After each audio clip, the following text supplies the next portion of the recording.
Hello and welcome to Trial TV Live. I am the Squeegee of Justice. Thank you so much for joining us. Today we are catching up on day 3 of Tennessee versus Megan Boswell. They are in day 4, but we are going to be catching up with day 3. And if you are not familiar with the case, I will give you a brief overview. Let me bring you over to this screen. This is the... Ooh, wow. That was some echoey thing going on there. This is the cast of characters. Hold on, I have something open here. Let me close this real quick. Sorry, guys. Let's see. I think I know where it is. So this is the cast of characters in this unfortunate play that is resulted in Evelyn Boswell's passing. So I just want to say hello to everybody that's coming in. Dream Landry, Julie, Krista Limited Edition. Oh, you brought pizza for everybody? Awesome. Thank you. Widespread Panic. Hey. Yes, we are streaming today. This is our second stream. Baka of 3, Ken Rosenberg. Good to see you. Let's see.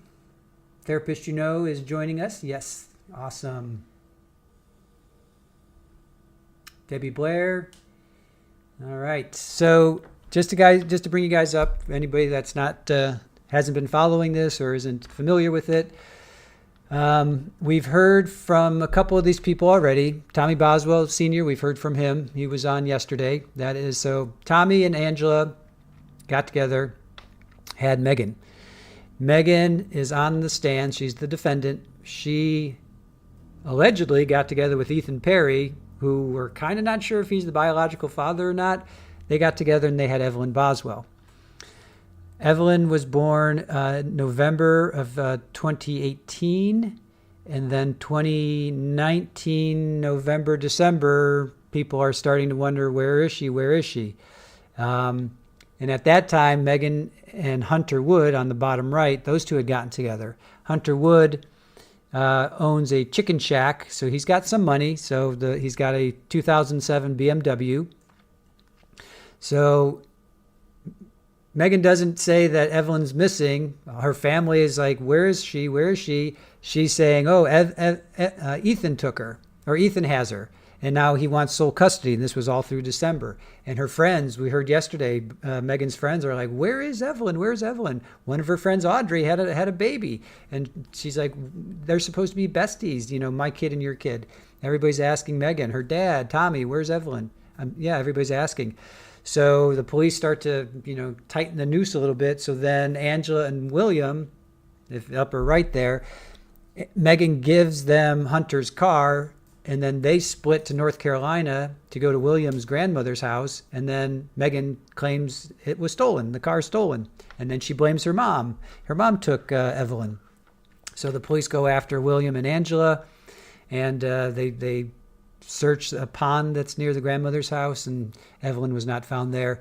So eventually Evelyn was found on Tommy Boswell's property in a playhouse, dollhouse that used to be Megan's when she was a kid. So that kind of brings you guys up to date. So,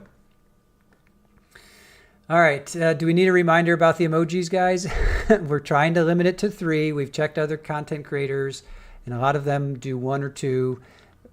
It keeps the chat moving forward. I know you guys like your emojis, but we're trying to limit it to 3. So if you put in more than 3, you're going to get timed out. So don't be surprised if you put more than 3 emojis in. You will get timed out. So Krista is coming in hot. Yes, she is.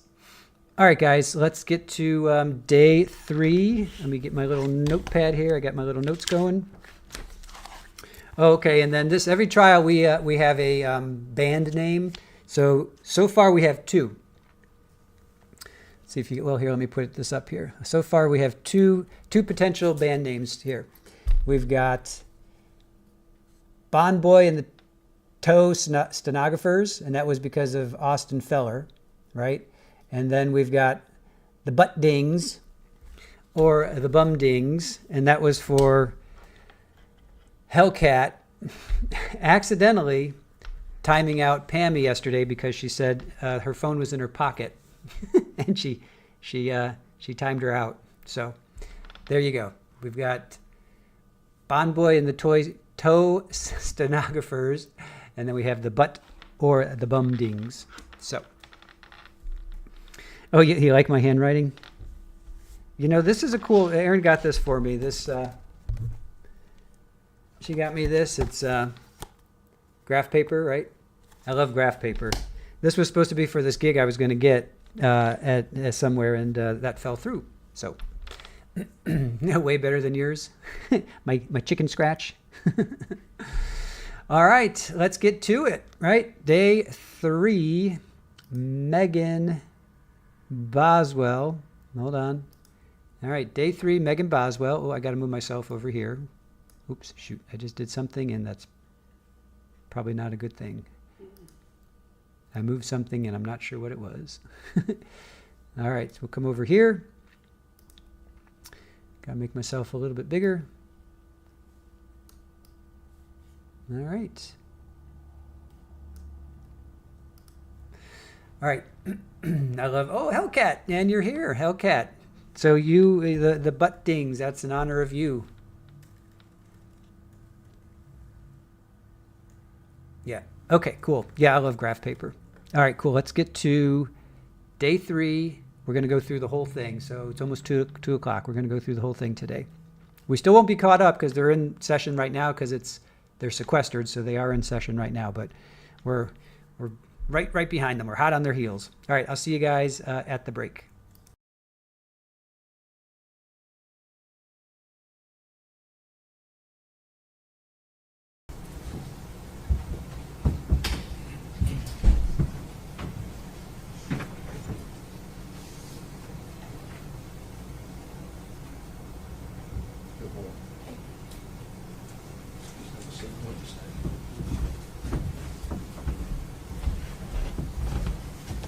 Good morning.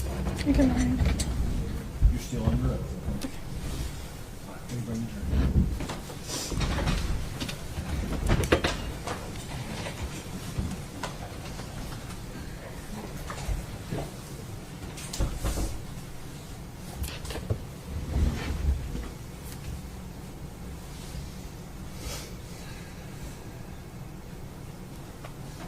One stand.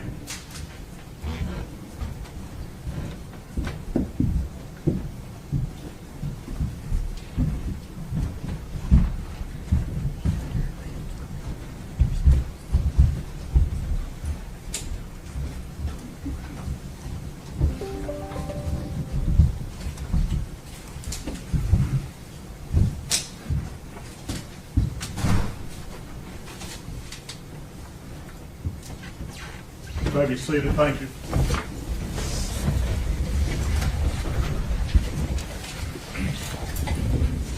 All right.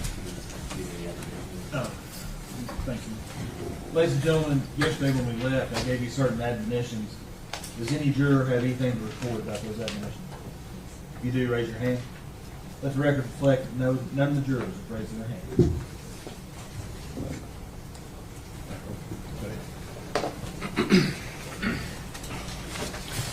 Good morning, Ms. Hawkins. Good morning. I personally apologize that we've had to carry you over to the second day. I know that's hard for you. Certainly wasn't purposeful. I want you to know that. We heard a lot of testimony yesterday that you were one of Megan's closest friends. Would that be a fair statement? Yeah. And that you had known her for some time, even through high school years, before Evelyn was born. Yes. Okay, yeah. And I imagine that you got to know Megan quite well. And you were around when Evelyn was born. Spent a lot of time with Megan and both Evelyn the first year of Evelyn's life. Would that be a fair statement? Yes. And during any of that time in those 12 months, first 12 months, up to Evelyn's first birthday, did you ever see any signs of abuse or neglect on Evelyn? The only thing that I ever really noticed was every now and again I would look back and she wouldn't be buckled up correctly, but we would just buckle her up. I understand. I guess what I'm saying is you never saw any injuries on Evelyn that gave you concern? No. You never saw anything on Evelyn? She appeared to be thriving well. You didn't have any concerns that she wasn't being fed or cared for? No. You didn't have any concerns that she was being physically abused? No. And I imagine, regardless of your relationship with Megan, had you suspected those, it's quite clear yesterday from your testimony you loved Evelyn, you wouldn't have stood for that regardless of your relationship with Megan, would you? No. Okay. And in this time that you were spending with Megan, did you ever hear Megan say or indicate that she didn't love Evelyn? No. Did you ever hear Megan say or indicate that she no longer wanted Evelyn and would maybe consider giving her up for adoption? No. Did you ever hear Megan say that Evelyn was an inconvenience on her life? No. You're familiar with Megan's background and her family situation. Mm-hmm. You're aware that Megan was in foster care, correct? Yes. And you're aware that Evelyn was born while Megan was in foster care. And would it be fair to say that the one consistent love in Megan's life was Evelyn? Yes. Above everything, her family? Yeah. Judge, we're going to object to her being able to get into the defendant's head on how she's feeling about people in her life. The way the question's phrased, I'll sustain. Thank Okay. you. Well, were you aware that Megan had some fractured or broken relationships? Yes. Did it appear that Evelyn was the one constant thing that brought Megan joy? Yeah. Okay.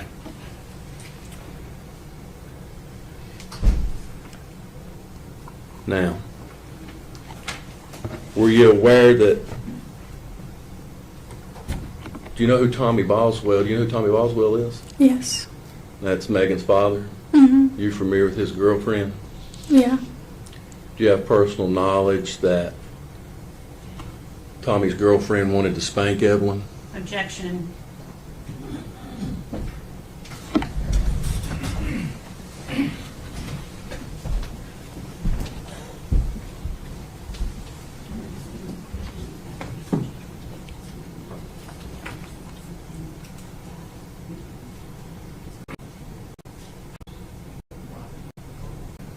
Did you ever,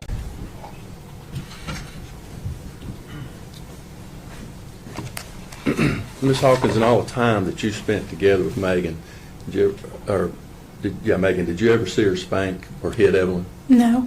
Judge, that's all the questions we have. Read right. No, nothing, Your Honor. Is she free to go? Judge, I mean, I don't oppose that. I can have just 1 second.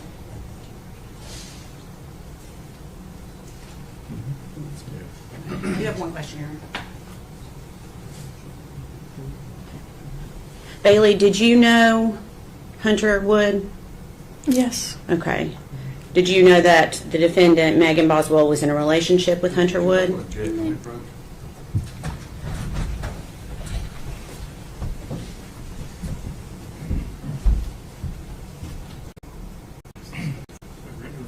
Objection overruled. Thank you.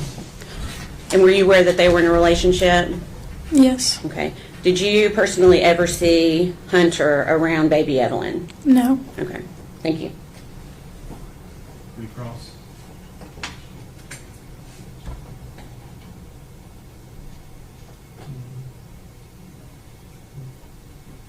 None, Your Honor. All right. Is she released from her subpoena? Yes, Your Honor. Ms. Hawkins, thank you for your testimony. You're released from your subpoena and you're free to go now. All right. Thank you. I'm under. Sorry, miss.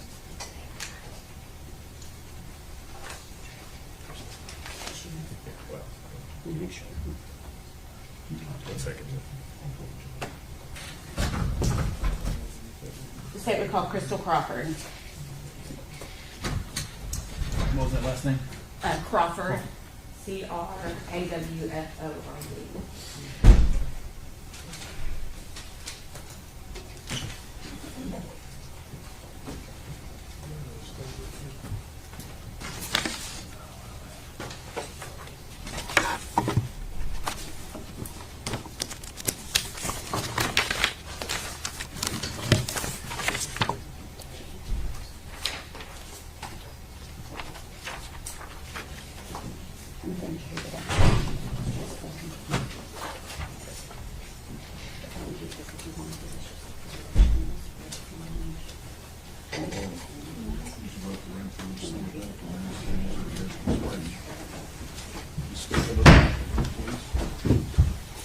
Raise your right hand. State your name. Crystal Crawford. You solemnly swear affirm testimony you're about to give will be the truth, all truth, and nothing but the truth.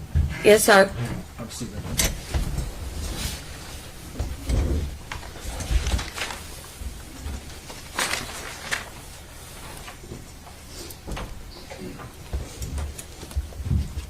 Thank you. Good morning. Good morning, Amber. Tell the jury your name and where you're employed.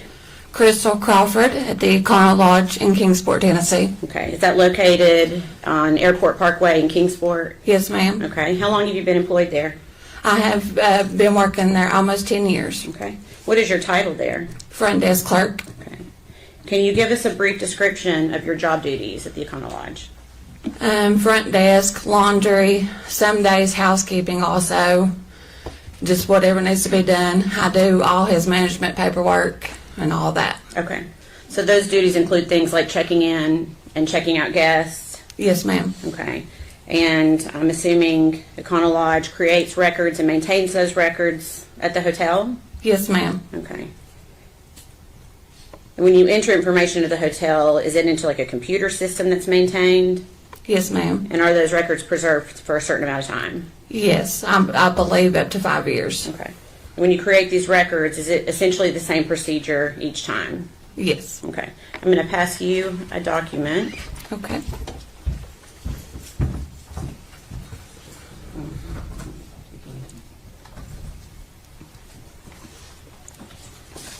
You could take a look at that and see if you recognize it. Yes, ma'am, I do. Okay. Can you tell us what it is? It is a check-in and check-out slip on Megan Boswell. Okay. And have you seen that document before? Yes, ma'am. Okay. How was this document generated? In order for this to generate, the guest has to come in and check in and provide ID, and then we give them the room keys, and they sign a registration card stating that they were present at the property. Okay. And was this particular document run, a search was essentially run on Megan Boswell's name, is that right? Yes, ma'am. And is this part of your record keeping that was kept and maintained in the normal course of business at the Econo Lodge? Yes, ma'am. Your Honor, we'd be asked that made exhibit number 84. Any objection? No, sir. Before we do 87.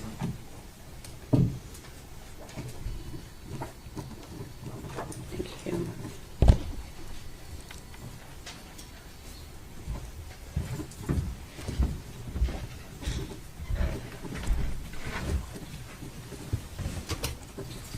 I'm waiting for this screen to, You're fine. sorry, Judge. Permission to publish? Go ahead. Okay. And Ms. Crawford, you should be able to see this on your screen as well. Yes, ma'am. Okay. And is this the document you were just referencing that was produced at the Econo Lodge? Yes, ma'am. Okay. And you recognize Megan Boswell's name as having been at the Econo Lodge on 3 dates in 2019 and 1 date in 2020? Yes, ma'am. Okay. Can you tell the jury the dates that Megan Boswell checked in and out of the Econo Lodge in 2019? She checked in on 10/11/2019, checked out on 10/12/2019, checked in on 12/14/2019, checked out on 12/15/2019, checked back in on 12/15/19, checked out on 12/16/2019. Okay, and then she had one more, it looks like on January 6, 2020, is that right? Yes, ma'am. And if I could please have exhibit number 83 passed to the witness, please. It's that. Would you like to see Oh. the next one? Let's see.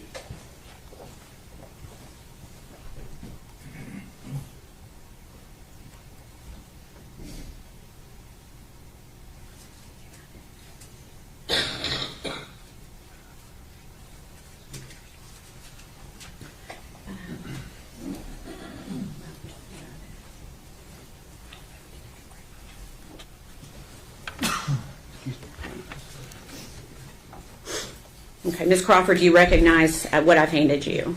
Yes, ma'am. Okay, and can you tell us what that document is? It is a registration card for Bailey Hawkins. Okay, and what was the date of check-in and check-out on that? February 22nd of 2020 and checked out on February 23rd of 2020. Okay, all right, you can pass that back to the clerk, thank you. Do you know who the defendant Megan Boswell is? Not personally, no, just from coming into the motel. Okay, so you recognize her from coming into the motel? Yes, ma'am. Okay. Did you recognize her because of this case, or did you recognize her before Evelyn was reported missing? No, she came into the motel a few times before I ever even knew that her baby was missing. And of course, I didn't speak to her very much in the first couple of times she stayed. But after a couple of times, you know, the guests get familiar to you. So I did spark up a conversation with her. I think it was around the third time of her staying there. Okay. And do you recall her staying at the Econo Lodge during those months that we just went through of December 14th and December 15th, which would have been, I guess, that third day, December 15th Yes, ma'am. of 2019. And did you talk with her at all during that time? Like I said, about the third time, Okay. I spoke up, you know, a conversation with her probably for about 20 minutes or so, maybe a little longer than that. Okay. Were you aware that if she had a child? Not until the third time, Okay. And how were you made aware that she had a child that third time? because of the conversation we were having. I can't really remember a lot of details. It's been so long ago, but, you know, I can't remember if she brought it up or I brought it up. I really can't remember. Okay. And what did she say about her child? She told me that she was with her father. Okay. So is it fair to say you never saw Evelyn at the hotel with Megan Boswell? No, ma'am, I never saw her. Okay. Do you recall seeing Megan Boswell at the hotel with anybody else ever? No, ma'am. Okay. One moment.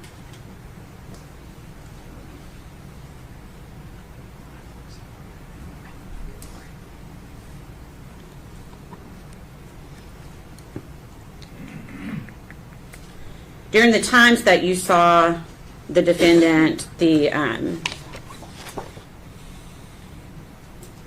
2 times in December and the 2 times in January, did she ever appear to be crying? No, not that I can remember. Did she ever give appearance of being scared or worried? No, ma'am, not that I can remember. Did she ever express any concern to you about the safety of her daughter? No, ma'am, not that I can remember. All right. Please answer any questions the defense has for you, okay? Yes, ma'am. No questions, Ms. Williams. All right. Ms. Crawford, thank you for your testimony today. You're released from your subpoena, ma'am. You're free to go. Thank you.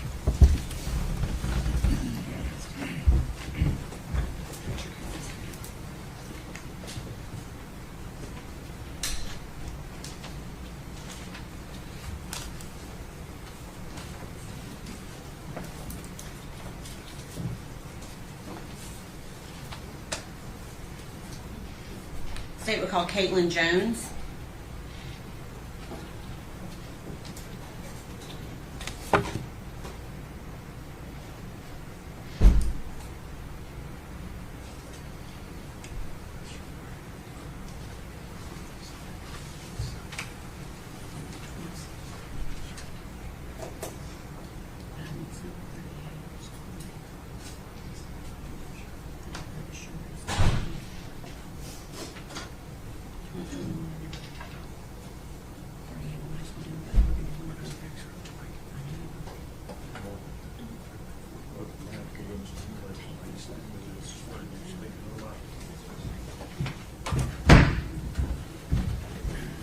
Okay, ma'am. State your name. Caitlin Carter. Solemnly swear affirm testimony about you the truth, the whole truth, and nothing but the truth. Yes, sir. Scoot up close to the microphone. Good morning. Good morning. I just realized I called you Caitlin Jones. You are now Caitlin Carter. Is that right? Yes, ma'am. Okay, I apologize. Okay, so you told the jury your name. Where do you live? Kingsport. Okay. Do you know the defendant, Megan Boswell? Yes, ma'am. And how do you know her? We were friends in college. Okay. And if you can, I'm going to ask you to maybe pull that microphone just a little bit closer. There you go. Thank you. You were friends in college. When you were in college or when she was in college? When I was in college. Okay. And when did you first meet her? Middle school. Okay. Did you continue to stay friends for middle school until you were in college? No, ma'am. Okay. Did you reconnect at some point? Yes, ma'am. Okay. And that was when you were in college, I guess? Yes, okay. ma'am. So during that time, is that when you met Evelyn? Yes, ma'am. Okay. So that means you've met Evelyn in person? Yes. Okay. How many times do you think you have been around Evelyn? 4 or 5 times. Okay. And are those times that when you were hanging out with Megan Boswell Yes, as ma'am. well? Okay. When you hung out with Megan, was Evelyn usually with her? Yes, ma'am. Okay. Do you ever recall seeing Megan when Evelyn was not with her? Yes, ma'am. Okay. And when was that? The end of our friendship. Okay. Which was when? The 1st of December. Okay.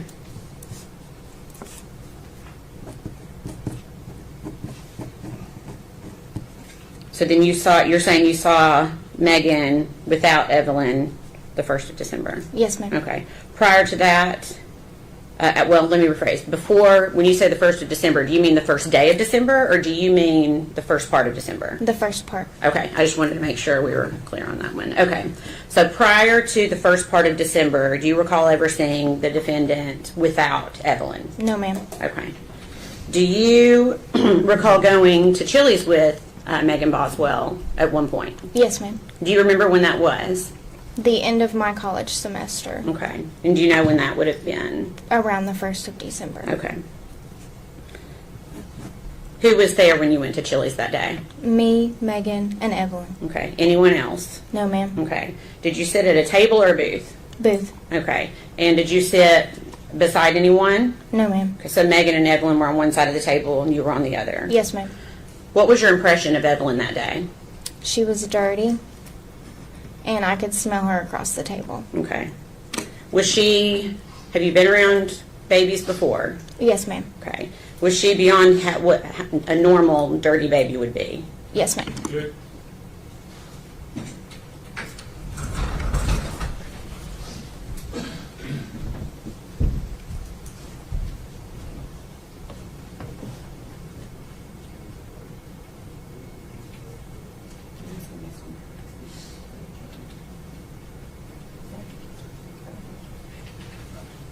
Sustained. You said you've been around other babies, is that correct? Yes, ma'am. Based on your personal experience with other babies, did you consider Evelyn dirtier than what your experience was with other children? Based on my personal opinion, yes, ma'am. Okay. And can you tell us how? Can you describe it for us? Her face and hands were dirty, and her clothes were dirty. Okay. Do you recall when Megan started working at the chicken shack? Yes, ma'am. Okay.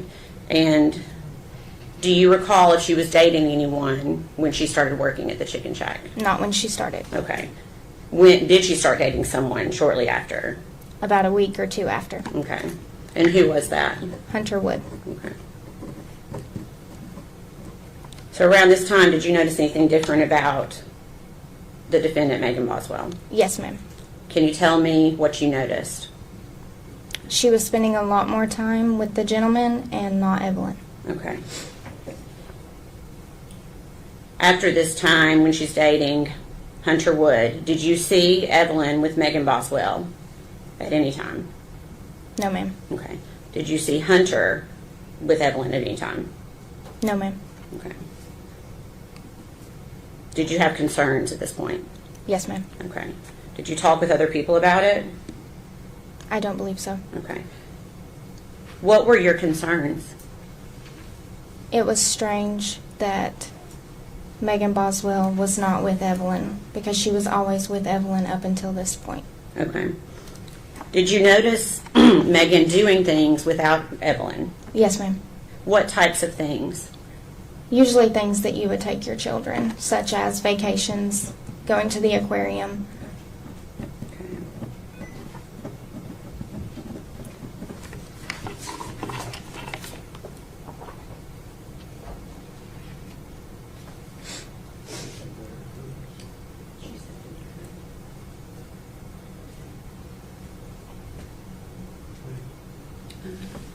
December.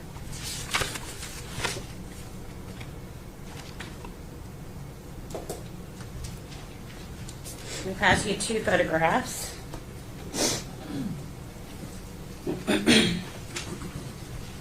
Thank you. Take a look at those and see if you recognize them. Yes, ma'am, I do. Okay, can you tell me what it is? Megan sent me those when her and Hunter and a few other people went to the aquarium. Okay, and so you got those personally sent to you from Megan? Yes, ma'am. Okay, and what is a photograph of? Megan and Hunter Wood at the aquarium. Okay. Your Honor, we'd ask that to be made exhibit number 85. Any objection? No.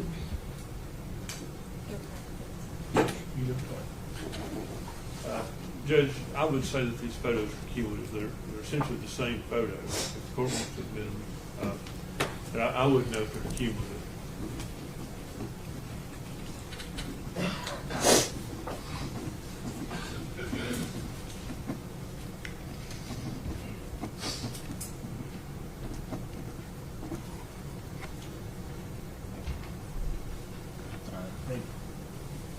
If they're going to be introduced separately, I mean, they should be introduced separately. They shouldn't be introduced as a cumulative. Okay. You want to do 85 and 86, Your Honor?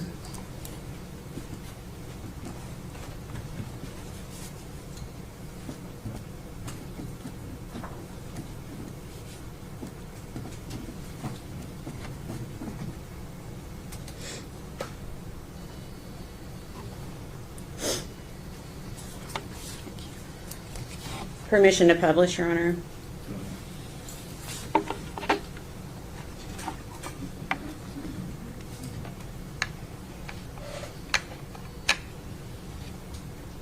Caitlin, is this one of the pictures you received from Megan Boswell? Was it via text? Yes, ma'am. Okay.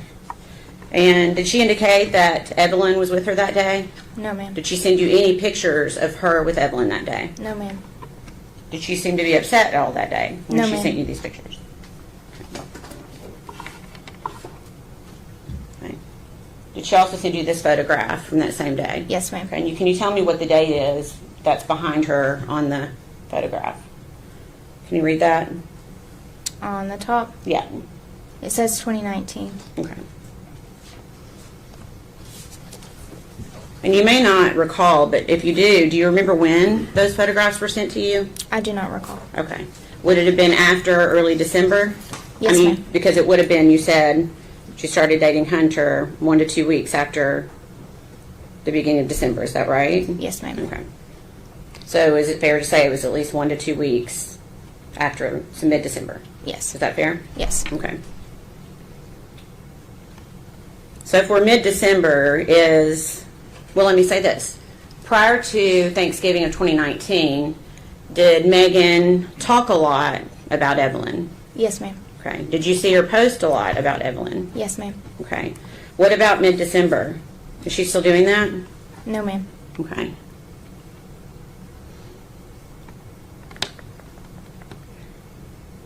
At some point, did you ask her where Evelyn was? Yes. What did she say? She said that she was with her father. Okay. When you say her father, do you know who do you think she was talking about, or who was she talking about? She was speaking of Ethan. Okay. Did she say why Evelyn was with Ethan? Yes, ma'am. What did she say? She said that Ethan came home and got emergency custody. Okay. Did she ever show you any paperwork? No, ma'am. Okay. Did she ever say why? Ethan seen photos of Evelyn with a bruise on her head, and he Judge. used that. Okay. And the defendant told you that? Yes, ma'am. Okay.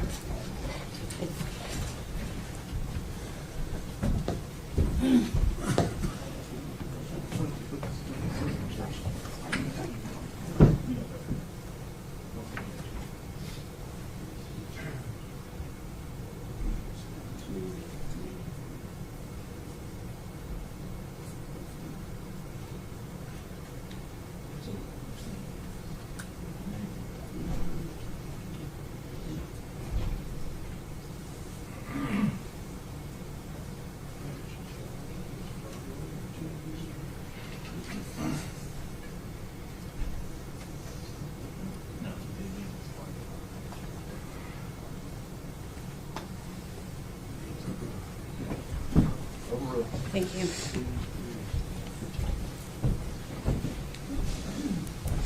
Okay. So we're going to go back to that. Did Megan say why Ethan had taken emergency custody of Evelyn? Yes, ma'am. And what did she say? She said that Ethan had saw photos of Evelyn with a bruise on her forehead. Okay. You said she never showed you paperwork of custody. No, ma'am. Okay.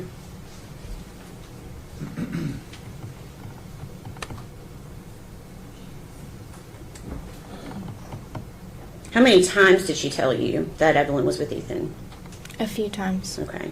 Was that in person or via text? Both. Okay. So do you remember seeing Megan around Christmas? Yes, ma'am. Okay. Where did you see her? We met at the Pinnacle in Bristol. Okay. Was Evelyn with her? No, ma'am. Did you talk to her about Evelyn? Yes, ma'am. What did she say? She still said that Ethan had her. Okay. And do you remember Megan getting a phone call while you were talking to her that day? Yes, ma'am. Do you know who called her? Yes, ma'am. Okay. Who called her? Her father. Okay. And we're not going to be able to say what he said to her, but what did Megan say to her father over the phone? She told her father that she would be getting Evelyn back around the 1st of February. Okay.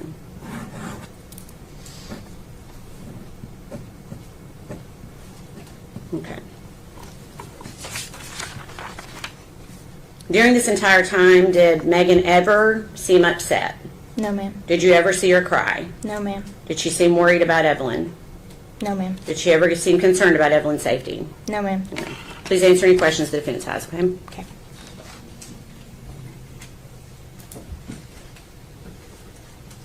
Morning, Miss Jones. My name's Gene Scott. How are you?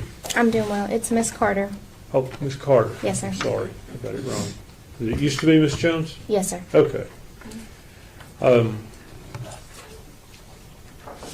So how often were you around Megan, let's say in 2019? Would you consider yourselves close friends during that time period? Yes, sir.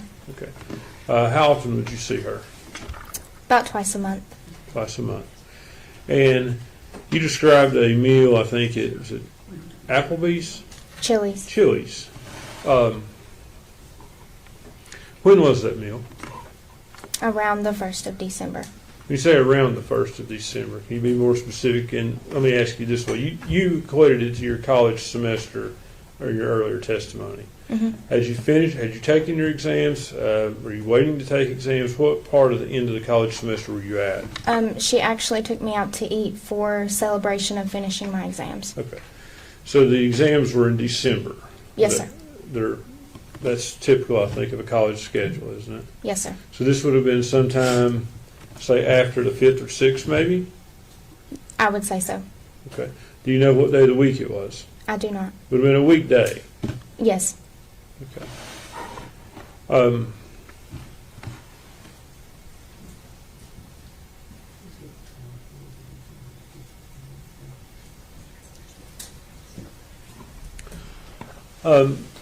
Ms. Carter, you described Evelyn as being dirty that day. Yes, sir. Had you ever seen Evelyn dirty before? No, sir. Did you ever see any signs of abuse? No, sir. Did Megan seem like a loving mother to you? Yes, sir. Did she seem devoted to Evelyn? Yes, sir.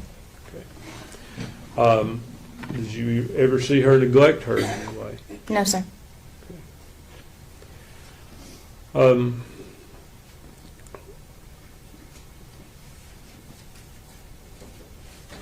Would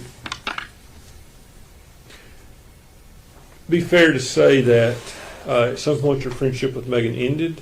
Yes, sir. When did that occur? Around the 1st of January. And did that have anything to do with Evelyn? No, sir. Why did your friendship end? She lost or misplaced her phone and did not have a way to communicate with me. Okay, so y'all just quit talking? Yes, sir.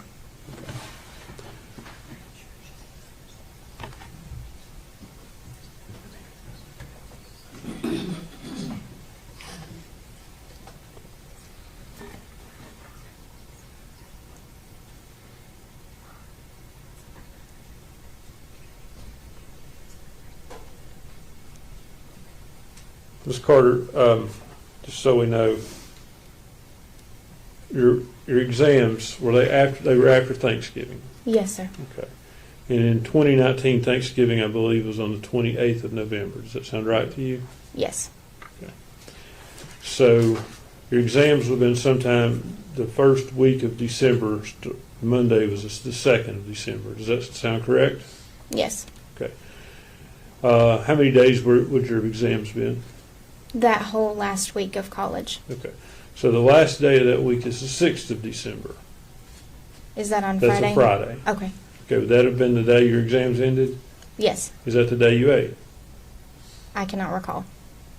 You said you ate it, did you eat on the last day of exams or just after the last day of exams?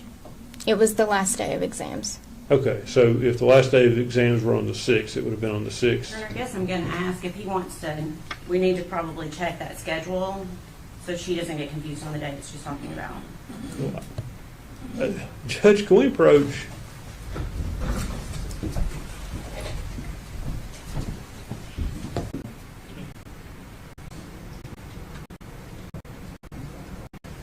Correct. Yes. Ms. Carter, you are certain that the meal was after your exams, correct? Yes, sir. And you're also certain that the exams were after Thanksgiving? Yes, sir. No doubt in your mind? No, sir. You have no memory issue with that? No, sir. You just can't remember what day in December it would have been? Yes. Okay. You would agree with me that your exams were definitely in December? Yes, sir. And do you know for sure they ended on Friday? Yes. Okay. So it would have been the first Friday of December. It was before Christmas. Do you think they ended the first week of December? Maybe the 2nd. Okay. So they could have ended, the meal could have been no earlier than sometime the first week of December, or maybe even into the 2nd. No, sir. Okay. Do you have any difficulty in remembering that whatsoever? No, sir. Thank you. Redirect, Your Honor.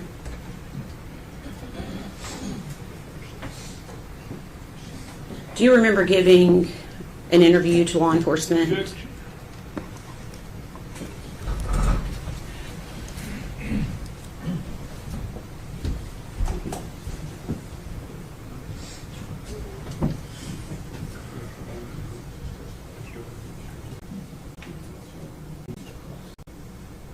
Your Honor.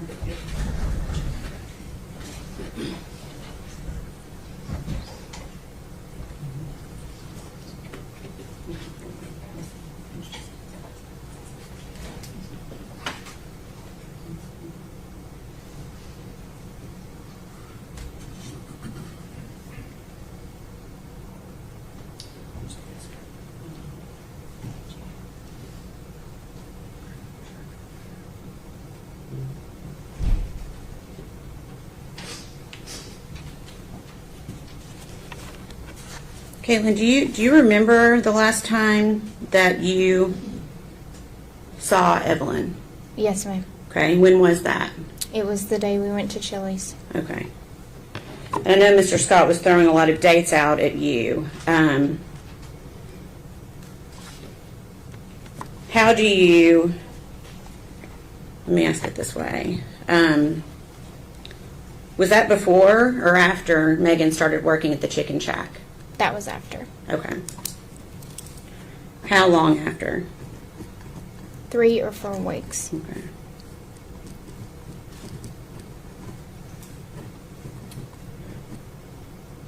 So you think that that was after she had started dating Hunter? Yes, ma'am. Okay.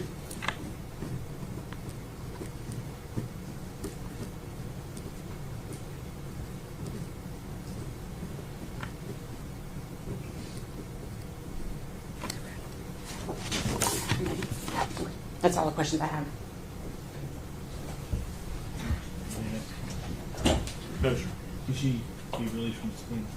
Yes, sir. Yes. All right. Ms. Carter, thank you for your testimony today. You're released from your subpoena. Thank you, sir.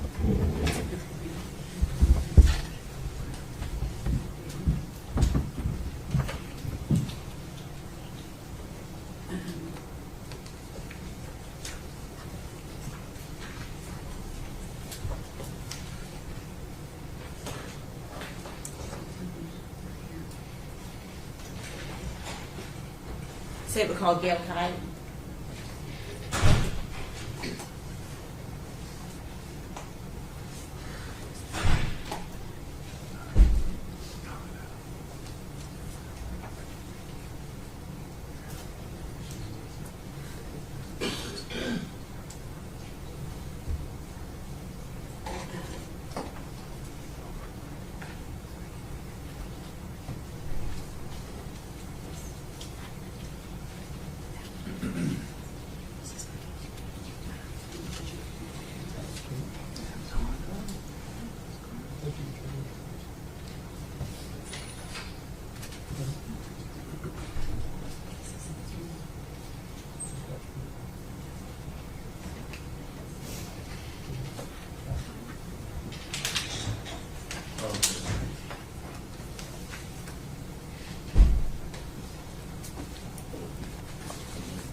State your name.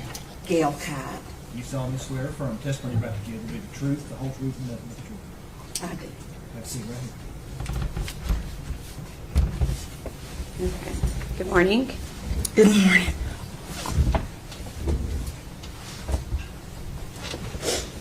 Okay, so we get that you're spelling your name spelling correct. Your last name is spelled Kyte. Is that correct? That's correct. Okay. And where do you live? Roan Mountain. Okay. And do you know Megan Boswell? I do. Okay. How do you know her? I was her foster mother for 4 months. Okay. Do you know what year that was in? 2018 to February of 2019. Okay. Do you know how old Megan was when she came to live with you? 17. Okay. And do you see her in the courtroom today? I do. Can you point her out to us, please? Okay. And I'm going to ask that you describe what she's wearing, please. Looks like a black and white shirt. Okay. We had asked the record to reflect she's identified the defendant. Were you also living in Roan Mountain during 2018? I was. Okay. Was Megan pregnant when she came to live with you? She was. Do you may not, but do you recall how far along she was? 7 months. Okay. And do you remember when Evelyn was born? I do. Okay. What month was that? November Of 2018? 2018. Okay. And did Megan and Evelyn continue to live with you during that time? They did. Okay. Did Evelyn appear to be developing normally? She did. I'm assuming you have children of your own? I do. Any concerns, based on your own personal experience, that you had with Megan caring for Evelyn? No, Okay. Everything seemed to be appropriate? it did. Okay. And did Megan take Evelyn to all of her pediatric appointments? Yes, How did she get there during the time she was living with you? I took her. You took her? Okay. To your memory, did you take her to all of those appointments? While she was living with me. Okay. Yes. Okay. And I think you've already said they lived with you about 4 months, and she moved out in February 2019. Is that right? That's correct. And do you know where they moved? To her father's home. Okay. That'd be Tommy Boswell? Yes, Okay. Did you continue to have contact with her after they moved out? I did. Okay. How did you keep in contact? Most of it was Facebook, texts, calls. Okay. And do you remember Megan bringing Evelyn to visit you in September of 2019? I do. Okay. And would Evelyn, so she wasn't quite 1 year old at that point, is that right? That's correct. Okay. Was Evelyn walking yet? She was toddling. Okay. So still occasionally holding on to things, but letting go occasionally, or did she wasn't letting go yet? She was letting go. She was taking a step or two on her own. Okay. And again, this is right before, 2 months before her first birthday. Did she appear to be developing normally? She Did did. she appear healthy? She did. Okay. After that visit in September, do you remember Megan contacting you regarding babysitting? She did. Okay. And do you remember when that was? What month that was? She reached out to me several times. The first time was in August. She was wanting to go to school. Okay. And then she reached out to me, I want to say again, towards the end of December. Okay. I'm going to, let's see here. Okay. I'm going to show you a document to see if that helps you with your date a little bit.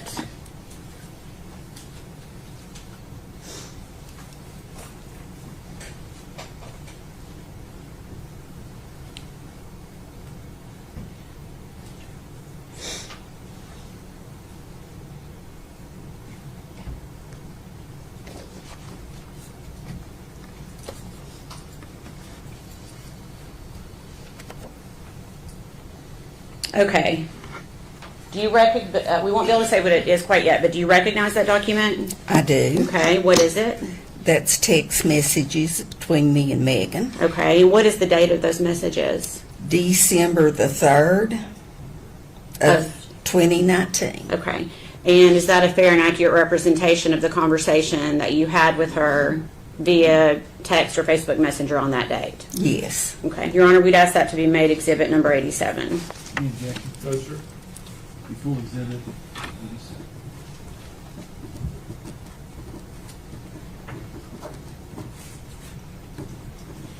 In permission to publish, Your Honor. Okay.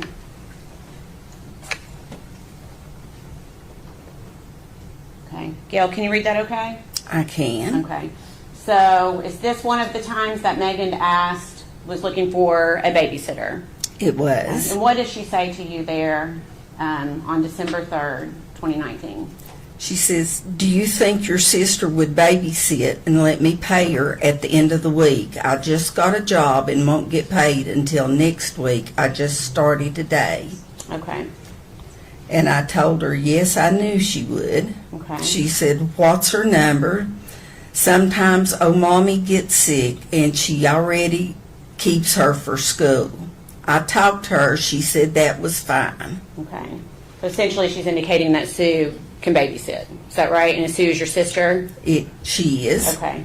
And then what do you say to Megan? Sue wants you to call her. She wanted to know if you had a pack and play you could bring. Okay. And what does Megan say? I'm at work. Yes, I have one. Okay. Does that help refresh your memory a little bit on the date? It does. So it would have been early December, not late December? Correct. Okay. Now, is there a reason you were not able to babysit? I had broken some ribs. I had 2 broke ribs. Okay. And so you essentially gave her the name of your sister, Sue Whitson. Correct. Where does Sue live? Or where did Sue live at the time? In Elizabethton. Okay. Does she still live in Elizabethton? She does. Okay. And to your knowledge, did Sue in fact babysit Evelyn a few times? She did. Around the same time, do you remember talking to Megan about, excuse me, a new boyfriend that she had? I do. Do you remember what that boyfriend's name was? Hunter Wood. Okay. And did Megan ever reach out to you about Hunter Wood? She did. Okay. And do you remember when that was? December the 22nd. Okay.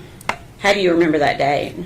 It was a Sunday. There was a church play, and we were getting ready to go, and she wanted me to meet Hunter. Okay. And I told her that we were getting ready to leave for church, so she said that they would meet us at the church. Okay. What type of play was it at church? A Christmas play. Okay. Children's Christmas Okay. play. And did Megan and Hunter actually come to church that day? They did. Did they have Evelyn with them? They did not. Did you ask Megan where Evelyn was? I did. And what did she say? She told me that Ethan had her, that they were sharing custody. Okay. Did she appear sad when she told you that? She seemed fine. Okay. Did she act like anything was wrong that day? No. Okay.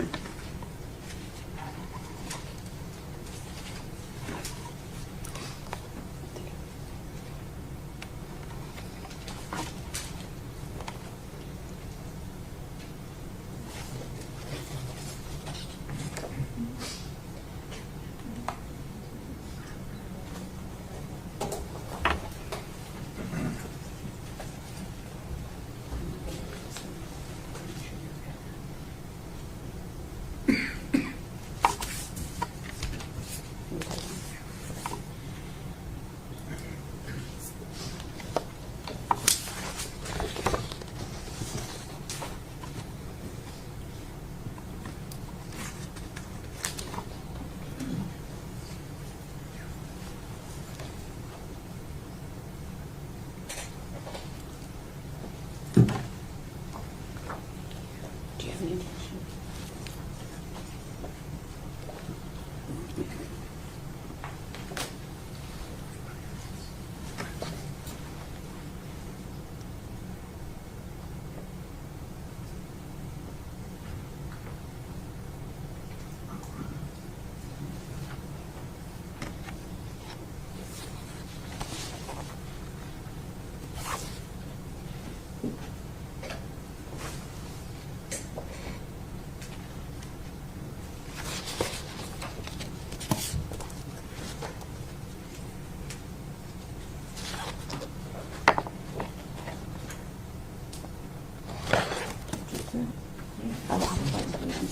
I'm sorry. I thought they were discussing it.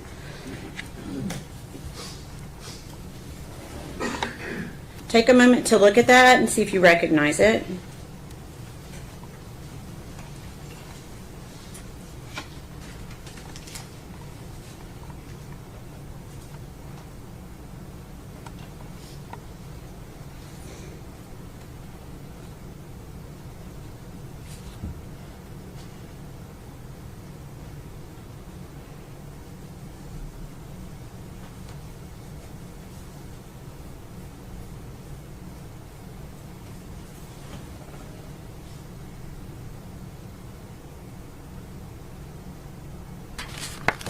Do you I do. recognize that? Okay. Can you tell me what it is? It's text messages between me and Megan. Okay. And what date were those messages sent? January the 13th. Of 2020? Yes, ma'am. Okay. Is that a fair and accurate representation of your conversation with Megan on that date? It is. Your Honor, we'd ask that be made exhibit number 88. Objection? No, sir. Full exhibit 88.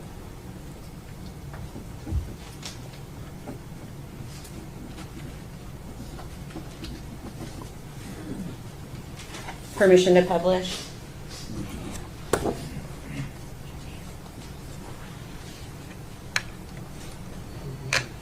Okay.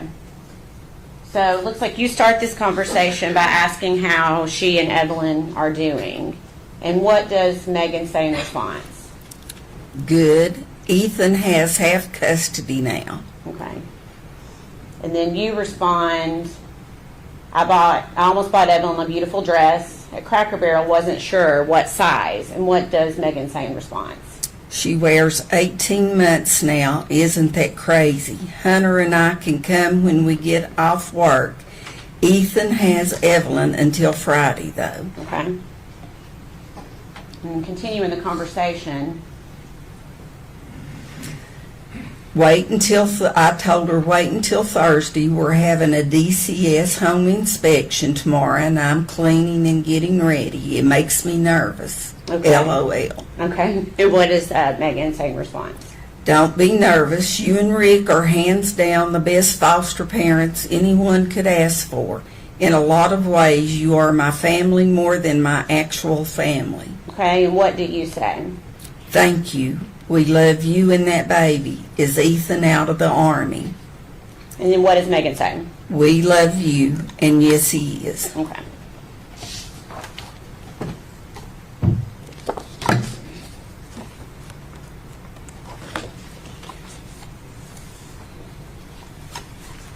Okay. And we're going to move forward to February of 2020. We are not going to be able to say what somebody told you, okay? Do you remember, though, being contacted by someone named Shirley Boswell Lowry?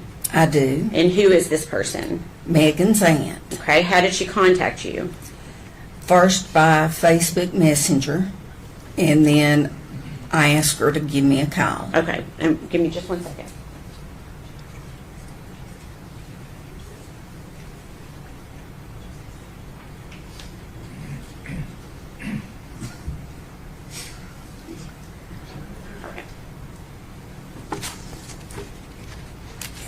Had you ever been contacted by her before? No. Okay. Okay.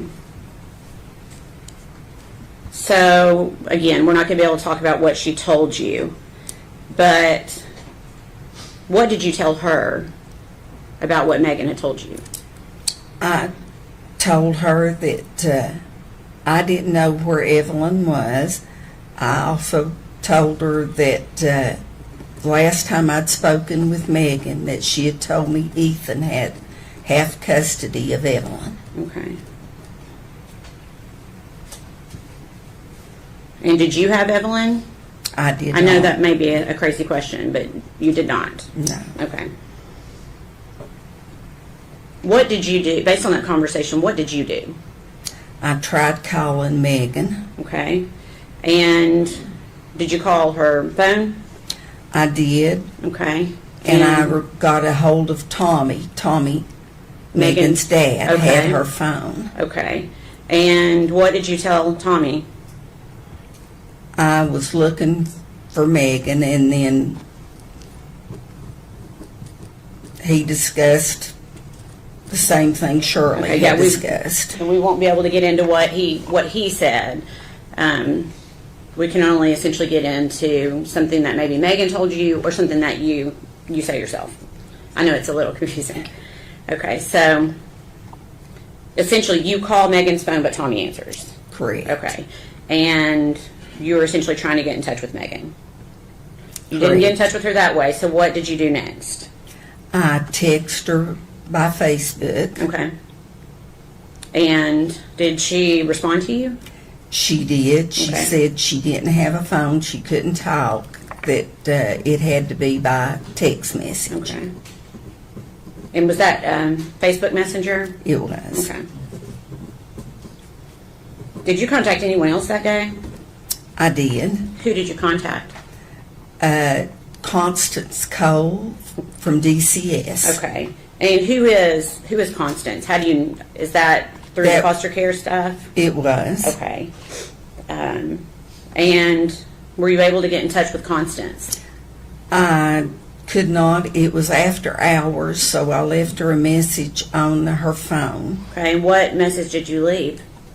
I told her that Evelyn was missing. Okay.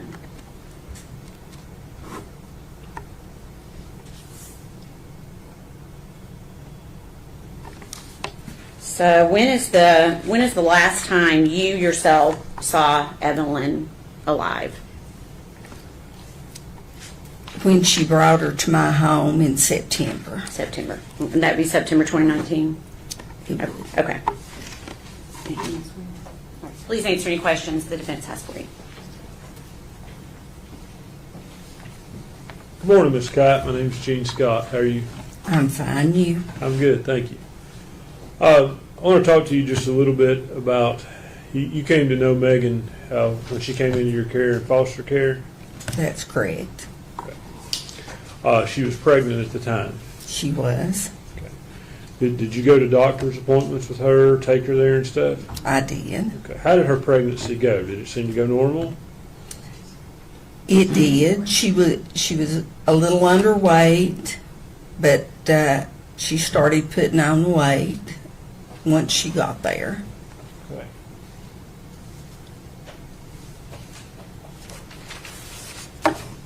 You say Megan was underweight when she came to live with you?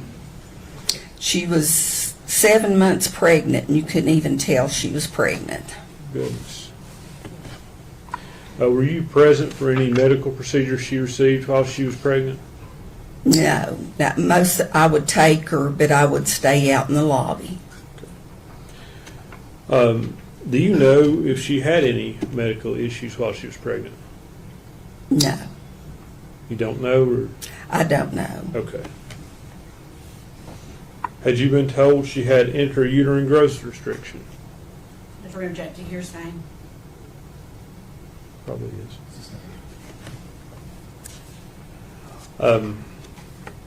So you didn't witness any procedures? No. I feel like you're wanting to say more. Well, I do know that she. Okay, don't. If unless it's something you know of your own knowledge, you can't talk about it. I appreciate that.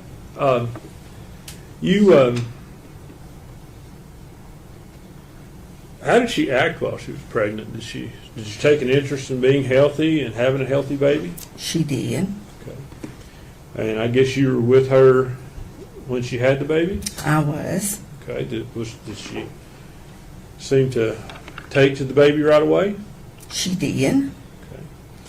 And I guess, basically you were helping her raise the baby when the baby was first born. Is that? That's correct. Was she loving to the child? Very much so. Was she devoted to the child? Yes.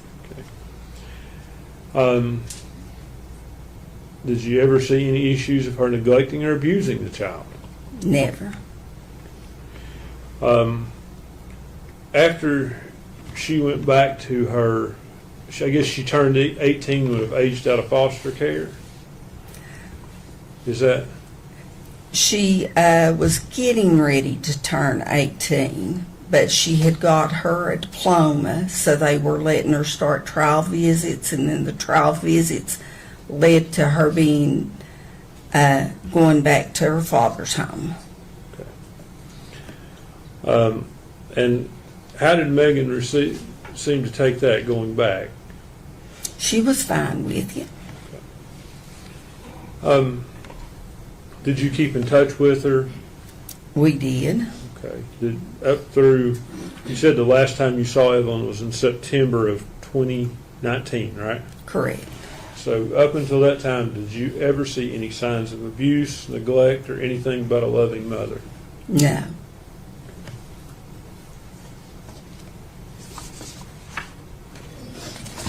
That's all the questions I have. Thank you, Ms. Kai. Nothing from the state. Should be released. From the state, yes. Yes, sir. Ms. Kite, thank you for your testimony today. You're released from this subpoena, ma'am. You're free to go. Good.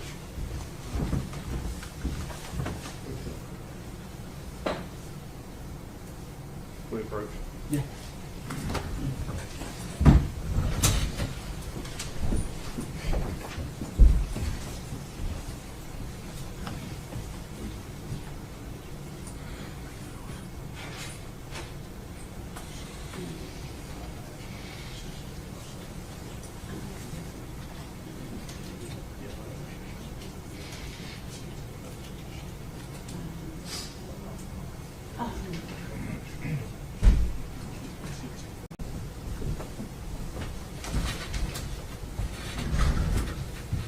Okay.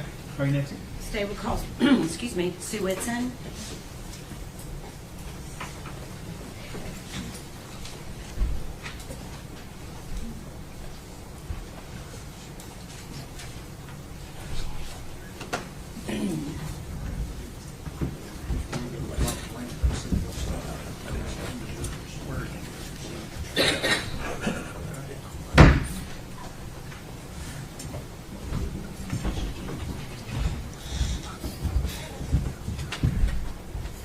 Raise your right hand, ma'am. State your name for me. Sue Whitson. You solemnly swear or affirm the testimony you're about to give will be the truth, the whole truth, and nothing but the truth. Yes, I do. I need you to speak up.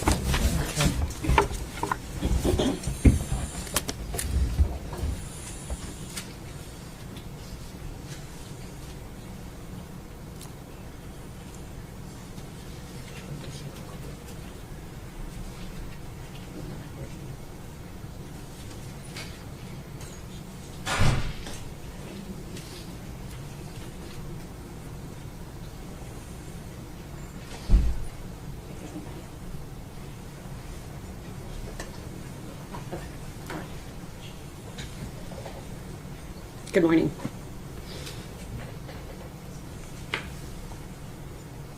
Okay. Your name is Sue Whitson, Yes. and is your last name spelled Whitson? Yes. Okay. Where do you live, Sue? In Elizabeth. Okay. And do you know Gail Kite? Yes, I do. Who is Gail Kite to you? She's my sister. Okay. And to your knowledge, has your sister taken in foster children through the years? Yes. Okay. And was Megan Boswell one of the foster children that came and lived with your sister for a while? Yes. And were you aware that Megan Boswell had given birth to a child named Evelyn? Yes. Okay. And were you aware that at some point Megan and Evelyn moved out of Gail's house and got their own place? Yes. Okay. And were you contacted by Megan to babysit Evelyn? Yes, I was. Okay. Do you remember how you were contacted by her? Text message. Okay. And did you actually babysit Evelyn Yes, for her? yes, I did. Do you remember how many times? I think maybe 3 or 4. Okay. When you babysat, was it in your home or Megan's home? My home. Okay. So she would bring Evelyn to you in Elizabethton? Yes. Okay.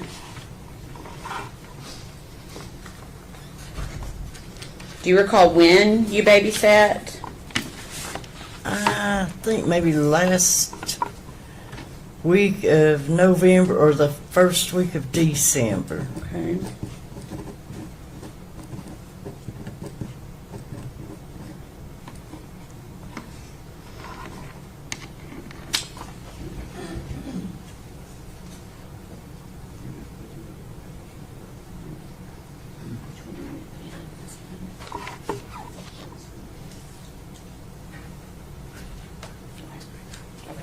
I'll pass your document.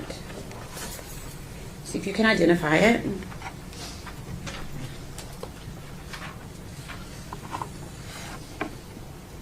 It's Evelyn. That's Evelyn. And is that a photograph that you took? Yes, it is. Okay. When did you take that photograph? I'm saying maybe about the second day I kept her. Okay. All right. Is that a fair and accurate representation of what the photograph looked on the day you took it? Yes. Okay. We request that be made exhibit number 89. No objection. You full exhibit 89?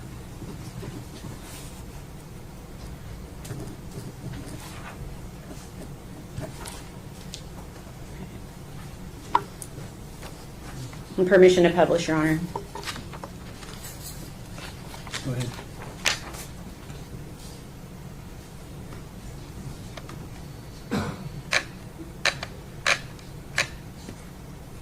Well, I made it worse. I'm sorry? You usually don't follow those. Yeah. Doesn't want to do that for me. Okay. Is this the photograph we were just talking about? Yes. Okay, so that photograph would have been taken, you said you babysat her last of November to early December. Yes. So this would have been taken around that time. Yes. Is that right? Okay. And does Evelyn to you appear healthy here? Pardon? Was she healthy? Oh, yes. Okay. And was she walking? Yes. Okay.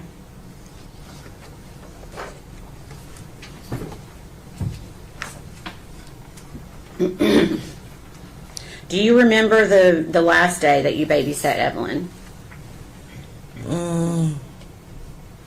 Pretty much. Okay. Do you remember what time Megan picked Evelyn up that day? It was late that night, say maybe 10:30. Okay. And you may not recall, but do you recall the date? I'm not sure. Okay. Did Megan indicate that she needed you to babysit again after that day? No, she said that she wouldn't need me no more. Okay. And did she tell you that when she picked Evelyn up, or did she tell you that later? She told me later. Okay. So when she picked her up, did you think you were going to be babysitting again? Yes. Okay. When did you learn you wouldn't be? Maybe a couple days later, she got to where she wasn't bringing her. She just wasn't bringing her? No. Okay.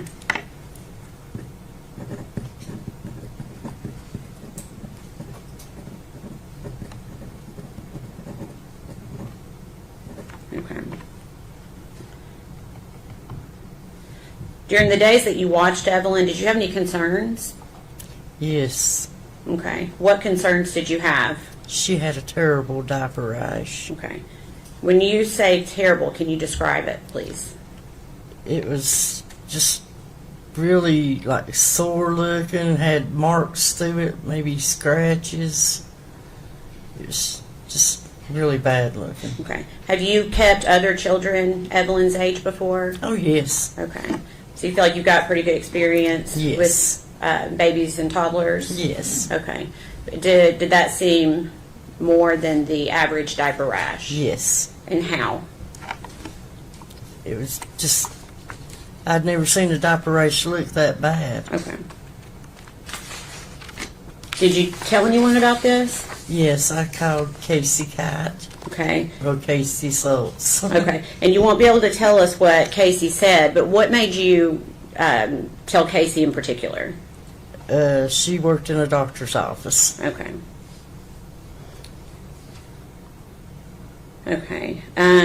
When, for the days that you babysat Evelyn, was she clean and when Megan would drop her off? No. Okay. Can you tell us what Evelyn was like when she would be dropped off by Megan? She was dirty. She smelled like urine.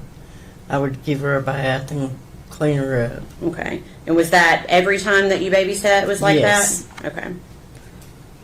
What about her clothing? Was her clothing clean? No, it was dirty. Okay. What about her face? Was her face clean? No, it was dirty. Okay.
Pass the document to you.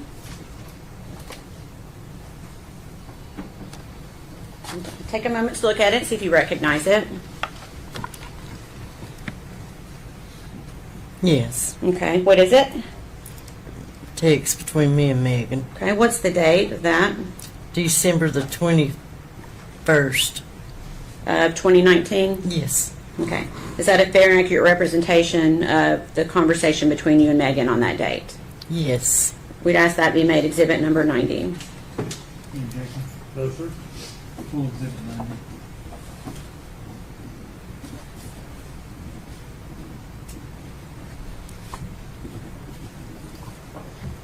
Okay. Permission to publish, Your Honor? Okay. Before I put this up, do you remember discussing with Megan about payment Yes. for babysitting? Had Megan paid you prior to this date? No.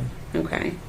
Why not? Did she say why she wasn't paying you? She was supposed to be in a custody battle with, I guess, the baby's daddy.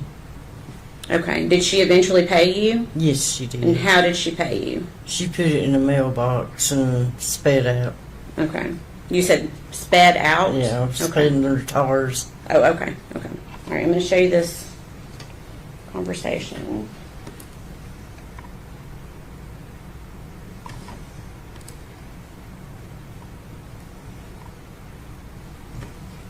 Yes.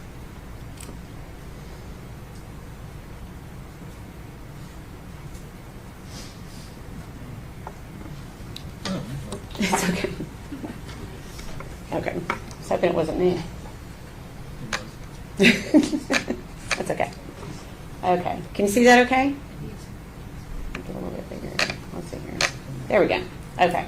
So we've got the date of December 21st, 2019, and you're saying to her, I don't know why you don't want to pay me. I could sure use the money. I'm broke, out of gas. Please pay me. I hope I didn't do something to make you mad. And what does Megan say to you? She said, I'm sorry. My baby's daddy is taking me to court. I guess that's supposed to be a lot of problems lately. I'm on my way. I'll put it in your mailbox. Okay. And what does she say after that? Sorry, I've been crying, or I would have stopped and talked. I'm sorry. It took me so long. It just been a process, and he has temporary custody of her. I've not gotten to see her in days. Okay, thank you. Okay. So you please answer any questions that the defense might have for you, okay?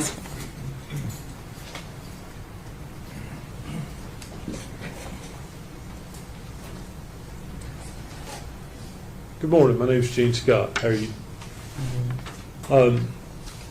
How well did you know Megan? Not well at all.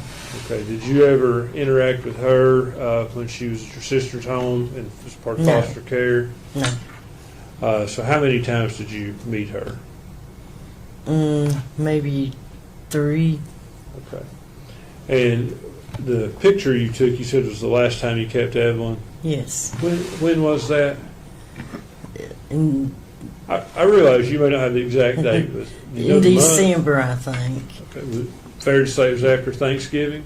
Yes. Okay. Do you remember the day of the week it was? I'm not sure. Now, there was some talk, testimony, you said Megan later after that had told you that she wouldn't need you anymore. Is that right? Yes. Do you know, was that a week, 2 weeks, 3 weeks? I'm saying maybe 2 weeks. Was it up around the time she paid you? Yes. She ultimately paid you, I think, for that babysitting in December. Yes. Was it around the 22nd, maybe? Does that ring a bell? I'm thinking it was maybe the last week. Up close to Christmas? I mean, first week of December.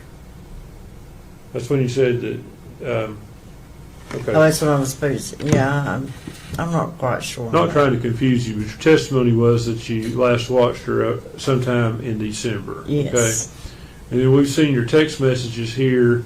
I think they were, can I withdraw the last exhibit, please?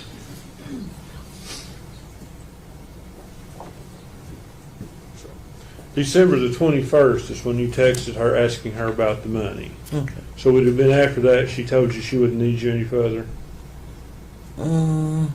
It could have been. Okay. Thank you, ma'am. Your Honor, can we have just a moment?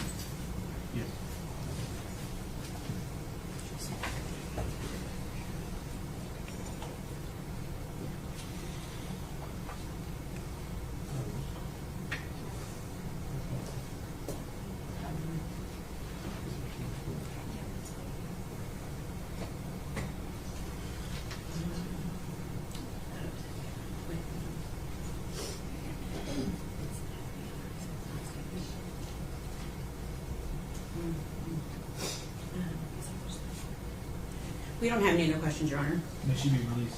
Yes, sir. Ms. Whitson, thank you for your testimony. You're released from your subpoena, ma'am, Ms. Whitson.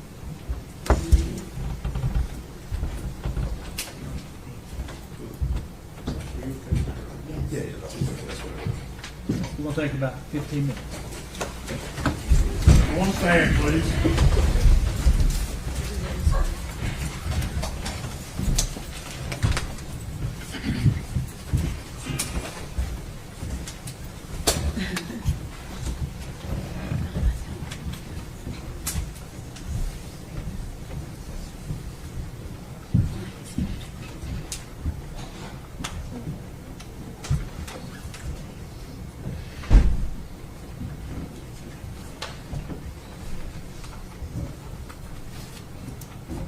You may be seated. Thank you. We recess 15. Court stands in recess.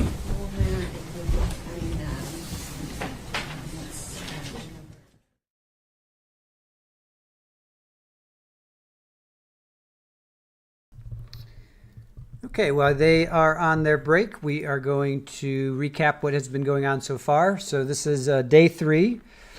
And this, we've heard, they're flying through witnesses. 1, 2, 3, we've heard from 4 witnesses already. And first up was Bailey Hawkins. Oh, actually, she was a carryover from day 2.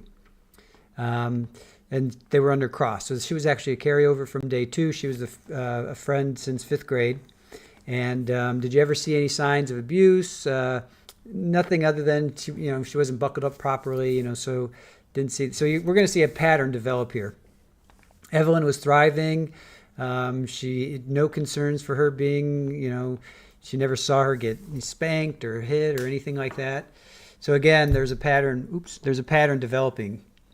Redirect. Did you know Hunter Wood and know that they were in a relationship? She said yes. And did you ever see Hunter around Evelyn? No. Another pattern. This is another pattern. All these witnesses are going to say the same thing. No evidence of child neglect. By all accounts, Evelyn was a healthy baby, toddler, starting to walk, right size, height, weight. Megan was devoted. Then she meets Hunter. Things start to happen. So draw your own conclusion. So therapist, to my point, I think that's kind of it. She meets Hunter and, he's in his mid-20s and here's somebody who's in their early, 19 with the kid. Draw your own conclusions. Not that he said anything, but things may have been said or whatever. So anyway, that's kind of my theory. Everything definitely changed after Hunter came into the picture. So the next up was Crystal Crawford. She was pretty cool. She was the front desk clerk at the Econo Lodge. Now, this is what I don't get. Okay, so Megan checked in and out 3 times. October 11th, December 14th, and January 5th. And she was only there for one night. Literally one night stays. And then Bailey Hawkins came in on February 22nd. Bailey Hawkins was that girl we just heard, her friend. We just heard the witness before. Crystal said they sparked up a conversation on her 3rd visit for about 20 minutes. That's how she found out that she had a child. And Megan said Evelyn was with her father, and she never saw Evelyn at the hotel. Megan also never cried or said anything. So that was January 5th was the 3rd visit. So that's when she said Evelyn is with the father. I'd love to put together a timeline because she's telling all these people all these things. I got to put together a timeline when I have time to do that. So then next up was Caitlin Carter, and she was buttoned up. She was a middle school friend. They lost contact, and then they got back together, friendship when Caitlin was in college. She said she met Evelyn about 4 or 5 times. She said she ended the friendship the first part of December. That's when she saw Megan without Evelyn for the first time. That's the first time that she had seen the two apart. They went to Chile sometime around the 1st of December after her semester was over. She said Evelyn was dirty and she could smell her across the table.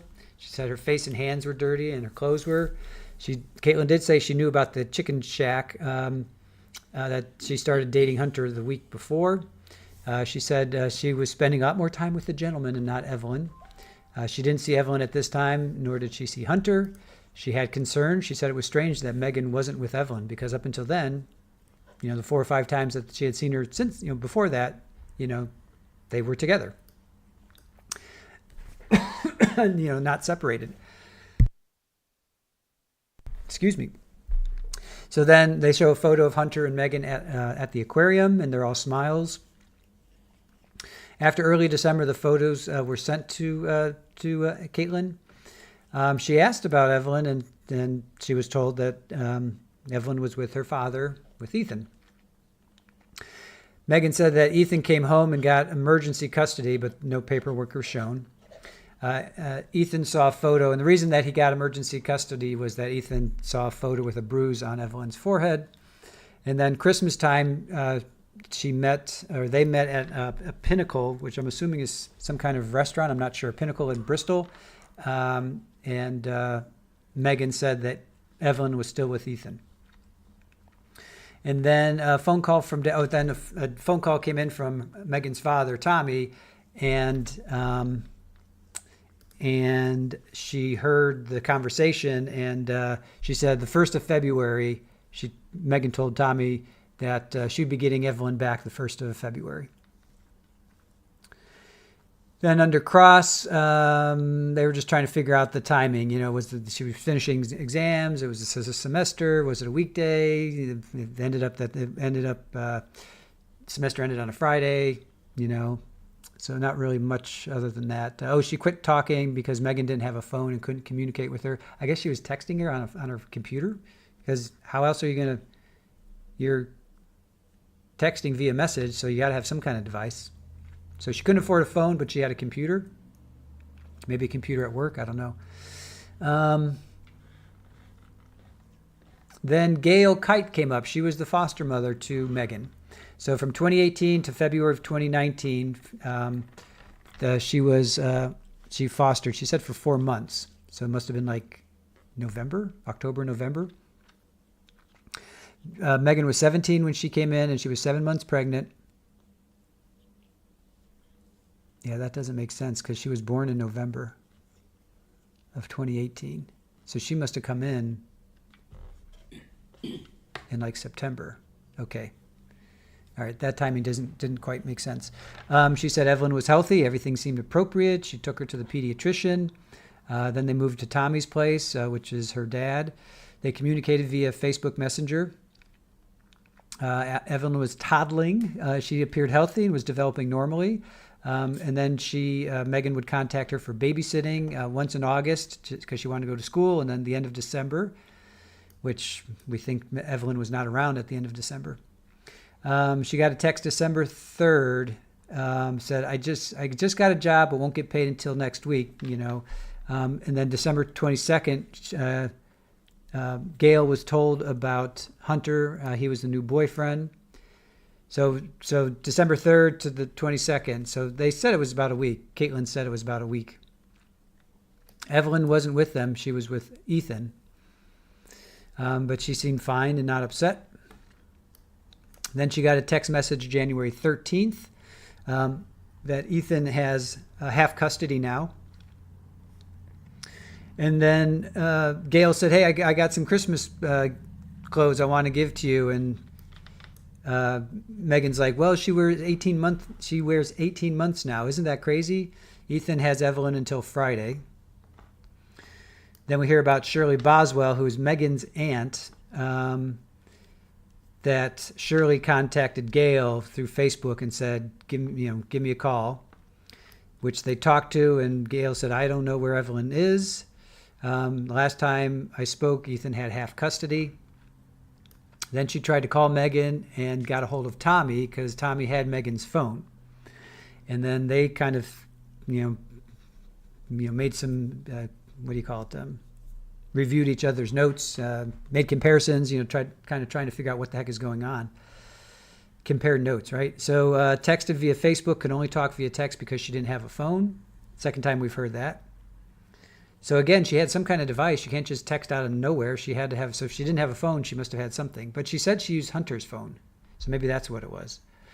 And then at that point, she contacted, meaning Gail contacted Constance Cole, who is from DCS. And she told Constance that Evelyn is missing. And the last time she saw Evelyn was September 19th, 2019. Then the cross came on. She was pregnant at the time when she became a foster. She had a normal pregnancy. She said she was a little underweight, but she was starting to put on weight. She was there when she gave birth. Megan took to Evelyn right away. She was loving. She was devoted. No issues of neglect or abuse. So again, here's this, we're really starting to develop this story of a pattern. Everything was cool until Hunter came on the scene. So then, let's see. So then lastly, we just heard from the sister of Gail, Sue Whitson. She babysat Evelyn 3 or 4 times. I got to close that at the break here.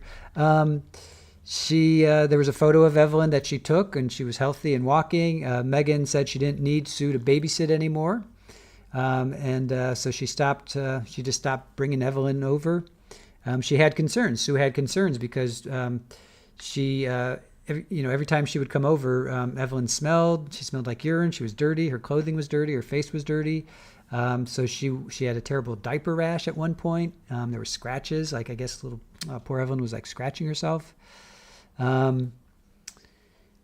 And she wasn't getting paid. So December 21st, there's a text, and Megan says, my baby daddy has taken me to court. Sorry, I've been crying, or I would have stopped and talked. He has temporary custody, and I've not gotten to see her in days. So is that the time frame of when this happened? December 20th, 19th, somewhere in there. So, all right, I'm going to close this. I'm going to put this back on. Let's see. Put this back on. Let me zoom. We can do a little zoom in. Do some zoomage. We're going to do some zoomage here. Put this back in. Okay, I'll see you guys on the other side.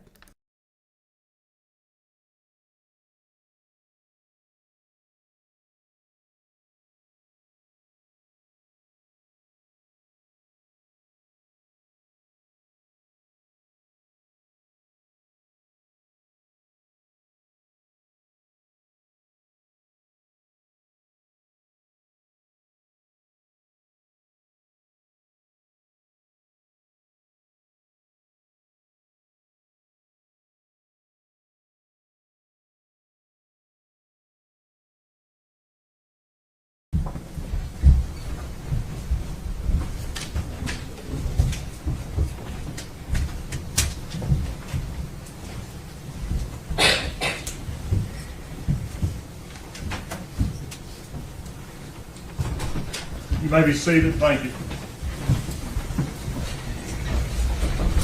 Right next one. This table called Erica Stacy.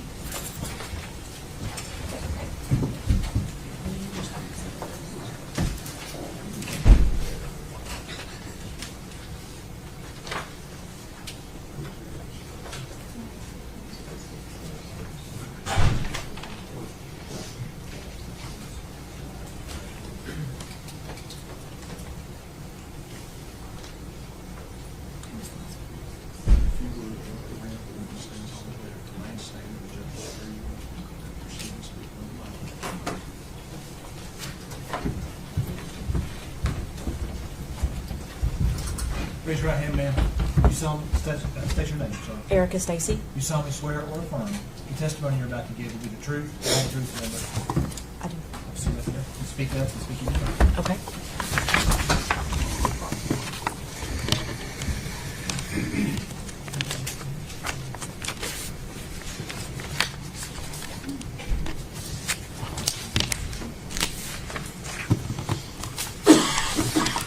You ready? Okay. Good morning. Good morning. Okay.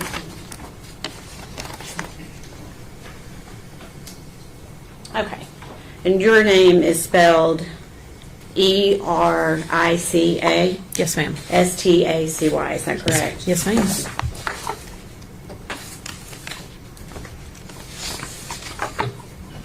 Miss Stacy, where do you live? Kingsport, Tennessee. Okay. And do you know the defendant, Megan Boswell? I do. How do you know her? She dated my son, Caleb. Okay. And do you remember when they dated? It was spring of 2019. Okay. Do you know how long they dated? 2 or 3 months. Okay. And during that time, did you get a chance to meet Evelyn? I did. Okay. Can you recall how many times you met Evelyn, like in her face to face? It was a handful of times, probably no more than 10. Okay. Did you have a relationship with Evelyn? I feel like I did. Okay. What was your relationship like? I mean, I would see her when she would come to the house, and her and Caleb were hanging out. Okay. So, what city did you say you lived in? Kingsport. Okay, so she would come to your house in Kingsport? Yes. Okay.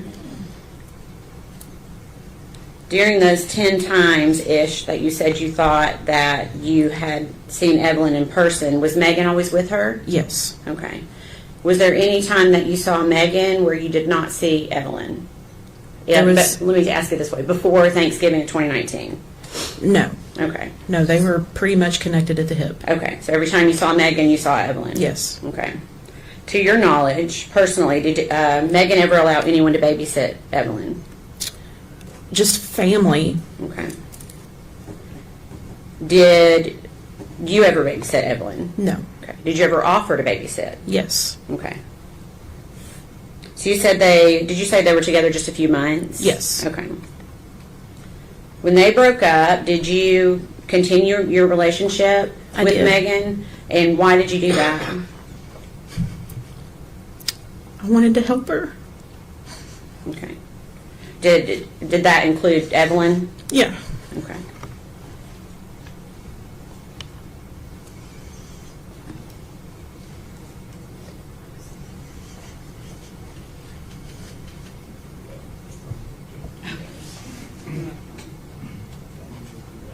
Okay. Okay. Why? Okay.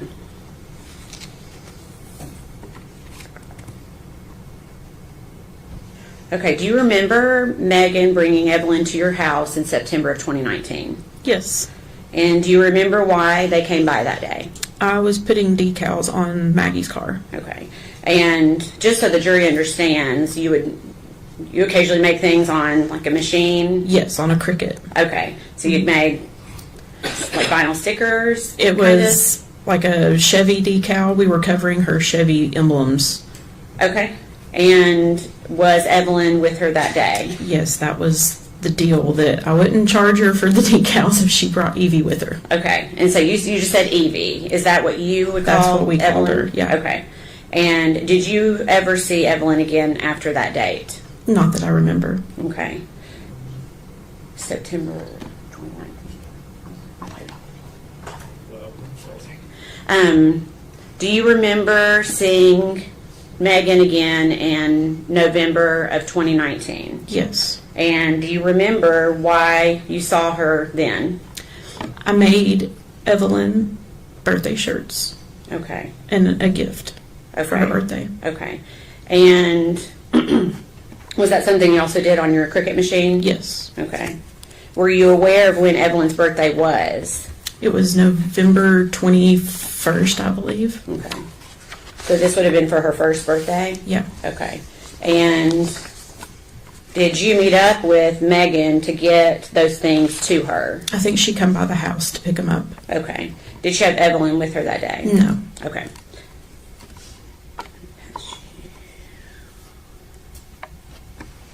Can you go ahead and pass? Okay. Can we approach?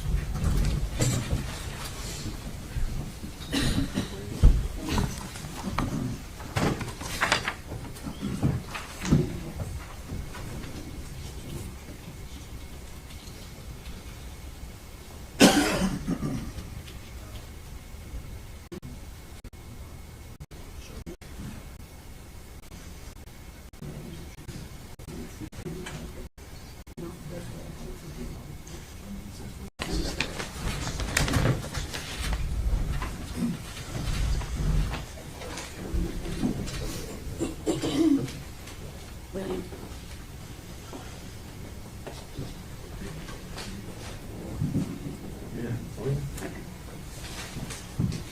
Okay.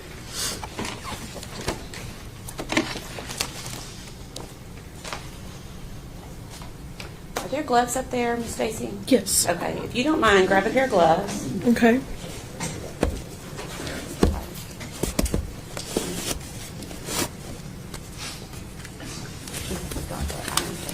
Okay.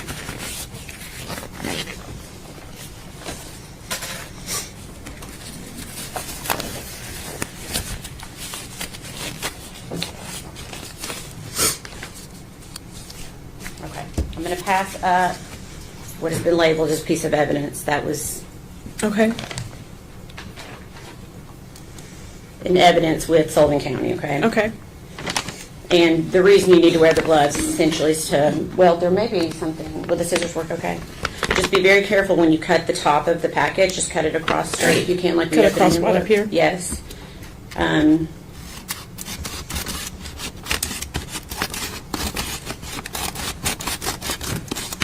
Okay. Take And it then, out? yes, if you can go ahead and just take out what's in the envelope, and don't show it to the jury yet, but see if you can identify that.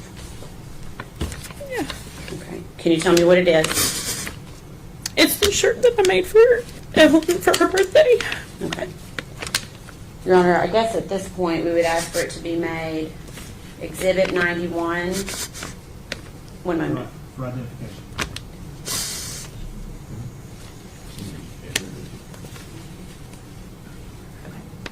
For identification only.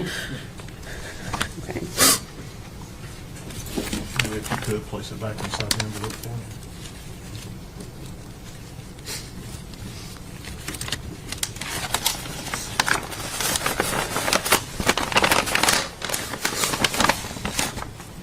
Thank you.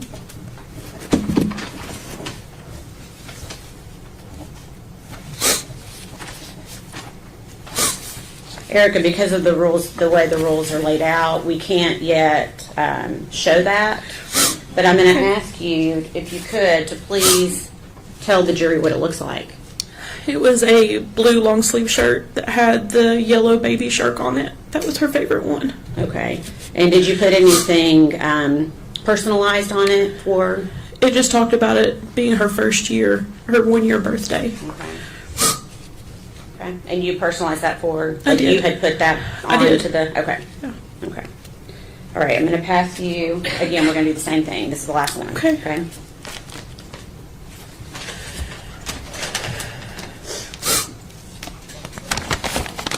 And again, just be try to take care in cutting it if you can.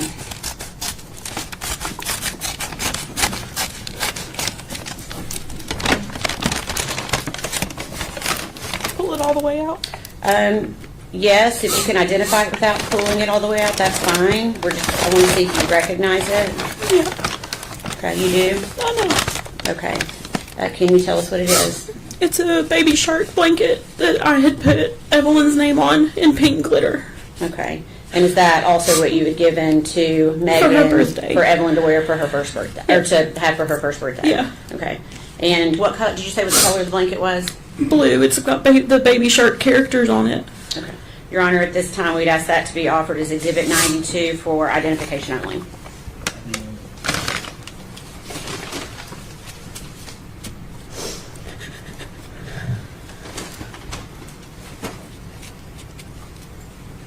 So those two items, are those the two items that you gave to Megan before Evelyn's first birthday? Yes. And what was the purpose of those items? The shirt was to be worn for her birthday party that I was told was being planned. Okay. And then the blanket was the gift. The blanket was the gift. Okay, gotcha.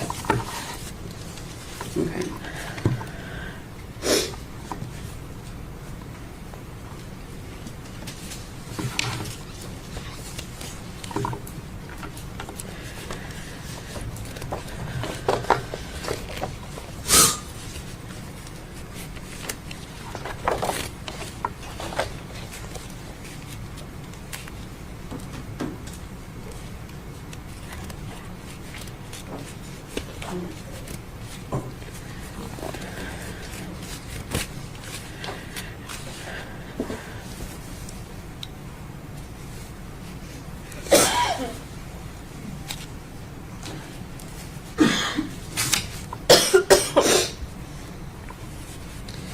During this time that you were around Megan, did she ever say anything about Evelyn that surprised you? She would always say that Evelyn was mean as crap. Okay. And is that the word she used, crap? No, she would say mean as shit. Okay. Did she say that more than once? Yes. Okay. And that would have been around the time that Evelyn was a year old? Yes. Okay. Why did that surprise you? I was raised, you just don't say that about a child. Was Evelyn a mean baby? Not that I ever saw. Okay. What type of baby was Evelyn? Very happy, very smiley. Okay.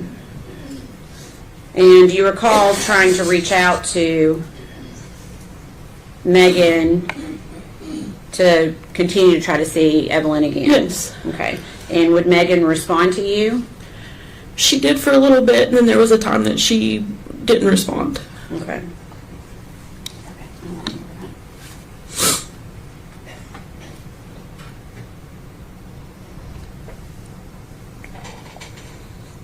Did you buy Christmas gifts for Evelyn? I did. I bought gifts for Maggie and Evelyn. Okay. And did you reach out to? I did. Okay. And did she acknowledge when you reached out? She did. She was supposed to come by our house on the 24th. Okay. And did she come by? She did not. Okay. Did you see Megan again after Christmas? I saw her in January. Okay. So January of 2020? Yes. Okay. Where did you see her? Her and Hunter came to my church twice. Okay. And who was Hunter? Hunter was her boyfriend at the time. Okay. So she came to your church twice. Were both of those times in January? Yes. Okay. Did she have Evelyn with her either of those times? No. Did you find it strange that Evelyn was not with her? Yes. Why? Because anytime I saw Maggie, for the most part, Evie was on her hip. Okay. Did you ask Megan where Evelyn was each Yes. time you saw her in January? Yes. And what did she tell you? She told me she was with her father, Okay. And did you know what his name was? Ethan. Okay. Do you remember when you saw them at church asking Megan what Evelyn thought about Hunter, Megan's new boyfriend? Yes. What did she say? That they had not been around each other. Okay. Did you ask that question both times that you saw her? Yes. And what did she say? That they hadn't been around each other. Okay. When you saw Megan at church those 2 times, did she ever seem to be upset about Evelyn not being around? No. Can you describe her demeanor? She seemed happy. Okay. Did she ever verbally express worry for Evelyn or her safety? No. Okay. Did she give you any indication that anything was even wrong with Evelyn? No. Okay. At some point, did you learn that Evelyn had been reported as a missing child? Yes. They detectives just showed up at our house. Okay. Wanting to know where I was, and I was on my way to Knoxville taking my daughter to an appointment. Okay. And is that how you learned that Yes. Evelyn was missing? Okay. Mhm. So not from Megan? No. Okay. So during the time that Evelyn's missing, did you see Megan Boswell again? I did. Okay. And do you remember where you saw her? I picked her up at the Walmart in Bristol. Okay. Do you remember what month that was? I do not. Okay. I want to February maybe. Okay. And why were you picking her up at Walmart in Bristol? She said she didn't have anywhere to go. Okay. And I thought maybe she would talk to me if it was just me and her. Okay. Because you felt like you had that kind of relationship? I did. Okay. What was your purpose in talking to her that night? To see if she could tell me where Evie was, who had her. Okay. And are you doing this while you're driving Yes. with her? Okay. I'm assuming you asked her those questions I did. when you got in the car. What was her response to you about where Evelyn was? She didn't know. Okay.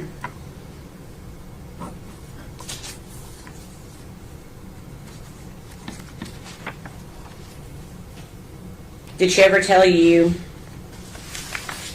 did she mention Ethan? Because she told you about Ethan before. Did she mention Ethan that day?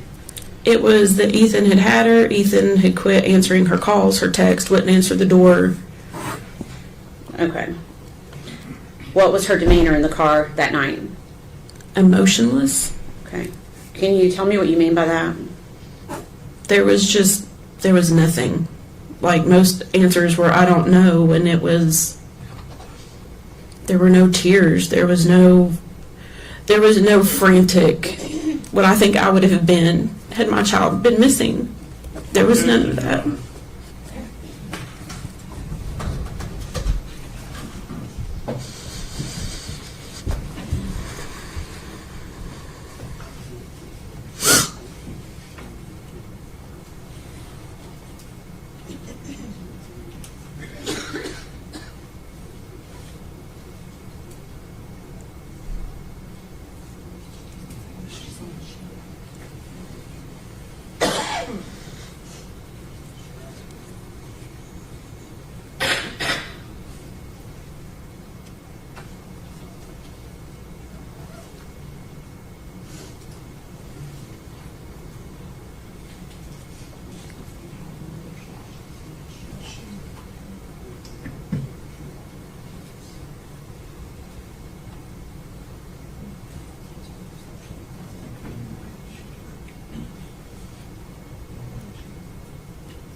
Just to clarify, and this is after Evelyn had already been reported missing, is that Yes. right? Okay. Yes.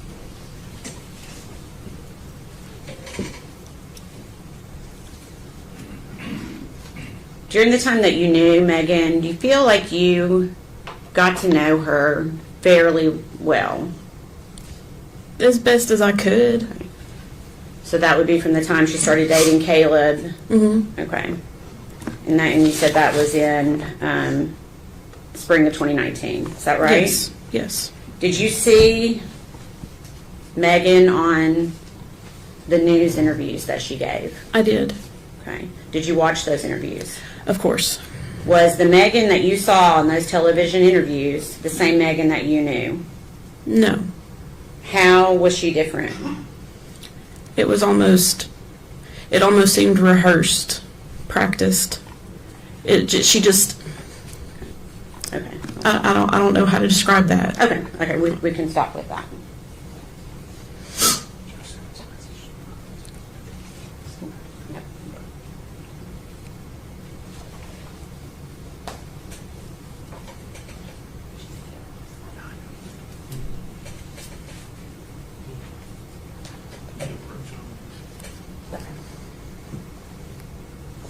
May we approach, Your Honor?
I'm going to pass you 2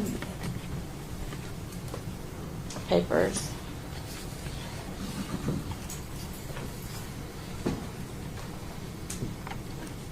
And ask if you recognize them. I do. Okay. What is it? It's messages between myself and Maggie. Okay. For what date? January 8th, 2020. Okay. Is that a fair and accurate representation of your conversation with her on that date? Yes. Okay. Your Honor, we'd ask that be made exhibit number 93. Any objection? No, sir. The full exhibit 93.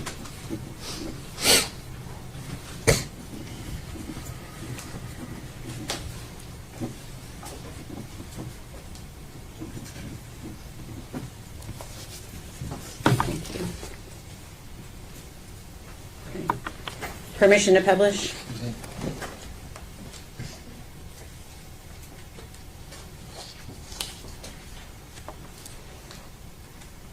Okay. First one.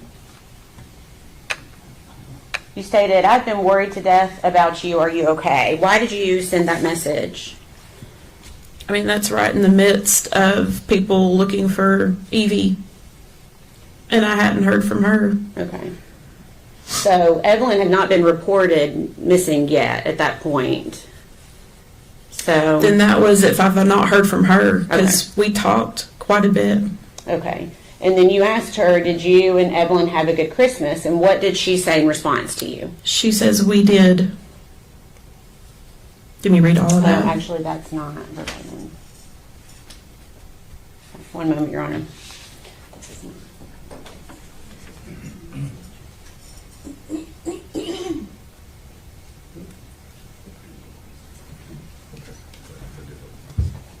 We approach.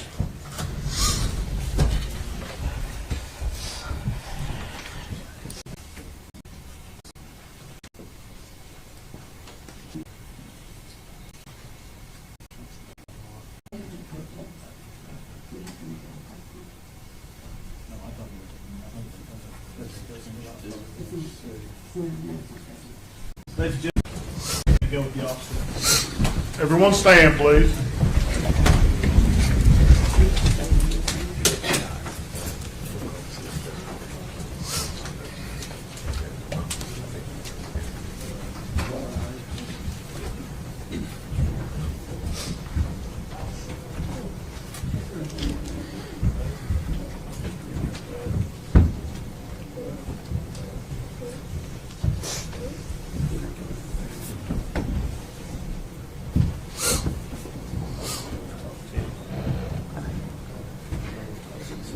You may be seated. Thank you.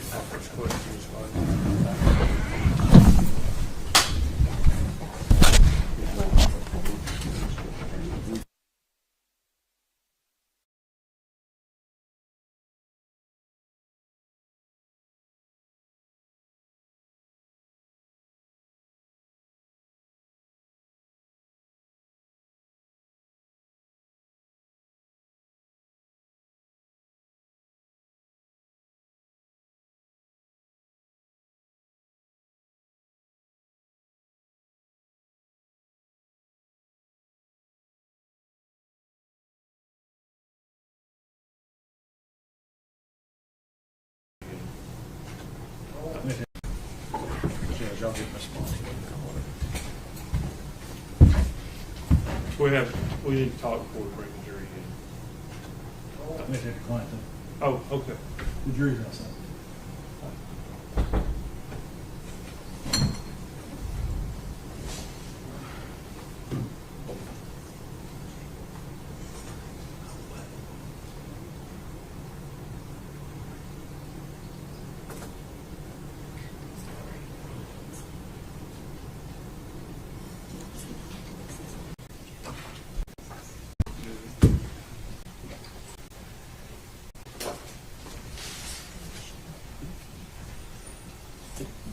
Judge, it appears what has happened, we have been admitting what I believe to be screenshots, what I think the court believed to be screenshots of text messages, which were ultimately a created document that were taken from a cell phone dump. We have, I don't know how many exhibits of that. Notice that on the last one, that exhibit, it came in admittedly without objection because I thought it was a screenshot of the cell phone dump.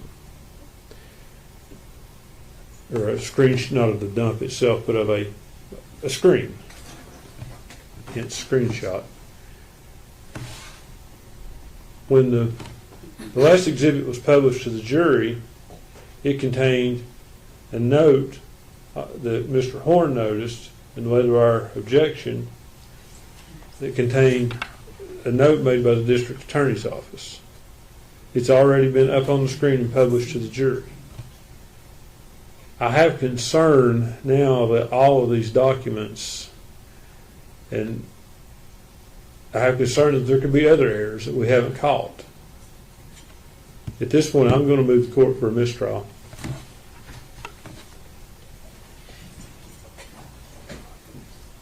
Judge, a couple things in response. Some of those are, I know the Instagram messages actually are screenshots of what was on the phone, so those are not. The other ones are taken from the either Facebook proceeds or text conversations that were dumped from the phones. They're identical. The only thing we've done is put them in a format that makes them look like what you would see if you were looking at Facebook Messenger or at a cell phone. That's the only thing. The one that was most recently up in front of the screen is admittedly not verbatim what was in the text, and that's what was caught. It's just human error in reviewing all this. But everything else is identical. They've all been read. Most of them have been read in court, and those messages and Facebook communications have. Mr. Scott's had those for several years now and reviewed them. And if he disputes the veracity of them, he can sit there and go back through and check them word for word. But they're identical.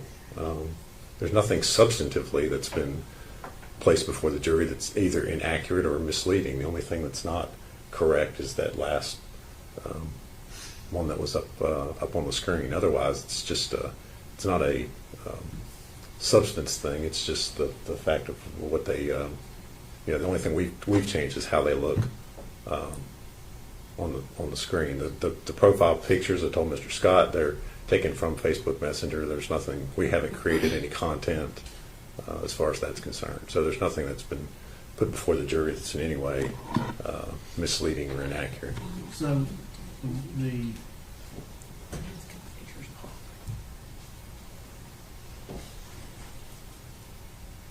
raw data was from the cell phone.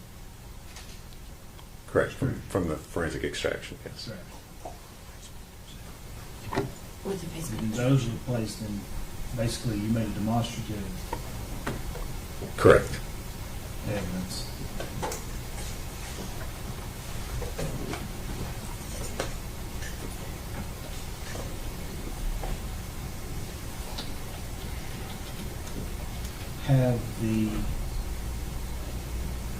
Has the raw data been provided in discovery? Oh, yes, Judge. That's been provided. They've had that for years. And the demonstrative, That was made available. Mr. Scott wanted to, we had him and his investigators at our office several weeks ago. They wanted to look at it. We didn't specifically identify which things we were using, and as the trial's going on, some we've used and some we haven't used. So, but yes, they've been available. Judge, I was not aware of that. We did meet with Mr. Harper and Ms. Massengill. They were very kind to have us up there, but you have to understand, we talked over generally what data we had. I don't remember talking over this demonstrative data. We do have the cell phone extraction. And as these are coming in, the way they look to me, I'm not raising a big stink at it at the time because it looks like screenshots. Picture's worth 1,000 words. And so we see this last one come in. But as far as someone sending me the demonstrative data and saying, we're going to use this or we have this, no. That's my understanding. Now, in everyone's defense, these files are huge. I can't tell you that I can say chapter and verse, which is in every folder, and I doubt they can either. But at the same time, I find myself now in a position where we're in the middle of the trial. It would be near impossible to go back and compare all of these documents. I don't think there's, Judge, if you want me to, I don't think it'd be that difficult for us to pull these messages from what they come in Facebook. And I mean, if you want to compare them, we can isolate those. I don't think that'd be difficult at all. I mean, it's not that many messages that have been admitted at this point.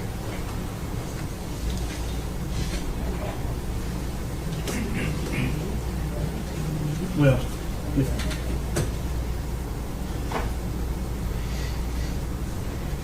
since the raw data has been given, I'm not going to grant this trial because of the scope. Now, I think if the extractions hadn't been provided, I would have to.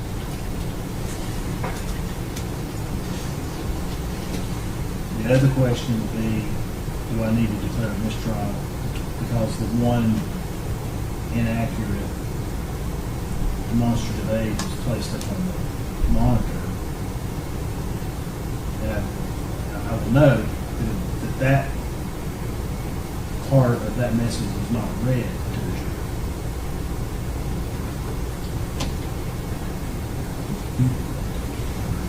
It was not read to the jury. And I know that General Massengill is the one that first brought it to our attention that there was a problem.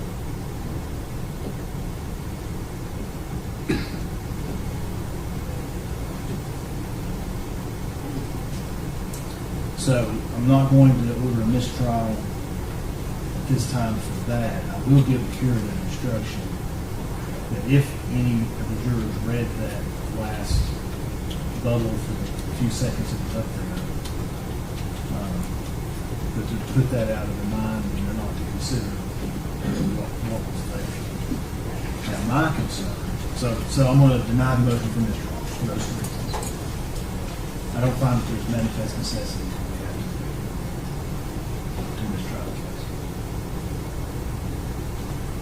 Now, going forward,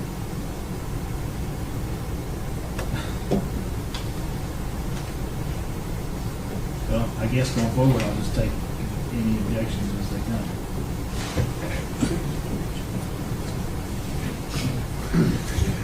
Since I can't give any advisory opinion.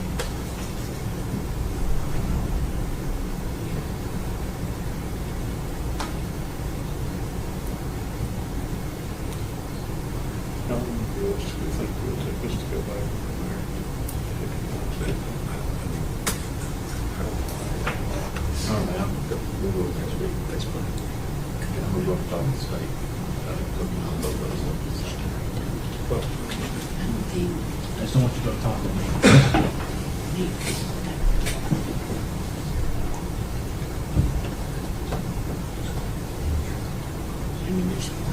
Well, please, I don't ever take that long. A couple hours probably.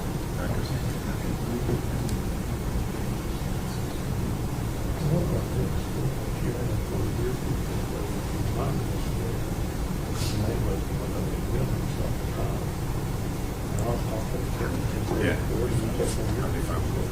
I'll always do. And that way that is like, Yeah, well, we'll always have to.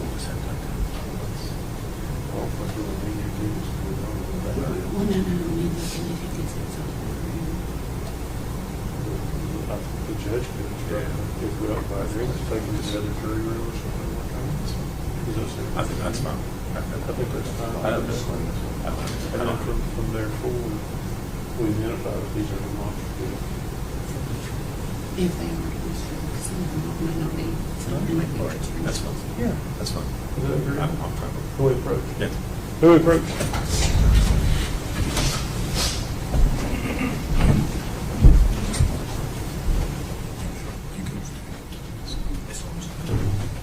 Yeah, we'll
On the last.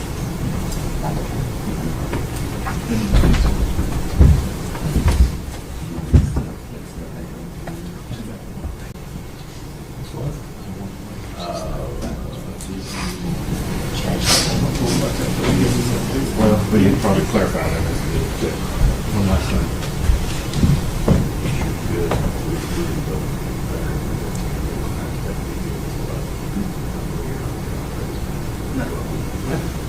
Well, in one of, yeah. They're all Yeah. recorded. One of them has a I'll send mine. Okay. Just don't have to watch.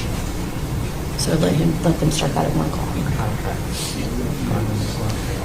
Now, you need to go through them over lunch, pull out, you don't need to take them off, just pull out the screenshot. Yeah.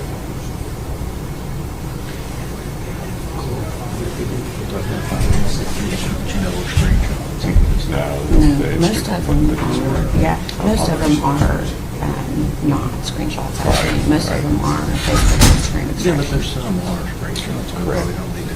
No. I don't think we put any screenshots in. Yeah, we there. did. Audra gives. Oh, we did, that's right, yeah. I don't know if those need to go back. It's just gonna be. No. Are we in recess? I think so. Are we in recess, Judge? We will be in recess till 1 o'clock. So do you want us to go?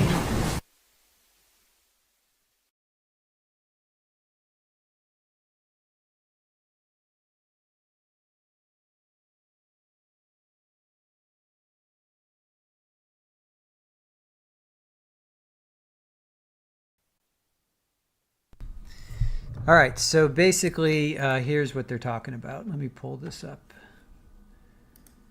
He asked for a mistrial, and I get it because one error could be, how do we know there's not other errors? I got no problem with that argument because it's the same thing with like somebody who lies. They lied once, they're willing. What else are they not? What else are they telling the truth about? All right, so let me turn these guys off. Where are they? So this is what they're talking about. So they were just showing a series of text messages between Erica, Stacy, and Megan. And did you have a good Christmas? And Megan responds, "We did." But then there's this note. When asked if she and Hunter are a couple, Megan responds to Erica, "More or less, LOL. Ethan's leaving to go home tomorrow, so I won't even have Evelyn tonight, but I'll bring her next week." So that's the gist. The gist of that. So, but I can understand because it's like a witness. When a witness is lying, you catch them in one lie, what else are they, not telling the truth about? So what other screenshots or what other evidence shows this? I mean, they've gone through it and they haven't seen it. So you could say it's kind of self-evident of being, we've seen it, everybody's seen it, and this is the first time we've seen, what do you call it, a note. So we've already seen the evidence, and this is the first time we've seen this note. So you can't say, oh, all the other evidence prior has been a problem because we've seen it. We've all seen it. All right. So like I said, Erica Stacy is talking, and I missed the first few minutes because I had to rescue a snake. And Curvio, I do think it was a black racer. It's probably, let's see. Where are you guys? Yeah, it was good. It was a good foot and a half, probably like size of my finger. Big enough that I didn't want Paulie to mess with it. Okay, so I did come back, and Erica made gifts for Evelyn's first birthday. Shirt is presented, and poor Erica, she was a mess, and I can understand. She also made a blue long sleeve shirt with a yellow baby shark on it. She also made a that was what was presented, and then there was a blue baby shark blanket. Then in January, she said, "Where's Ethan?" And she says Megan replies in a text that she was with Nathan. She was with Ethan. Where's Evelyn? She's with Ethan. Law enforcement showed up wanting to know where Erica was. Oh, and Erica is related to all of this is because Megan dated her son. Here's an interesting thing so far that we've heard about Erica is that she picked up Megan at a Walmart in February, and because Megan didn't have anywhere to go, so she's hanging out at this Walmart. She has nowhere to go, so Erica thought that she could talk to Megan, and so she asked questions about Evelyn, and Megan said she didn't know, and she said Ethan. She tells Erica Ethan had Evelyn, and he stopped returning calls and texts. And the biggest thing that came out of all of that was that there's no emotion, there's no tears. She wasn't frantic, and Erica says that's not how I would have reacted if my child was missing. And then that led us to this January 8th text thing where it says, "Did you and Evelyn have a good Christmas?" And then she says, "We did." And then this is where you see the notes. So that's where we stand.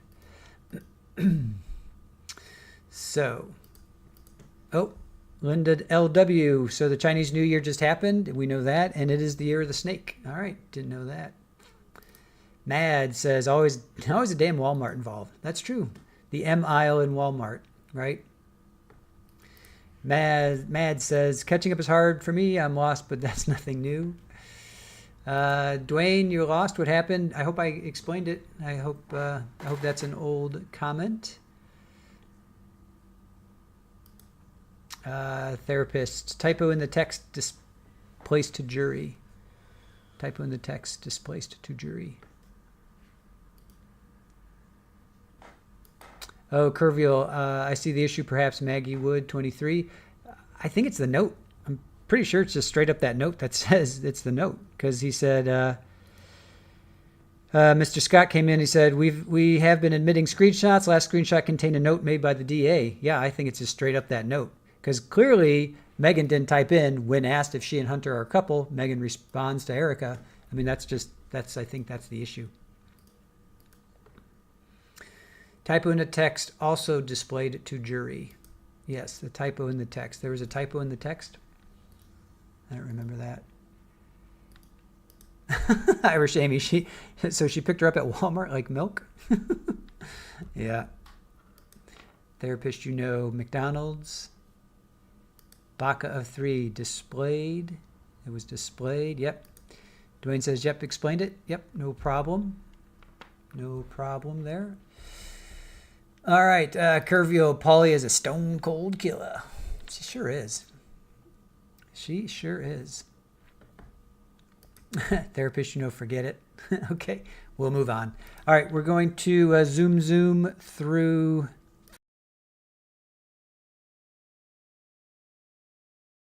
We're going to zoom through lunch.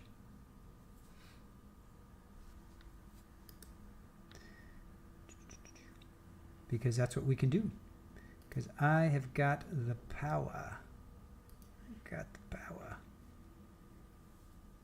Blink. All right.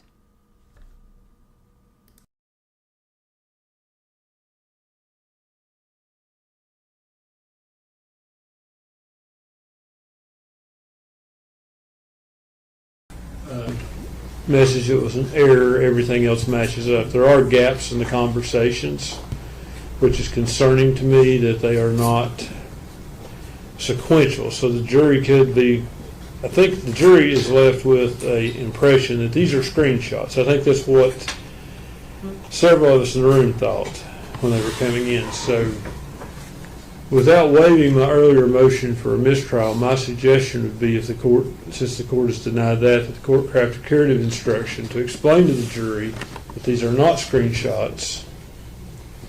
These are text messages selected by the state, which are a portion of the text messages contained on a telephone download. I think that in fairness would at least let the jury know that this is, because for instance, there could be more conversation between Megan Boswell and Bailey Hawkins. There could be more conversation between there, and it may not be relevant, but to make it look like they haven't had any more conversations between there, it's like they're talking about this and they're talking about it again. I think we just need for the jury to know that it's somehow, these are portions of conversations, and what the state is deemed to be relevant to their case. And Judge, I don't have any problem with you giving them an instruction, telling them that's a portion. To the extent it anyway insinuates or infers that there's like stuff that's been left out that might otherwise. I mean, yesterday we were arguing about how cumulative everything was. I mean, part of the reason we didn't do that was to avoid having 20 pages of text messages read to the jury that had nothing to do with the case. So that's part of the reason why they were clipped the way that they were. But, as Mr. Scott said, there's nothing that's been left out or any way misleads the jury in any way. So I have no problem with the court giving an instruction as to explain what those messages, that whether they're taken from Facebook or Instagram or text, are. I don't have any problem with that at all.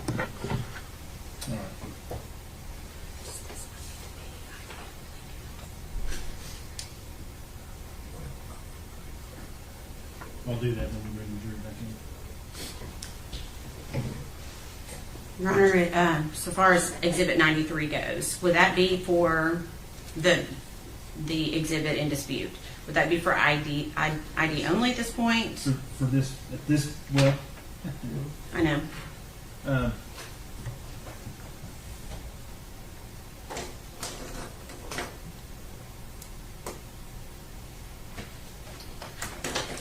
can't actually make it ID only at this point because it's been partially shown to the jury. And I've got to talk with them about that as well. But what I will do is I will make it not published to the jury further. Okay. Okay. So Sherry, you need to make a note that 93 does not go back to the jury at the end of the proof.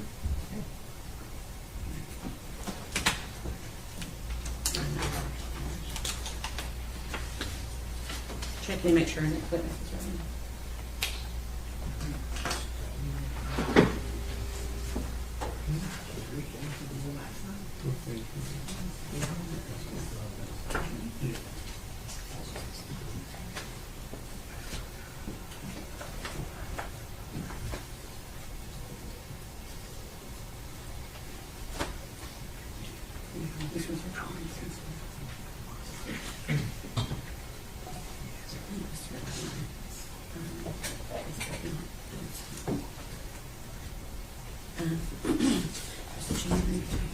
This is you're going to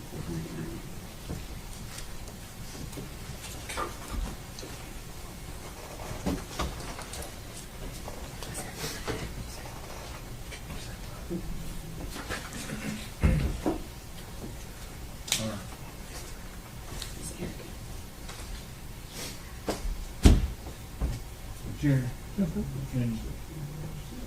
and I don't remember where it was done. Was the motion for a mistrial, did we make that at sidebar, or did you make that? It was made from the lectern. It's in the record. It's in, I just want to make sure. Okay. Stay ready to proceed? We are, Your Honor. Yes, sir. And I believe you were still on your direct of Ms. Stacy. Miss Erica Stacy. We'll go ahead and have her. If the jury's ready, we'll bring them in.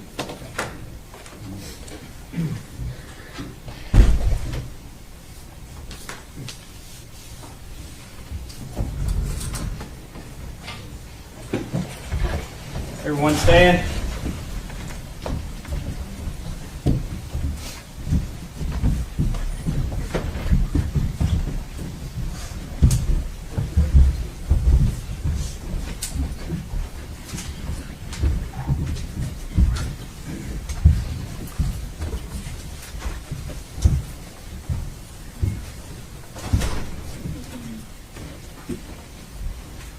Be seated.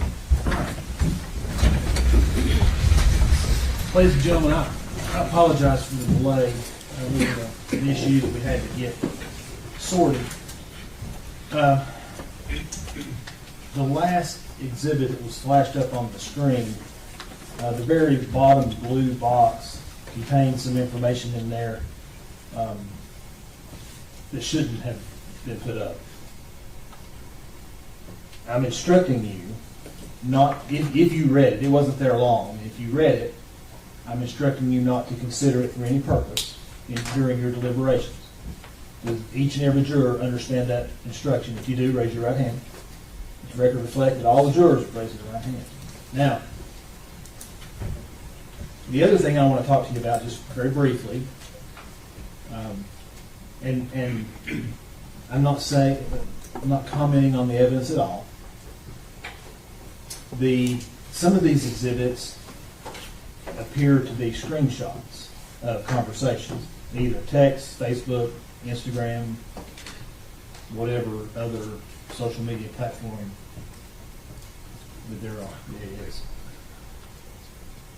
And they're not actual screenshots. They are snippets of conversations taken from a phone extraction that was done. Okay? And I just want you to understand that. Which means that it's not necessarily a sequential stream of conversations back and forth. Does everybody understand that? No? All right. I think that's it. I believe Miss Stacy was on the witness stand. You'll come up, Miss Stacy?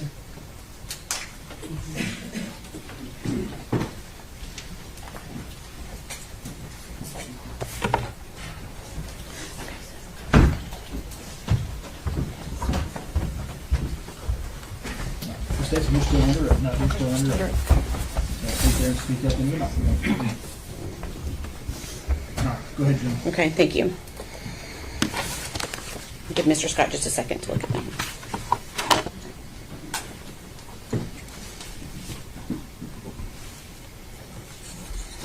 Okay, I'm going to pass you a document to see if you recognize it. Okay.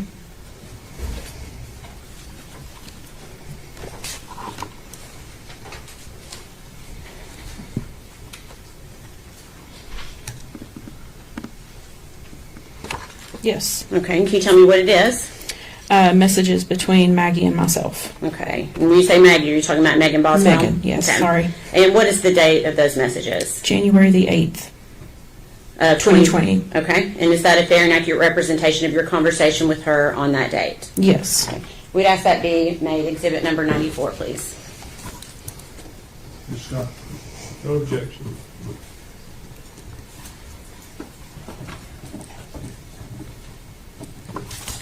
Permission to publish? Go ahead.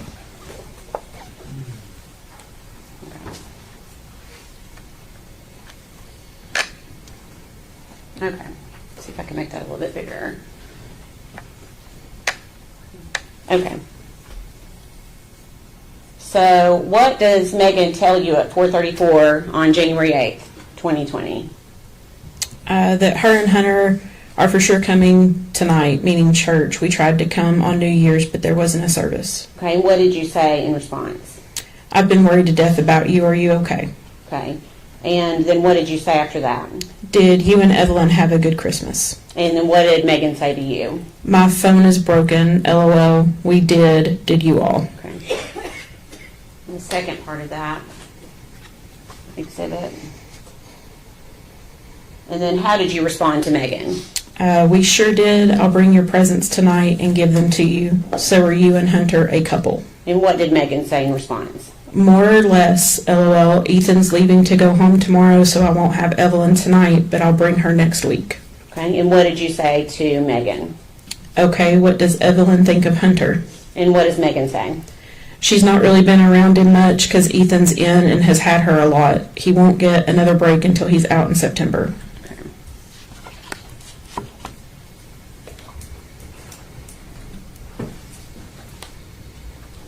I'm going to give you this one.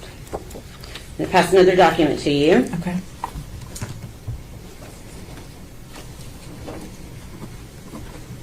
And ask if you recognize it. Yes. Okay, can you tell us what it is? Again, messages between me and Megan.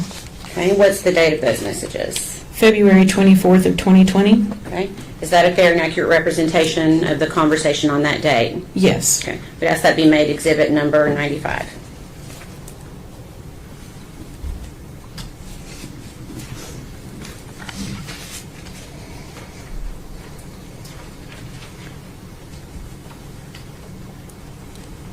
Permission to publish. No. Okay. Before exhibit 95. Okay. So it looks like this happened after Evelyn had been, or you had been notified that Evelyn was missing. Is that right? Mm-hmm. And what do you say to Megan? Can you tell me who has or had Evelyn? I'm worried sick about her. And then what does Megan say to you? My mom did. That's why TBI was looking for that BMW and she's being questioned. And then what did you say to Megan? What did your mom do with Evelyn? The news said she wasn't with them. And then what question do you ask Megan here?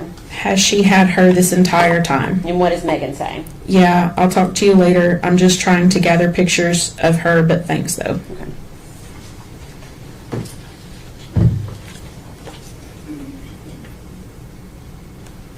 Is that the first time she told you something different than Ethan? Yes. Having Evelyn?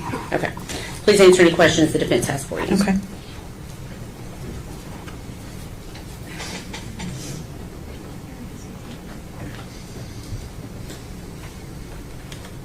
Miss Stacy, my name's Gene Scott. How are you? I'm okay. How are you? Good, thank you for asking. It's my understanding you knew Megan through her dating your son, Caleb. Yes, sir. When did they date? It was spring of 2019. Okay. So, how old was Evelyn the first time you met her? Oh, goodness. I honestly do not remember. It was early spring. Okay, so sometime around March. Was that a fair estimate? March or April, yeah. Okay. So she'd have been somewhere 4 to 5 months old? Yeah, I was going to say 5 or 6, maybe. I don't know. Because she was born in November, so if it Right. were 6, that would put the relationship into May. Was it that Okay. late? I want to say they started dating somewhere around April. Okay. So, how often would you see Evelyn with Megan? Anytime I saw Megan, Evelyn was with her. Okay. And I'm assuming when you saw Evelyn with her, you never saw any signs of abuse or neglect. Is that fair I to did say? not. Were you able to ascertain the relationship between the two of them? Did Megan come across you as a loving mother? It seemed perfectly normal. Most babies that age tend to cling to mom, and Evelyn did that. Okay. What was Megan's personality like back then? She was usually kind of quiet till she got to know us a little bit better, and then she would come in and she would just have normal conversations with us. Okay. At that point, she wasn't unfriendly. No. You described her earlier as being unemotional. The one time that we were in the car together, yes. That was different than her normal personality. Yes. You think you described her as unemotional? She could have been withdrawn. Would that be a fair assessment too? Numb. None. Numb Just would be a good description. okay.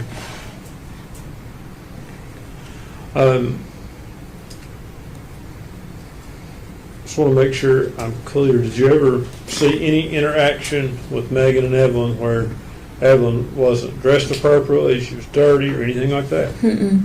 No, sir. Okay, so I'm assuming you thought she was a good mother. I did. When is the last time that you saw Evelyn? September 11th, 2019. Okay. Ms. Stacy, I thank you for being here and for your testimony. Yes, sir. Redirect. No, Your Honor. May she be excused. Yes, yes, sir. Yes, sir. Ms. Stacy, thank you for your testimony today. You're released from your subpoena.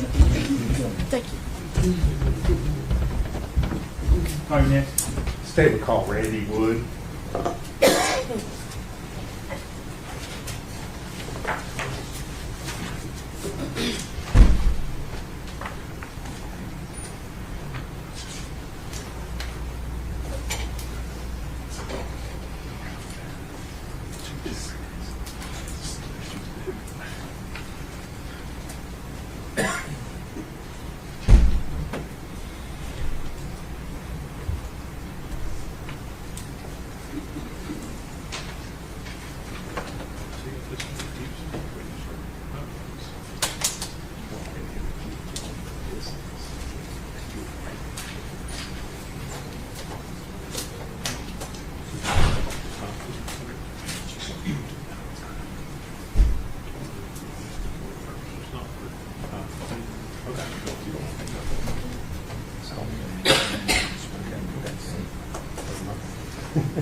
Raise your right hand, sir.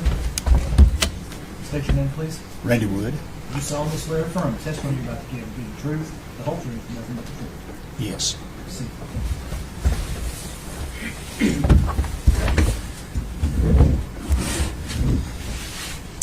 Thank you, Judge. You're Randy Wood, is that correct? That's correct. All right. And Mr. Wood, where were you living back in 2019? Let's see, 217 Sandy Point Drive in Blountville. All right, you said Blountville. Was that in Sullivan County? Sullivan County. Okay, and just for context, kind of tell us where that's located. Where is It's that? located in Barefoot Landing on the lake. Okay, how by the lake out there? Yes. Behind Behind the airport. Airport, okay. All right, now, we've heard some mention earlier in the trial about Preston Hunter Wood. Is he your son? Yes, he is. All right. Now, back in December of 2019, did you open a restaurant here in Blountville? I did. All right, if you would, kind of tell us what it was and what you were serving. The name of it was Hunter T's Chicken Shack. I was the only owner of the place. It was right there on Highway 75. All right. Where? I sold chicken, roasted chicken. Okay. Was it a sit-down restaurant? No, it was a drive-through, just like Pal's. All right. And it's over there, right across, kind of from Northeast State. Yes. Okay. Now, you mentioned you were the only owner. Did you have employees, people that worked for you? Yes. Yes. Okay. How many people? How many Well, employees? let's see. We interviewed. We hired everybody that filled the application out because usually there only about a half shows up the day you open up. So I probably had about 12 employees. Okay. And who made the decision as far as who was being hired or not? I did. Okay. And one of those employees that showed up to apply for a job and work there, did you know Megan Boswell? I didn't know her till she filled the application out. That's the first time I met her. Okay. And did she apply for a job with you? Yes. And did you hire her? Yes. And do you see Miss Boswell sitting in the courtroom here today? Yes. If you would, point her out and describe what she's She's wearing. sitting right over there with the glasses on. Judge, for the record, he's identified the All right. Mr. Wood, what do you remember what day you opened? It was the first Monday in December, and it was the second. Okay. Second day of December, is that 2019? Yes. All right. Was Miss Boswell working that day? Yes. Okay. And you mentioned you didn't have a whole lot of employees. Who was in charge of making the schedule and deciding? Jason Fassett made the schedule and everything. Okay. Was your son Hunter an employee there? Yes. All right. What did Hunter do? He was mainly just an employee. Okay. Because Jason sort of run the place when I wasn't there. All right. So Hunter and Megan worked there as co-workers. Yes. Did you work there at the restaurant? Were you there on a regular basis, or? Pretty much so, you know. Yes. Okay. So you saw Hunter and you saw Megan together at the restaurant. That's a fair Yes. statement. Yes. All right. Where was your son Hunter living at that time? He was living with me at that time. Okay. At your house out at that lake, yes. Okay. Out there. Did he have a vehicle that he drove then? Yes, he had a Ford truck what he drove. All right. At some point in time, did you realize that your son Hunter was in a dating relationship with Megan Boswell? Well, you know, it is a weird situation, to be honest with you, because she got her car repoed one day at the chicken shack, and I made Hunter take her to the doctor that day, and you know, because she didn't have a ride. Okay. All right. So that's how they started running around together, because she didn't have a car. Okay. So at some point in time, you realize they're dating. Well, they was together a lot. Okay. Yes. Okay. You can say dating if you want to, or All together right. a lot. Yes. Okay. And at some point in time, did she come to live at your house? Well, she didn't have anywhere to go when they repoed the car. And apparently her father, what she said, kicked her out. So I let her come stay. She stayed about 3 nights there. That's all she stayed. Okay. Were you aware that she had a small child? Yes. Okay. Did you ever see Evelyn? No, never saw the baby. Okay. She never brought Evelyn to work there with her at the chicken shack? When I hired her, because one of the questions is, do you have any kids? Because we work around schedules. Because you got a child, you can't work a lot of hours. So I asked her, she said, yes, I have a baby girl. I said, well, do we need to work around your schedule? She said, no, the baby daddy had the child. She said, I can work as many hours you want. Okay. And I said, okay. Did she work a lot of hours? She did work a lot of hours. Okay. Now, you said she had stayed at your house. Did you ever see each other? Yes. How long has he been there? 2 months. Okay. What, have you been up there to see him at that facility? Yes. What is his mental status this time? Well, some days he's pretty decent. Other days he don't know who I am. Okay. Would he be able to come into this courtroom and testify? No. Okay. You mentioned that he'd been there for about 2 months. Yes. Had he had mental health problems prior to that? Yes. Okay.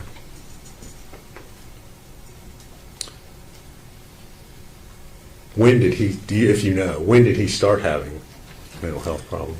Well, when he got accused of being a baby killer. Objection.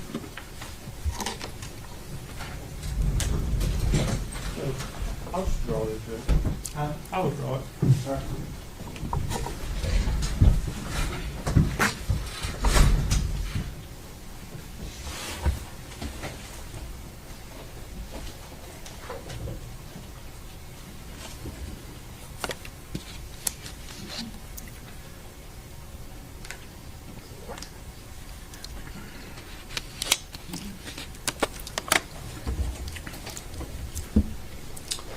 Thank you, Mr. Wood. If you would answer any questions Mr. Scott has for you.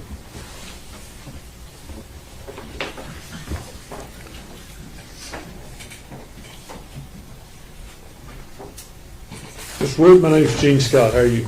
I'm doing good. How you doing, this? I'm doing good. Take my reading glasses off. Let's talk about your son. It's Preston Hunter Wood, is that correct? That's correct. All right. And you said he hadn't had any mental problems until people accused him of being a baby killer. That's true. Okay. Since then, he has had quite a few mental problems. Is that true? Okay. He has been diagnosed as being schizophrenic, suffered hallucinations. That's probably true. Yes.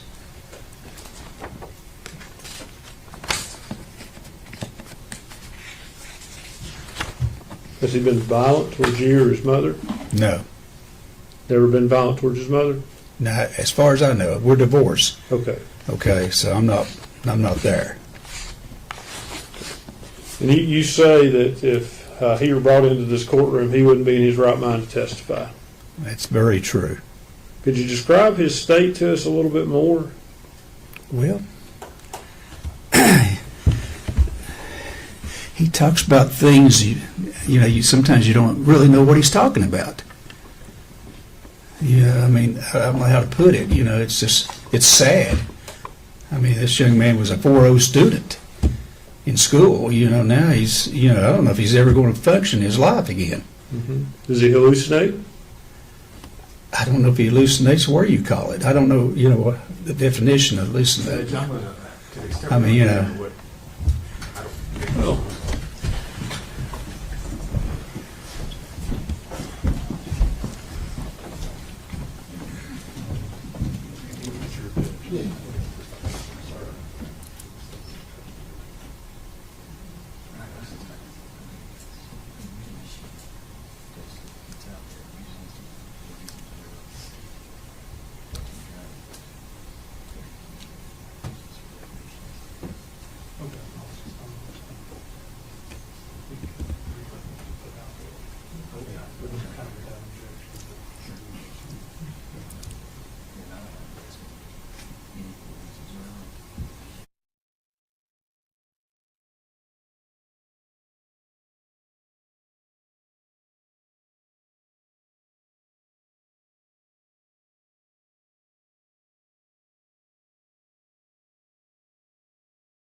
Those were upside down.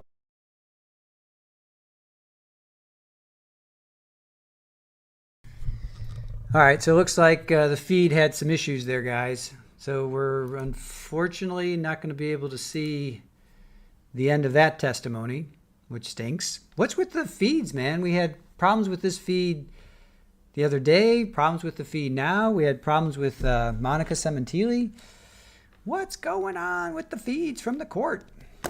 All right, so we're picking up with a new witness. I'll try and find out what her name is. I'll have to look at a recap, but this is a new witness, apparently. Might as well take this time to talk about what we've heard so far. Let's see. Let me just put up her thumbnail. Okay, so actually, I can come here. While we talk. All right, so we heard from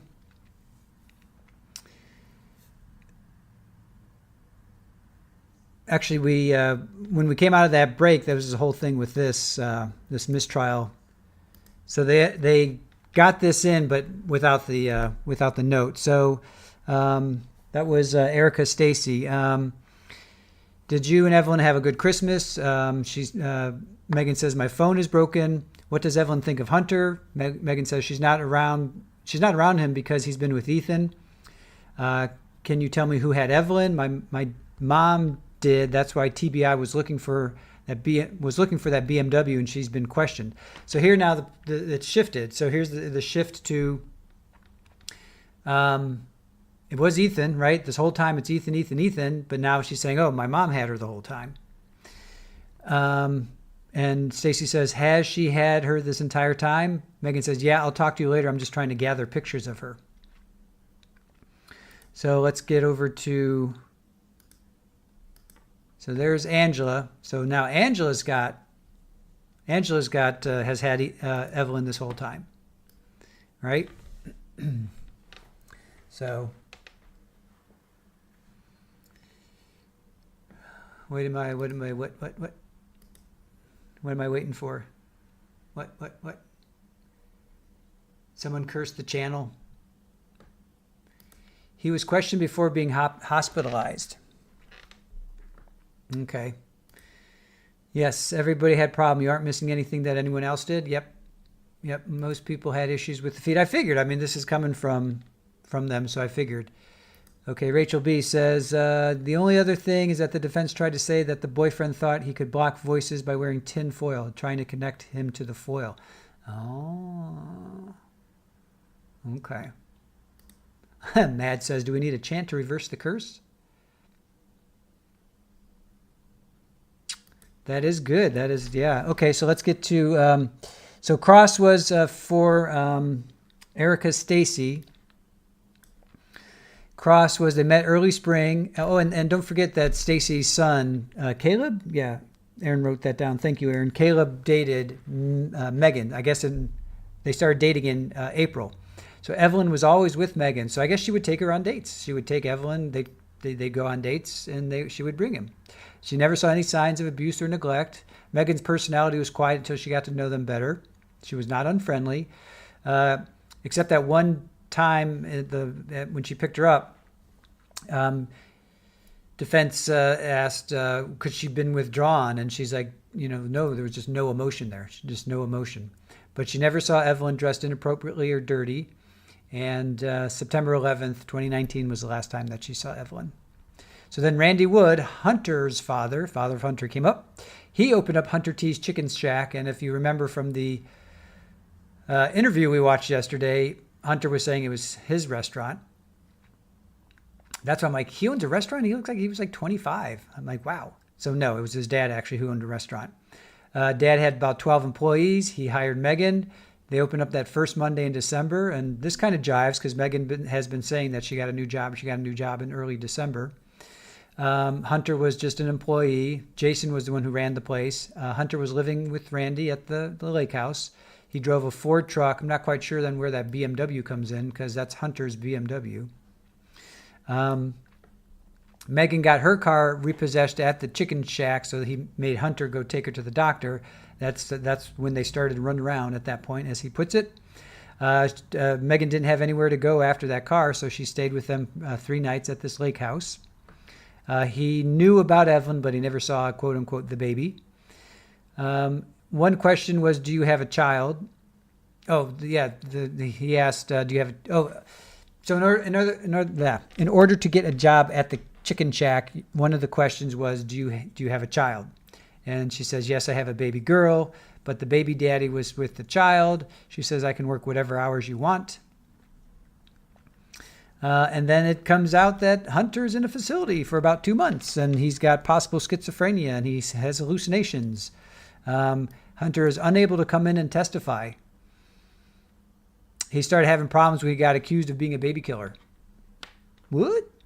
And then Cross came in, diagnosed with schizophrenia and hallucinations. He's never been violent with the parents, as far as he knows. He wouldn't be in his right mind to testify.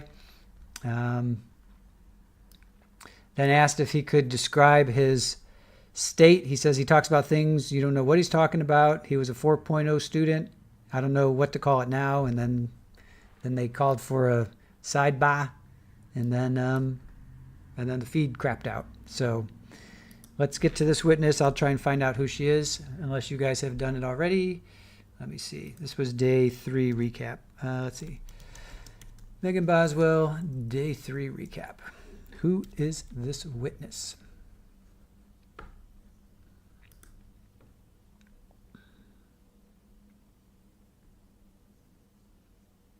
Is this Michelle Gilliam?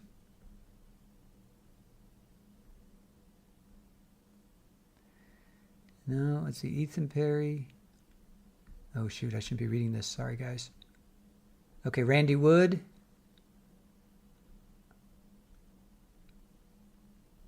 Oh, my God. Please tell me we didn't miss. Oh, my God. If this is Michelle Gilliam, I am not going to be happy. All right, I'm going to go with this is Michelle Gilliam, but if this is Michelle Gilliam, we lost a lot of important testimony. Oh, I hope I'm wrong about that. All right, let's get back. I hope I am wrong, but let's get back to it.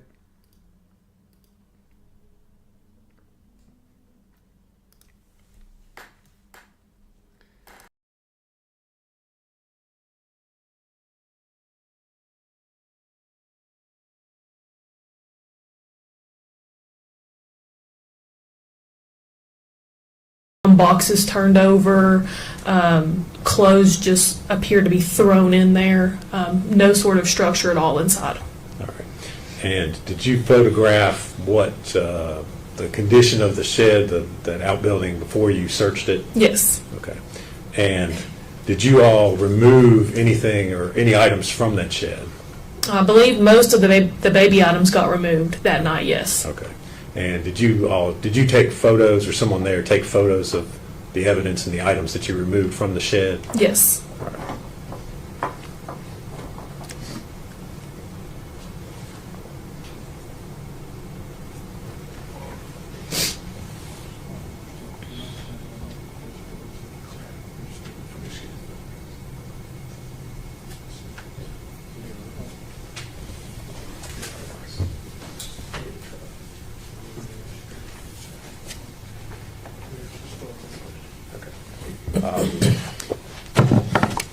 Lieutenant Gillum, I'm going to hand you some photographs and ask you if you recognize them. Mr. Scott's still going through some of them, but if you would go ahead and take a look at those, see if you can identify what's been handed to you.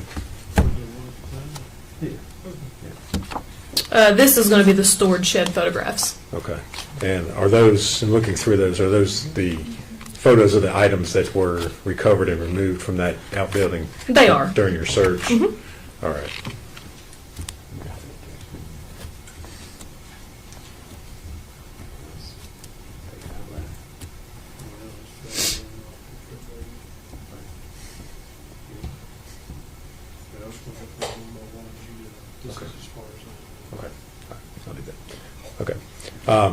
If you would, okay.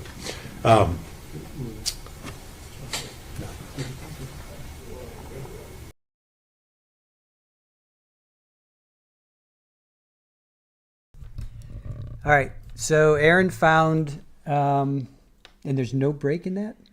I don't know. I just. Okay, so we lost some really important testimony. So Aaron found another feed that Has it. that has it. It seems like he's there. Okay, so send that over to me. All right, Aaron saves the day. Whoop whoop. It's going to take time to get everything adjusted. Okay, all right, just give us a second. Oh, did you send it to me? All right, hold on, guys.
All right, so we're going to pick up, just so the stream kind of makes sense if somebody's watching this on replay. So we're going to pick up on Randy Wood, and then we're going to run through it.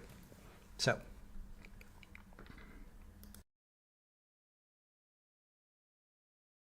You're about to give the truth, the whole truth, and nothing but the truth. Yes.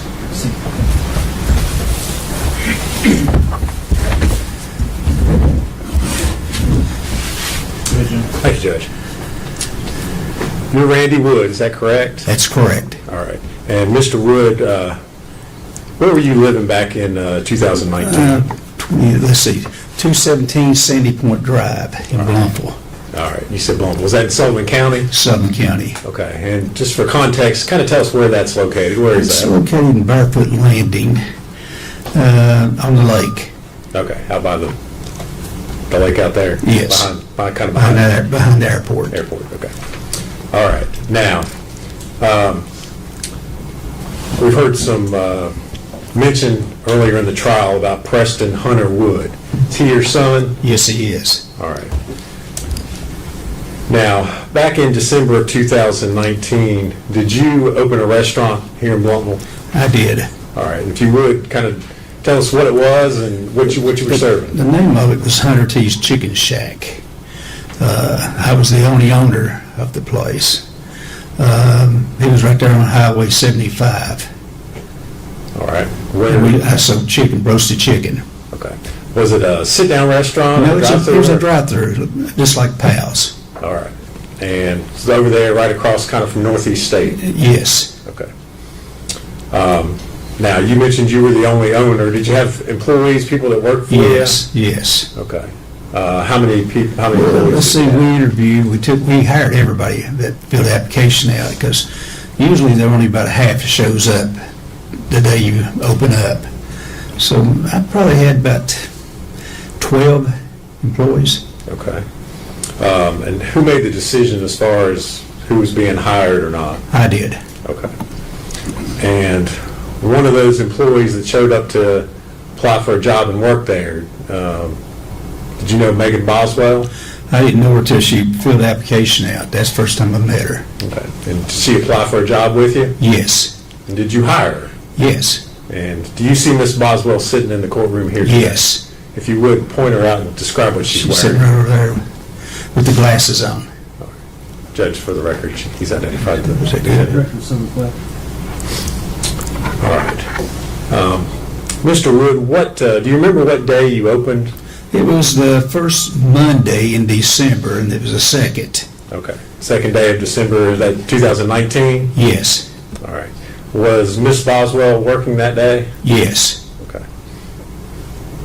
And you mentioned you didn't have a whole lot of employees. Who was in charge of making the schedule and deciding? Jason Fassett made the schedule and everything. Okay. Was your son Hunter an employee there? Yes. All right. What did Hunter do? He was mainly just an employee. Okay. Because Jason sort of run the place when I wasn't there. All right. So Hunter and Megan worked there as co-workers? Yes. Did you work there at the restaurant? Were you there on a regular basis, or? Pretty much so, Yes. Okay. So you saw Hunter and you saw Megan together at the restaurant? That's a fair statement. Yes. All right. Where was your son Hunter living at that time? He was living with me at that time. Okay. Out that lake, yes. Okay. Out there. Did he have a vehicle that he drove then? Yes, he had a Ford truck what he drove. All right. At some point in time, did you realize that your son Hunter was in a dating relationship with Megan Boswell? Well, it was a weird situation, to be honest with you, because she got her car repoed one day at the chicken shack, and I made Hunter take her to the doctor that day, and because she didn't have a ride. Okay. All right. So that's how they started running around together, because she didn't have a car. Okay. So at some point in time, you realize they're dating. Well, they was together a lot. Okay. Yes. Okay. You can say dating if you want to, or All together right. a lot. Yes. Okay. And at some point in time, did she come to live at your house? Well, she didn't have anywhere to go when they repoed the car. And apparently her father, what she said, kicked her out. So I let her come stay. She stayed about 3 nights there. That's all she stayed. Okay. Were you aware that she had a small child? Yes. Okay. Did you ever see Evelyn? No, never saw the baby. Okay. She never brought Evelyn to work there with her at the chicken shack? When I hired her, because one of the questions is, do you have any kids? Because we work around schedules. Because you got a child, you can't work a lot of hours. So I asked her, she said, yes, I have a baby girl. I said, well, do we need to work around your schedule? She said, no, the baby daddy had the child. She said, I can work as many hours as you want. Okay. And I said, okay. Did she work a lot of hours? She did work a lot of hours. Okay. Now, you said she had stayed at your house. Did you ever bring Evelyn over? The baby never was in my house. Okay. Did she ever bring any high chairs or playpens? No, nothing. Diapers, baby bottles? Nothing. Okay. Did you ever see your son Hunter around? Evelyn? No. Okay. How often did you see Hunter at that time? Every day. Okay.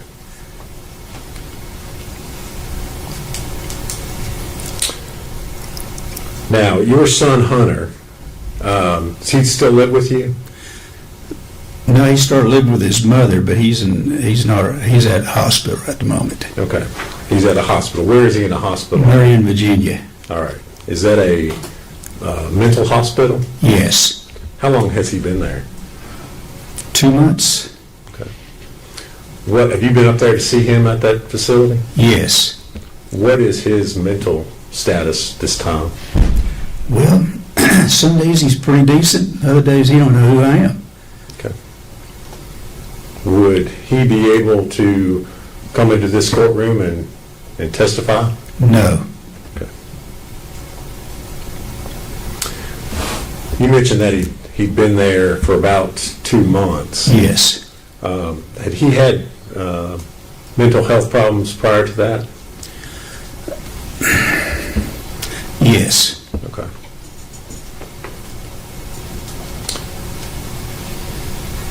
When did he, if you know, when did he start having mental health problems? Well, when he got accused of being a baby killer. Objection.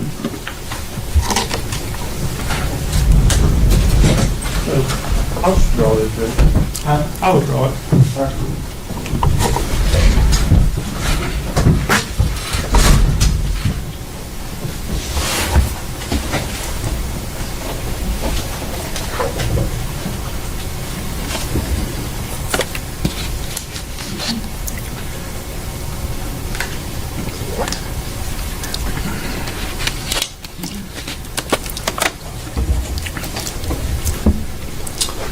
Thank you, Mr. Wood. If you would answer any questions Mr. Scott has for you.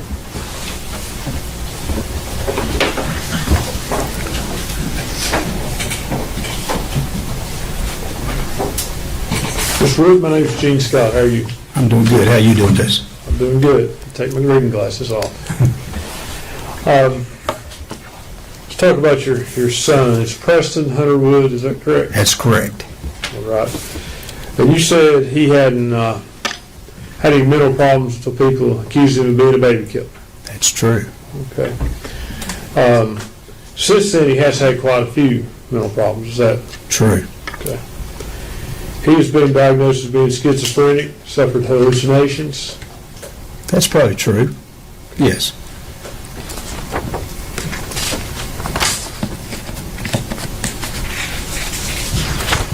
Has he been violent towards you or his mother? No. Never been violent towards his mother? No, as far as I know, we're divorced. Okay. Okay, so I'm not there. And you say that if he were brought into this courtroom, he wouldn't be in his right mind to testify. That's very true. Could you describe his state to us a little bit more? Well, he talks about things you sometimes you don't really know what he's talking about. I mean, I don't know how to put it. It's just, it's sad. I mean, this young man was a 4.0 student in school. Now he's, I don't know if he's ever going to function in his life again. Mm-hmm. Does he hallucinate? I don't know if he hallucinates, what do you call it? I don't know, the definition of hallucinate. I mean,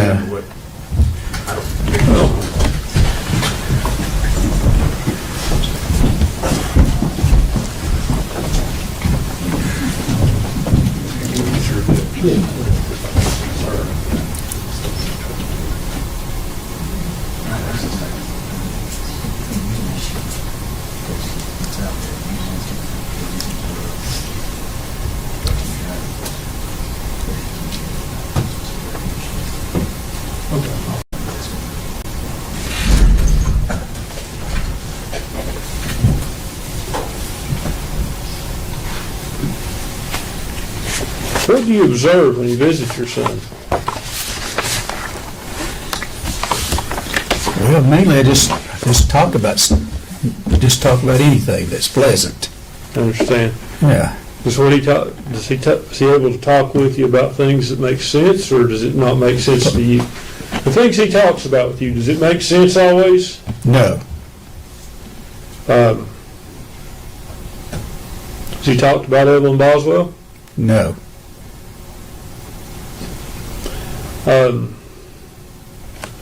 Are you aware that he has in the past been diagnosed with violent threats, hallucinations?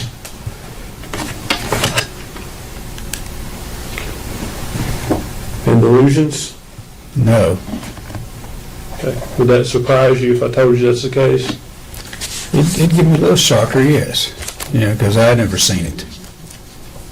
So you don't know about that? I've never seen that before. Okay, I'll move on. Have you ever seen him be aggressive? No. Is there any security measures about, as far as when you visit with him, that requires him to be restrained or anything? No.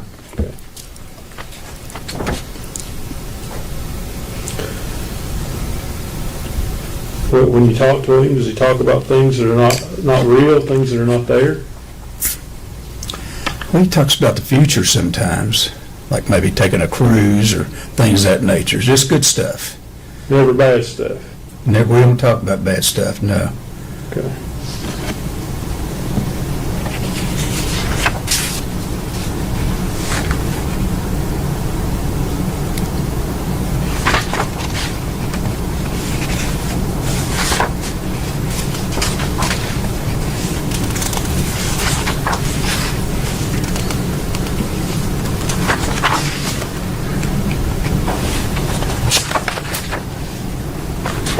Have a minute, Judge.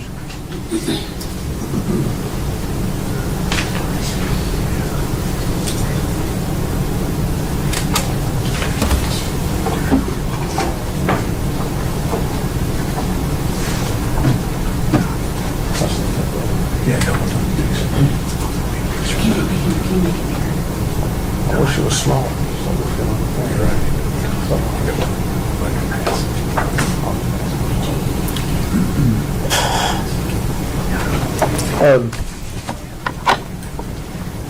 Has Hunter ever discussed anyone stealing his thoughts with you?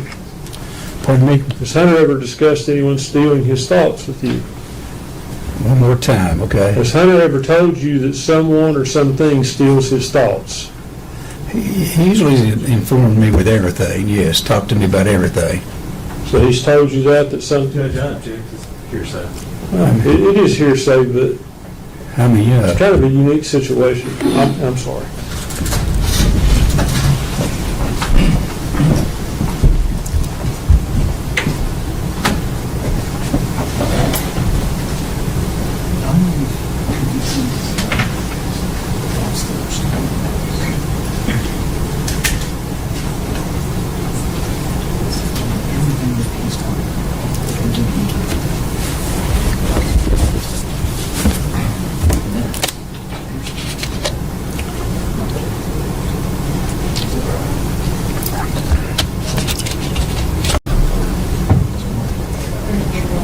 You go real.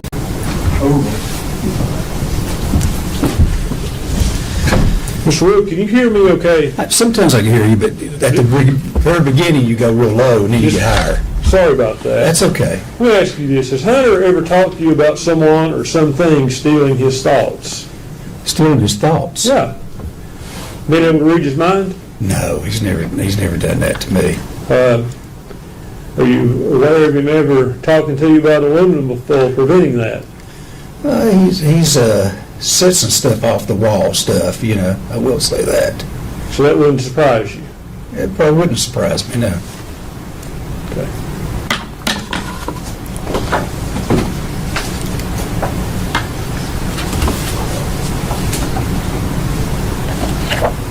Sir, I've handed you a photograph. Could you identify that photograph? That is my son standing in front of the Hunter T's Chicken Shack. You say your son, Hunter Preston Hunter Wood. Preston Hunter. Yes. Okay. Judge, we would offer that as the next exhibit, and I don't think it will fit on the projector to publish to the jury. I'll just ask that it, okay. We'll give it a try. Sorry. It would be, generally objection. No objection, Judge. Full exhibit 9-6.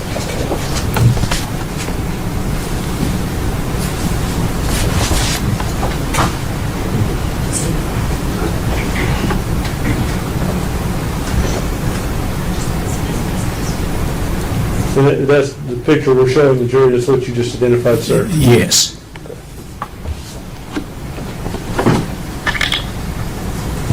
I'll have just one moment, Judge.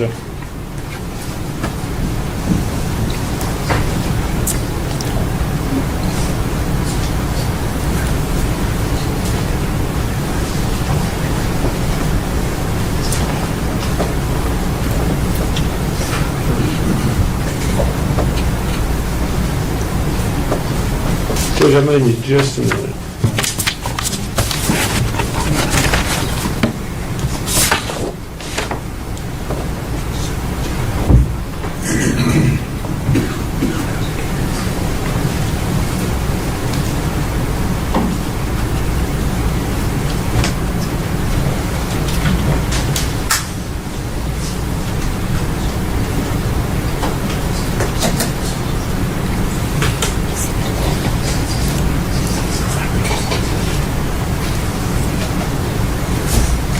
Sir, answer this only if you're aware. Are you aware of anything in his medical history about his thoughts about people or things stealing his thoughts?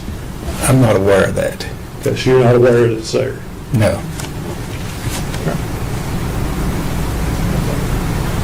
Judge, that's all the questions I have. Mr. Wood, thank you for being here. No, maybe excuse. Yes. Mr. Wood, thank you for your testimony. Thank you. For release from the subpoena, sir. Here you go. Okay, thank you.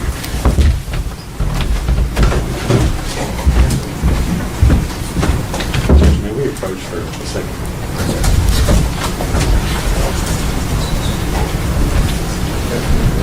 Well, I think so, but actually.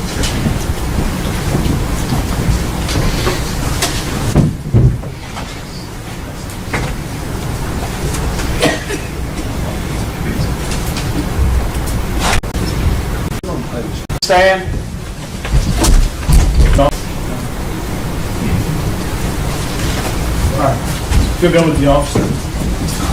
Everyone, please stand.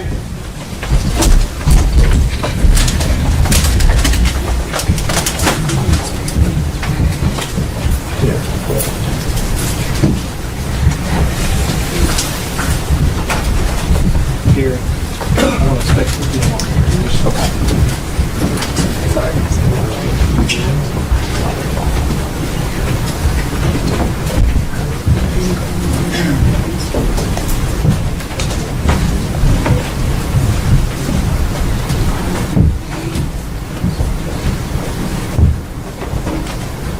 Be seated. 10-minute recess.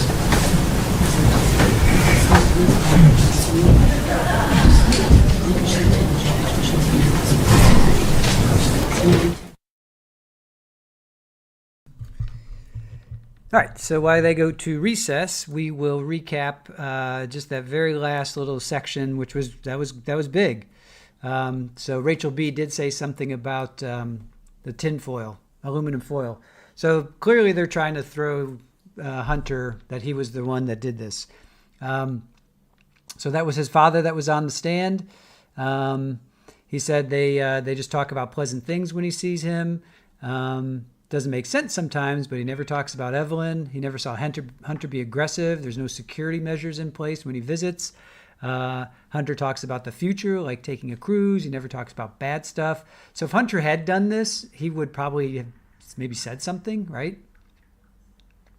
And then he brings up, has anybody ever talked to you about stealing his thoughts? And then the attorney admits it's hearsay. It's the first time I've ever heard an attorney admit it was hearsay.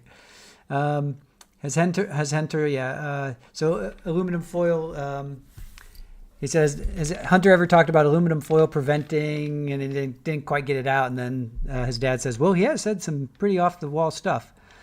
Then there's a photo of Hunter in front of the chicken shack. I was so hoping that it would be him with a tinfoil hat. Oh my God, I was so hoping. I was very disappointed that it was not there. So, Dwayne, did you have a question about the space shuttle? Because that is the space shuttle in front. So here's the backstory. Judge, and I should know his name by now, but I don't say it often, so I forget what his name is. Judge Jim Goodwin. So Judge Goodwin went to the University of Tennessee. So University of Tennessee volunteers, one of their colors is orange. So that's, you see that laptop, that MacBook or whatever, that's the color of, basically the color of University of Tennessee. Now the backstory is, because I'm like, well, space shuttle, astronauts, NASA, I got to look that up. So there have been many astronauts have attended the University of Tennessee. There have been 3 former commanders on the ISS, which is the International Space Station. 5 astronauts from Tennessee have flown on the space shuttle. Now, October 22nd, 1992, there were three members of a 6-member crew that were on that that went into space, and that was Columbia. And I'm only guessing, but I think it's a tribute because they were all born. Those 3 were born in Tennessee. So, and Columbia did not make it back. It went up and it did not make it back. Challenger was the first one that exploded upon takeoff. Columbia broke up over Texas, basically. So that is my own speculation as to why you see the space shuttle there. I think it's in. Well, not only just to say, there's a lot of astronauts that have gone to the University of Tennessee, which is where the judge went to, but then also to memorialize the 3 that were on Columbia. So I hope that answers your question, Dwayne. Let us get back into court.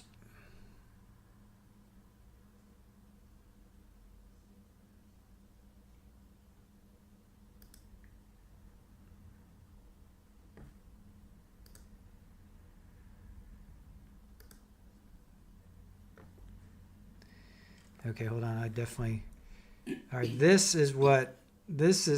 I'm so glad that Aaron found this, because if we didn't have this, I would be so upset. You guys are going to freak when you see who's next. All right. I'll see you back after this break.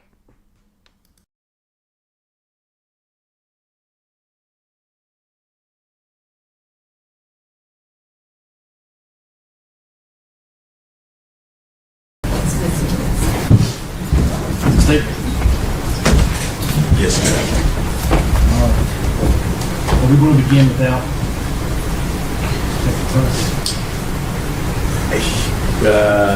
That's fine. Yes, I think we can. He's assisting me, so we can get started. That's what I thought. Yeah. All right. The jury's ready. We're going to bring them in. You want to go ahead and have your next witness ahead?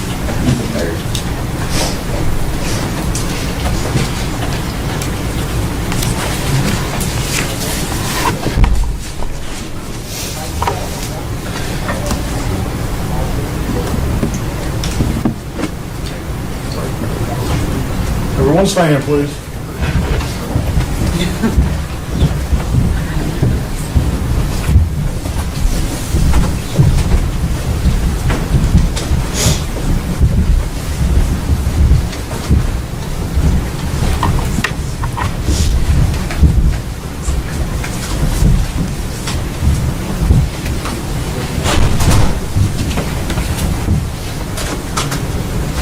You may be seated. Thank you. Okay, Jim, call your name. State would call Ethan Perry.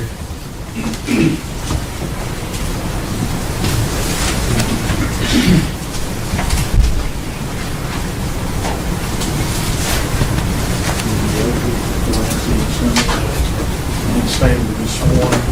Speaking in my proceeding. Raise your hand, sir. State your name. Ethan Perry. You solemnly swear affirm testimony you're about to give be the truth, the whole truth, and nothing but the truth. Yes, sir. Have a seat with you.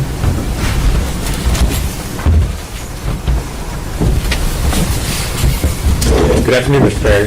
Good afternoon. If you would scoot up close to that mic there so we can hear you good.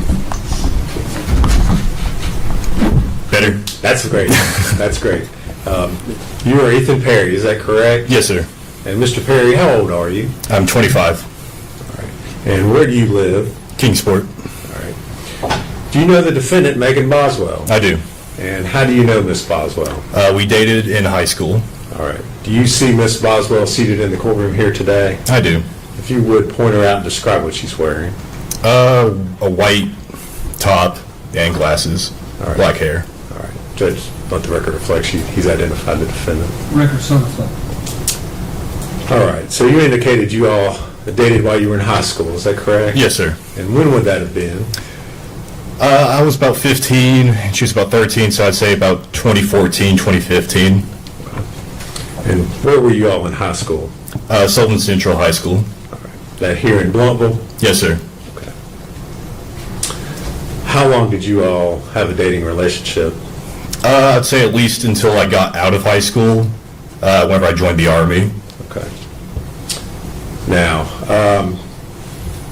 when you were in high school, where did you live? In Blountville. Okay. And who did you live with? With my grandfather and my step-grandmother.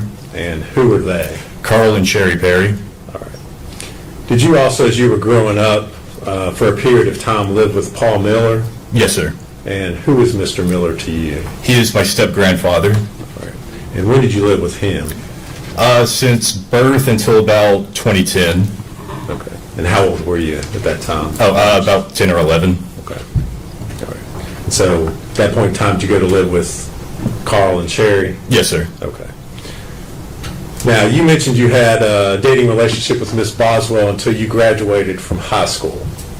When was it that you graduated? 2017. Okay. And would that have been, what month did you graduate? May, and I believe it was May 21st. Okay. So end of May? Yeah. All right. What did you do after you graduated from high school? Joined the Army. Okay. And how soon after you graduated from high school did you join the Army? 10 days, on May 31st. Did you go straight into basic training at that time, or? Not straight in. There were some hiccups along the way. I had some medical issues, but it was relatively quick. Yes. All right. Where were you stationed? I went to basic at Fort Benning, Georgia, and then I was sent to my unit in Fort Polk, Louisiana. All right. Did you continue to keep in contact with Megan Boswell while you were at basic training? Yes. Okay. Would you say you were still in a dating relationship at that time? I'd say so, yeah. Okay. How were you keeping in contact with her? In basic training, mostly through letters. But by the time it was over, text. Okay. Yeah. So you didn't have a phone while you were... It was like once a month we got our phone, but it was only for like 30 minutes. I can't really remember any conversations that we had specifically. Okay. But you were still continuing to communicate with her the old-fashioned way by writing letters? Correct. Okay. So as your time in the Army continued, did you continue to have a relationship with Miss Boswell? Yes. Okay. And at some point in time, did you come back home to Tennessee? Yes. And when was that? Probably the first time would have been in probably the winter of 2017. Okay. For Christmas. Okay, that's what I was going to ask. Yeah. All right. So you had leave, you came home at Christmas time, is that right? Correct. All right. Where did you stay when you came back? With Carl and Sherry Perry. All right. Did you have contact with Miss Boswell while you were here? Can't remember for sure, but I'm sure, yeah. Okay. Y'all were still in a relationship. Is that fair statement? Sure. Okay. Well, if it's not, tell me. I wouldn't call it a healthy relationship, but a relationship, yeah. All right. You saw her while you were here in Tennessee? Yeah. Okay. Now, at some time in 2018, did you learn that she was pregnant? Yes. And when was that? I would have probably around March or April. Okay. Did the two of you have any discussion about who the father of the child was? Yes. Okay. And what was that discussion? Well, it was more of whenever she announced that she was pregnant, it seemed pretty delayed, It seems like she would have known sooner. The time that I was in. But, yeah. Okay. Well, let me ask it this way. Was there discussion made about the fact that you were the father of the child? There was, yeah. Okay. And did you assume that you were the father of the child? Initially, yeah. I just rolled with it. But, the blinders were taken off pretty quickly after that. Okay. Yeah. You had some doubts? Yes. Okay. Now, in November 2018, she had her child, Evelyn, correct? Correct. Okay. Where were you stationed at the time that Evelyn was born? Fort Polk, Louisiana. Okay. Were you still in contact with Megan during this whole time? Yeah. Okay. Now, at some point in time, did you leave your assignment there at Fort Polk? When, what year, what time? After, this would have been November. Is there a reason why you didn't see her then? Mostly just over the legitimacy and, still trying to figure that out. It was just really embarrassing, I guess, to All right. argue over it. Not having a good relationship at that time? That too, yeah. Okay. So you leave after Christmas, you go back to the Army? Correct. Okay.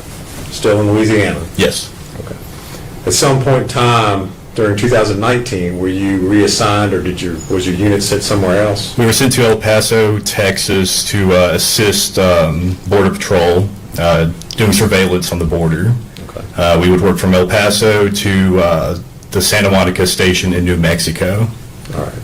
Do you remember when in 2019 that would have been?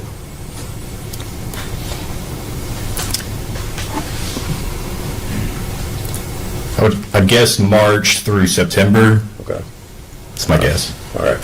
Now, at some time later on in 2019, did Miss Boswell show up to visit you while you were stationed in El Paso, Texas? She did. Okay.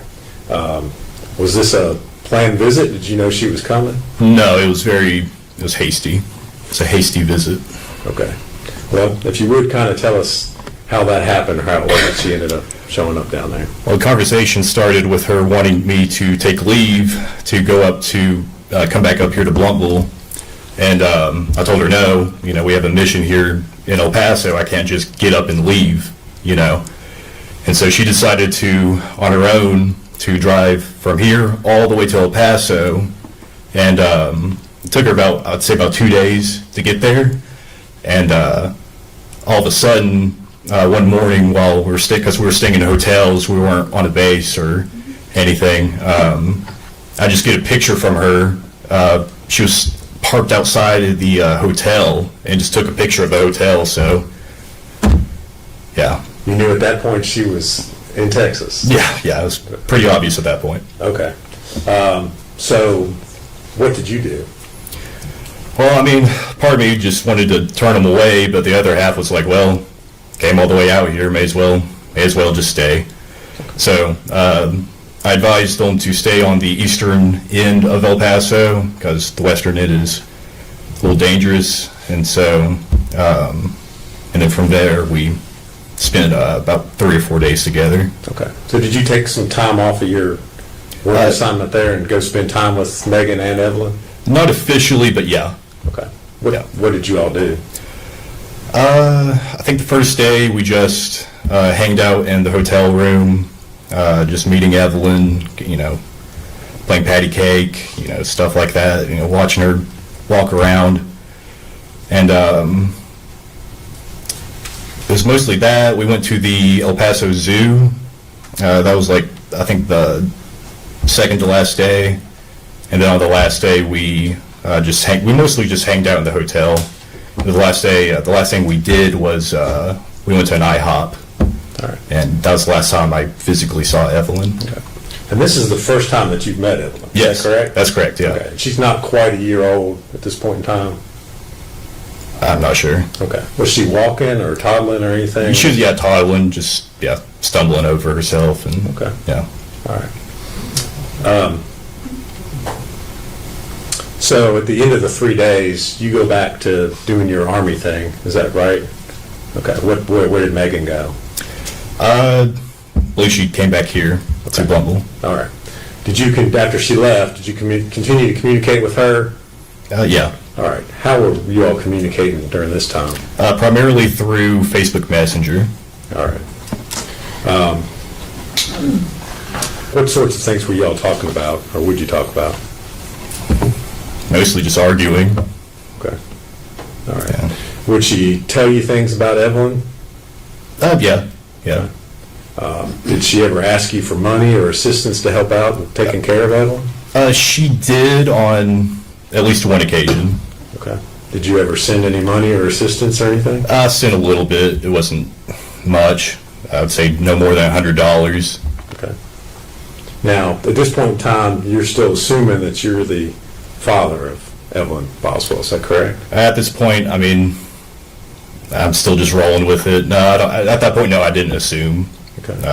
I had my doubts, definitely, at that point. All right. But you're still, I guess, interested or invested in what's going on with Evelyn? Yes. Is that Yeah. your statement? Okay. Now, at some point in time at the end of 2019, did you come back to Tennessee? Yes. And when was that? For Christmas. Okay. Do you remember what date specifically you might have come back? Usually leave was about 2 weeks, and I think I was here until about New Year's or on New Year's, so I'd say, I don't know, 15th to the 30th. Okay. And where did you stay when you came back to Tennessee? At Carl Cherry Perry's. All right. Did you see Evelyn while you were here? No. Did you ask to see Evelyn while you were here? Yes. And what were you told? Well, I was told that she had the flu because we were planning to go over to Paul Miller's for Christmas, and it made sense because that's whenever COVID started making its rounds around the country, and so it seemed like a good excuse, made sense. Okay. And did you in fact go over to Paul Miller's? Yes. And did you go by yourself, or did you go with Megan, or how did that happen? I went with Megan. We met up at the Northeast State Community College parking lot. Okay. All right. Yeah. Mr. Perry, I'm going to show you two documents, ask you if you can identify, if you recognize those.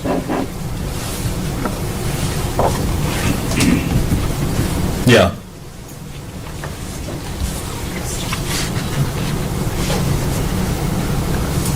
Yeah. And what are they? You want me to read it? No. I just want you to tell me what they are, just generally. It was trying to coordinate to get to Paul's. Okay. Are those the text messages that you had with Ms. Boswell on December the 23rd, 2019? Yeah. Okay. And is that a true and accurate representation of the conversation that you had with her? Yes. All right. Judge, I'd move to make that exhibit 97. Objection. No objection. Before exhibit 97.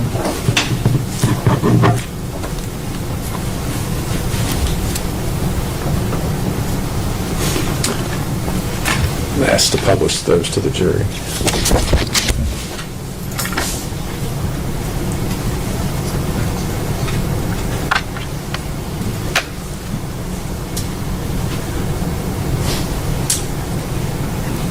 All right, Mr. Perry, so you are having a conversation with Ms. Boswell. You say your phone's messed up, I'm at Verizon. You tell her, yes, I'm still going to Paul's. What's her response to that? Evelyn is sick, so I'm not bringing her around everyone. If you want to see her tomorrow, just you can. But she has the flu, and I don't think, being around a ton of people is such a good idea.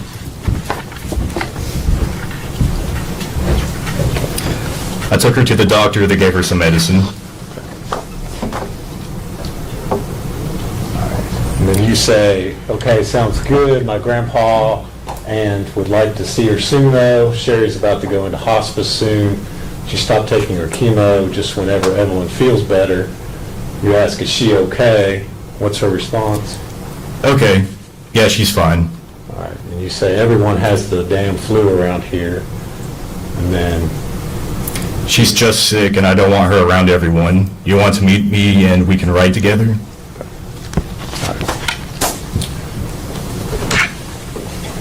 And did you all in fact meet up and go over to Paul Miller's? Yes. All right. And did Megan have Evelyn with her? No. Okay.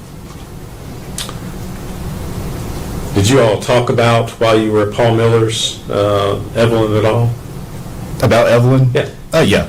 Okay. Did you, and what did you all do while you were at Paul Miller's? Just mostly just sat around. I believe we ate dinner, opened some presents, and it was relatively quick. I'd say we were there for no longer than 2 or 3 hours. Okay. All right. After you left the Millers, where'd you go? I went to take Megan back to her car at the Northeast State Community College parking lot. Okay. Did you all have further conversations while you were here on leave? I believe so, yeah. Okay. And again, were you trying to see Evelyn while you were here? Yes. Okay. Were you, in fact, ever to see Evelyn? Able to see Evelyn? No. Okay.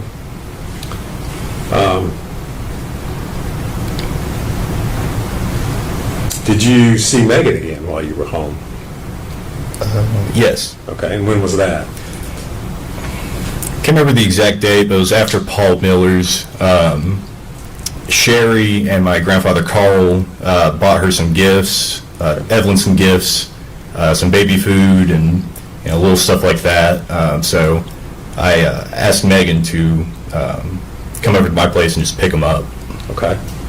And you indicated you were staying there with Carl and Sherry Perry. Is that correct? Correct. And did Megan come to their house? She did.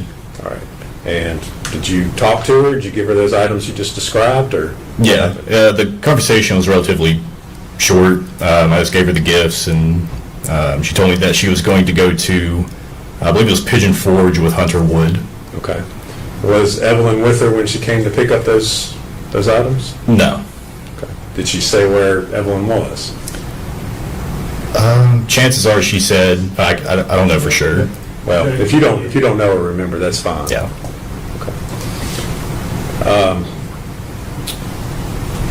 How long was she there picking up those items?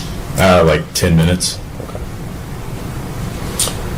All right. So, did you have further communication or conversation with Megan Boswell while you were home? After that, it seemed like the conversation pretty much ended altogether. Okay. Were you all still communicating by text and Facebook? Yeah. Okay.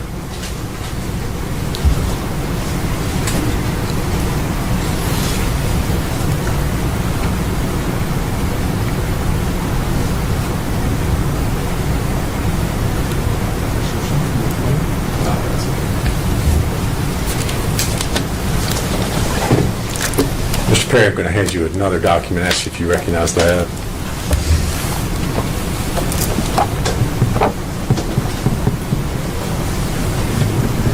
I recognize it, yeah.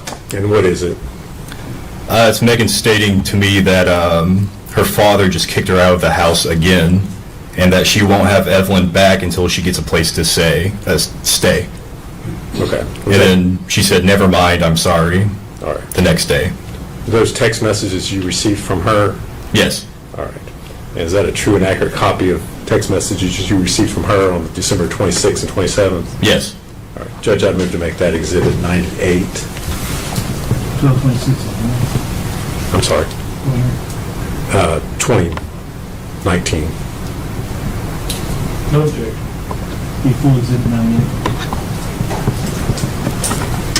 And I move to publish that. Good.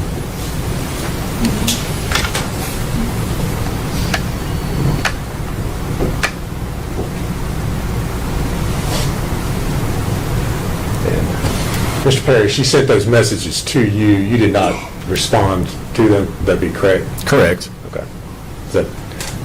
Is that somewhat normal for you sometimes? Yeah. Okay.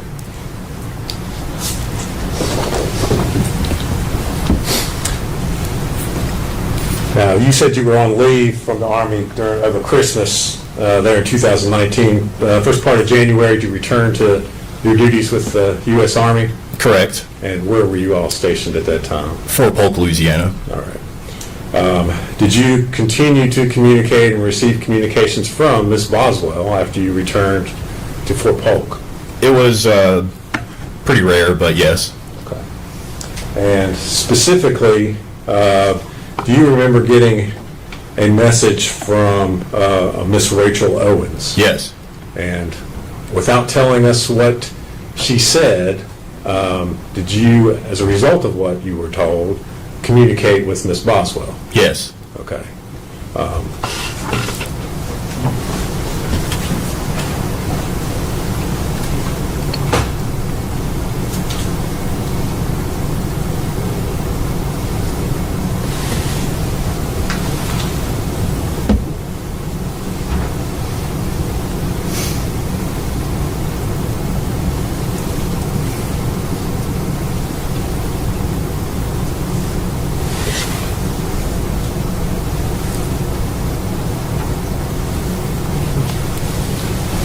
And again, we're not getting into the exact conversation, but the nature of what Ms. Owens had asked you was the fact that there were concerns about Evelyn. Is that correct? Correct. Okay.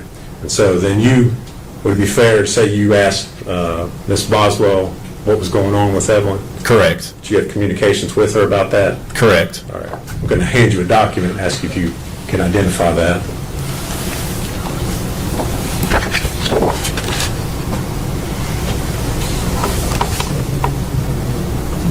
Yeah, I recognize it. And what is it, sir? It's her stating that just to Well, ignore. hold on. Don't read it Sorry, yet. No, sorry. you're fine. Just is that? I'll lead you a little bit. Is that the text conversation that you sent Ms. Boswell after you had the communications with Ms. Owens?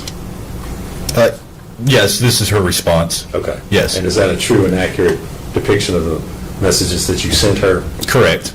All right. Judge, I move to make that exhibit 99. Go full exhibit 99. And I believe the date on that's January 19th, 2020.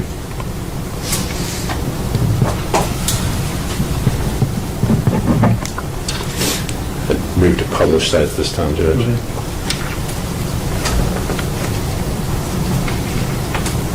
Okay, so you've messaged Ms. Boswell about the fact that you have concerns, Ms. Owens has expressed concerns about Evelyn, and her response is, just ignore her. I've not talked to anyone in my family in weeks.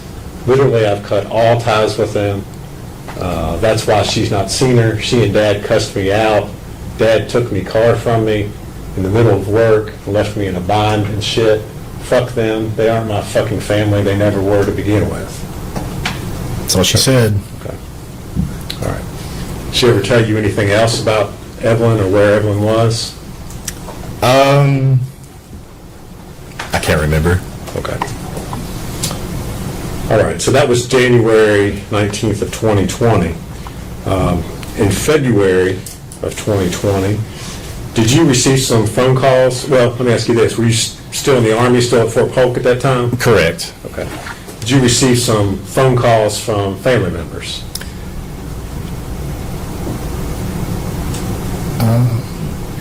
I can't remember. Okay. Did you receive some phone calls by the Department of Children's Services here in Tennessee? Yes. That surprised you? Yes. Okay. I did. All right. And without saying what they said, why were they contacting you? For the whereabouts of Evelyn. All right. Did that surprise you? Yes. And why was that? Because, well, I didn't have Evelyn, and that's what they were asking. If I had her, or if I seen her, or the last place that, where do I think where she would be, stuff like that. All right. Were you then contacted by investigators with the U.S. Army? Yes, I was contacted by the Central Investigation Division, Okay. CID. And kind of tell us what happened with all that. Well, initially, I got my officer of my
Sorry.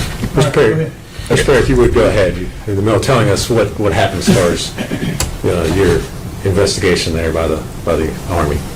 So initially, I got contacted by my NCO in my company, and he told me that. Well, don't tell him what he said. Okay. Just tell us what happened to you as a result of. Okay. I was contacted by CID. They wanted to set an appointment for after lunch, and so I went back to my barracks room, to get ready. Still had no clue what was going on until I got the call by DCS, and which they were asking about the whereabouts of Evelyn, and so, which I gave the response. I don't know, all that. Were you interviewed by interrogators there? Yes. For hours? Yes. Okay. Did you cooperate with them fully? Yes. Did you allow them to search your cell phone? Yeah, search my cell phone, take DNA, search my barracks, and search my car. Okay. So investigators searched the barracks looking for Evelyn? Correct. In Fort Polk, Louisiana? Correct. Okay. Was Evelyn there with you at your Army base there in Louisiana? No. Has she ever been there? No. With you? No. Okay. Did you cooperate fully with law enforcement in providing consent to search, provide DNA, anything else that was needed? Absolutely. Everything that I could. Okay. The only time you ever saw, when was the only time you ever saw Evelyn? Was in El Paso. Okay. That one time when Megan showed up? Yeah, just out of the blue. All right. Did you cooperate with law enforcement in determining the paternity of Evelyn Boswell? Yes. All right. Were you the biological father? No. Okay. All right. So the one and only time you see Evelyn is in 2019 before you came home for Christmas. Is that right? Correct. Okay.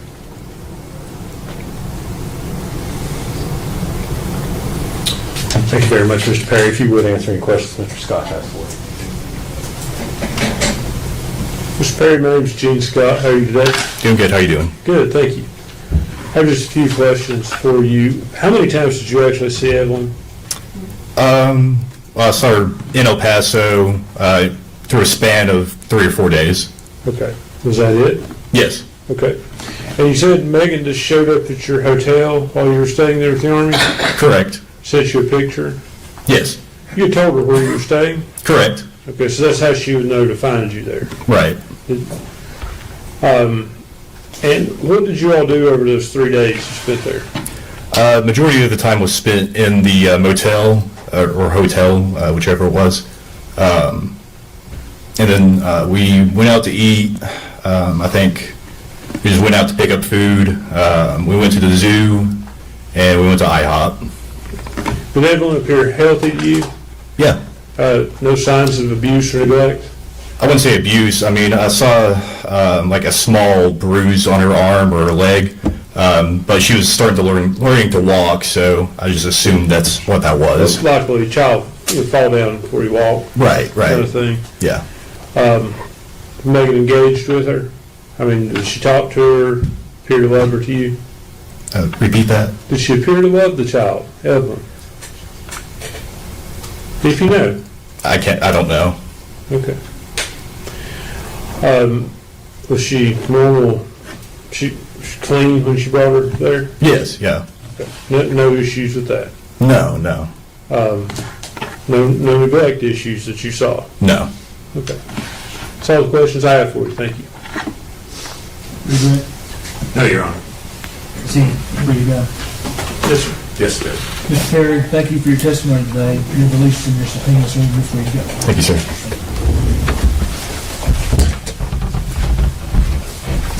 All right, next. So we call Carl Perry.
Raise your right hand, sir. State your name.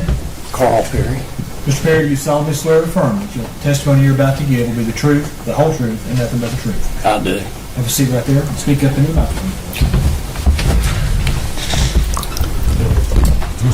Good afternoon. Your name is Carl Perry, is that correct? Correct. What city do you live in? Elizabethton. Okay. And do you know Ethan Perry? Yes, that's Who? Okay, go ahead. My Who's he? grandson. He's your grandson. Okay. And at some point, did Ethan live with you in your home? yes. Okay. And was that also in Elizabethton? No, at that time, it was at 280 Lester Road, Blountville. Okay. Okay. And how old was Ethan when he lived there with you? I see. He came to us in about the 8th or 9th grade, and he lived there until, well, he spent 3.5 years in the military up until he went in the military.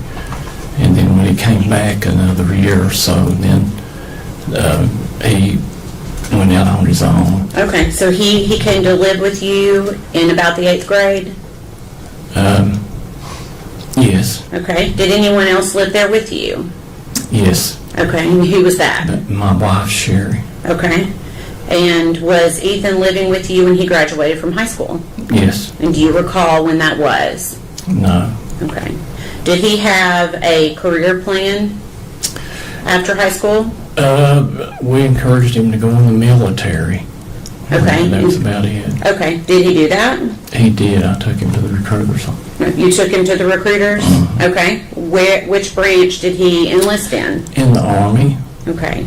And how long after he graduated from high school did he then go into the Army? Pretty immediately. Okay. He had a buddy, and that was their plans. And Okay. Okay. And do you know where he went for basic training? Yes, Fort Benning, Georgia. Okay. And was Ethan still in the Army in 2019? Yes. Okay. Do you know where he was stationed at that time? Yes. Where was he stationed? Fort Polk, Louisiana. Okay. And do you know what type of housing he was in there? I don't. I know he stayed in the barracks with the rest of the guys. That's about all. Okay. Did Ethan come to visit during the holidays that year of 2019? 2019. The Christmas holidays? Yes, Christmas. Okay. It seems like they come in. Okay. And do you remember how long he got on leave from the Army to stay? I don't. It seemed like it might have been a week or 10 days or something. I don't know. You think maybe 1 week to 10 days? I'm not sure if it's that long or not. Okay, that's okay. And then after his leave, then did he go back to Louisiana? Mm-hmm. Okay. While on leave, where did he stay? He had a buddy that went in with, and I think they'd planned their leaves together. Mm-hmm. And I think he might have stayed a day or two with his buddy. Okay. I can't. And then the rest with us a few days. Okay. So a day or two with a friend, and the rest of the time with you at your house. Mm-hmm. And Sherry was there at that time as well. Mm-hmm. Is that right? So would he have been there on Christmas Eve? I couldn't. I don't remember specifically. And that's okay. Do you remember celebrating the holiday of Christmas itself with him? I don't. Okay, and that's okay if you don't.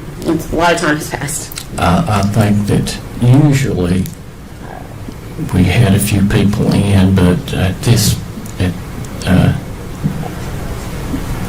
I can't remember. It seemed like that when they just wasn't a lot there. They were in and out. But Okay.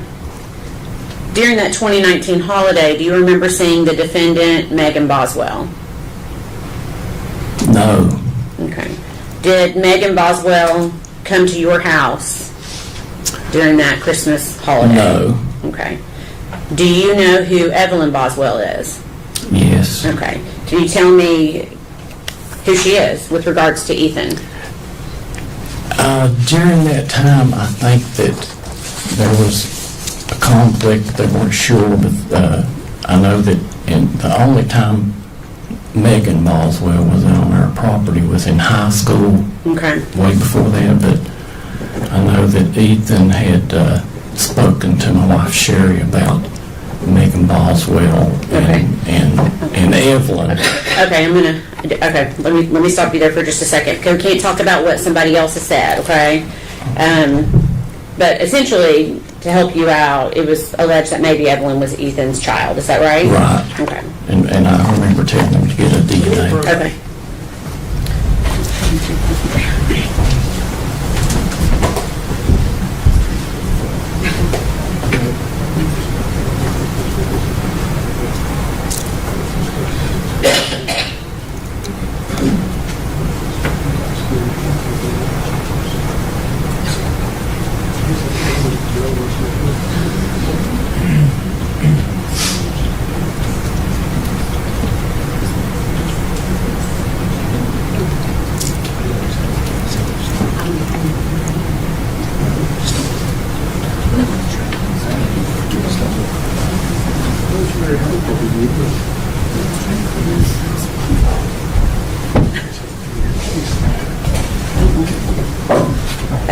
Go ahead, John. Okay. And did you know that Evelyn was Megan's daughter? Yes. Okay. Did Evelyn ever visit your house? No. Did Evelyn ever visit your house in the holidays of 2019? Never. I was going to say I never seen Evelyn. Okay. Did you ever babysit Evelyn? Absolutely not. Did Evelyn ever spend the night at your house? Absolutely not. Did your wife Sherry, to your knowledge, ever babysit Evelyn? Never. Okay. She'd never seen Evelyn. Have you ever met Evelyn? No. Okay. Never. Okay. We watch the news at night, and that's how we learn to love this. Okay, I'm sorry. job. Yeah. So you'll just yes, just try to answer the question I asked you. Okay. I'm sorry. I know, and I know this is new for you. Okay. Were you there? Were you present the day that Ethan left to go back to Louisiana? No. Okay. And do you remember when you first learned that Evelyn Boswell had been reported as a missing child? Yes. And how did you find this out? By watching the news. Okay.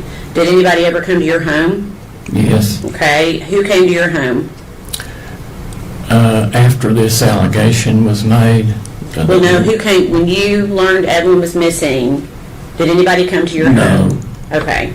No one ever came to ask you any questions about No, Evelyn? not until this allegation was made. Okay. What happened then? Who came to your home? Just reporters from all over were coming. Okay.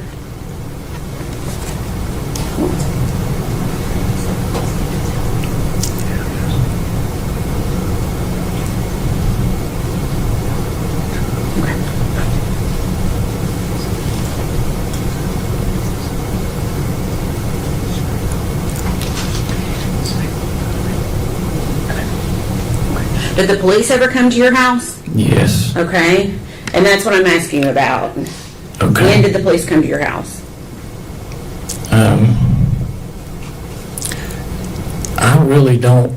I don't know that date, but they did come. Okay. And were they kind when they came? There were in the first two police officers that came. It was a lady and a man. Is late at night and not late. It was dark. It was dark. Why were they there?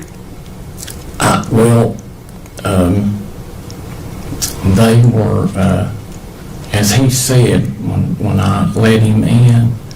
He said, You can't say what he said. "Oh." You can't say what they said, but why were He they asked me there? if he was kind, and I wanted to tell Why you were what they? They Okay. Just try to, I'm going to rephrase it a different way, okay? Okay. Why were they at your house that day? They were there for, to see what we knew about Megan. Okay. Not Megan, I'm sorry, Evelyn. Okay. Were they looking for Evelyn? I'm sure they were, but they didn't, once they seen my wife, they... Okay. What do you mean once they saw your wife? Her physical condition. Okay. What do you mean by that? Why would that? She had cancer with metastasis to her left arm, Okay. her left scapula, both lungs, brain, and voice box. Okay. And what did that have to do with the police coming? I think when they glanced at her, they knew That Evelyn was she not at your house? wasn't no babysitter. Okay. Okay. All right. Please answer any questions the defense has for you. No questions. Zachary? Mr. Perry, thank you for your testimony. You're released from your subpoena, sir, and you're free to go. Sir, may I ask, I thought that since she might have made that allegation that I could...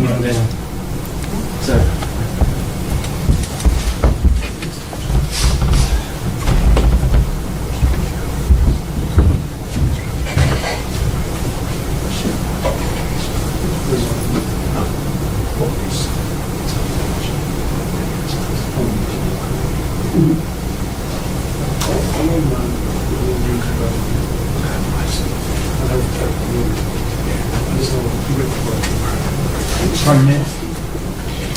We approach the judge. Sorry.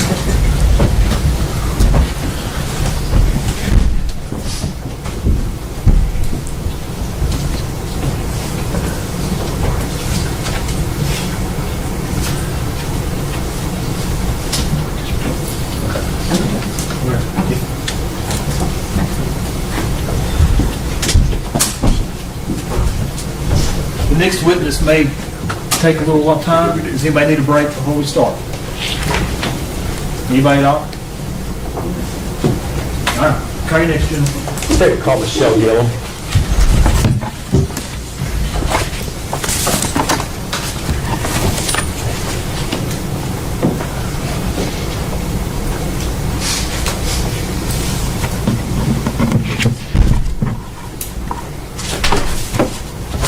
While they're getting her, I see y'all up here.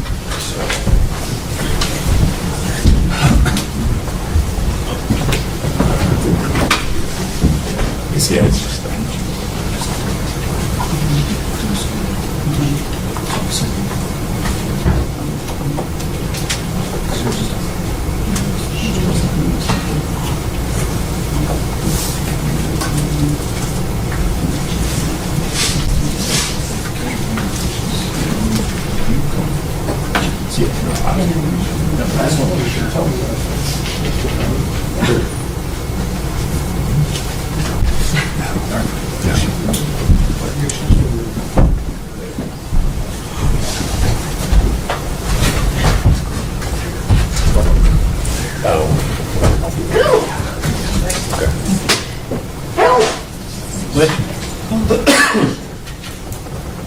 Judge, are we still connected to the? Should be. I don't want it to be. I guess what I'm. So we're gonna try to cue it on ours without showing. Not now. Okay, thank you.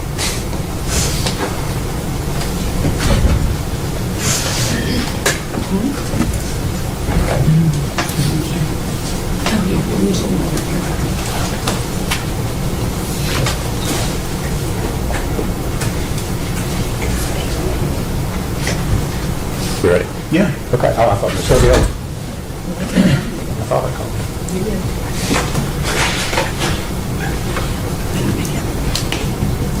I'll figure it out.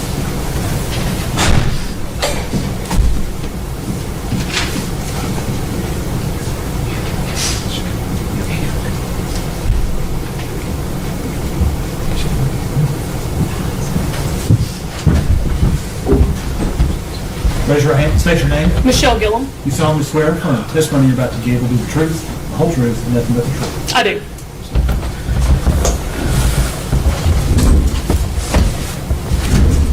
All right. Good afternoon. Hello. If you would state your name for the record, please. Michelle Gillum, And where are you employed? the Sullivan County Sheriff's Office. All right. And what is your current assignment there at the Sheriff's Office? I am a lieutenant over internal affairs. All right.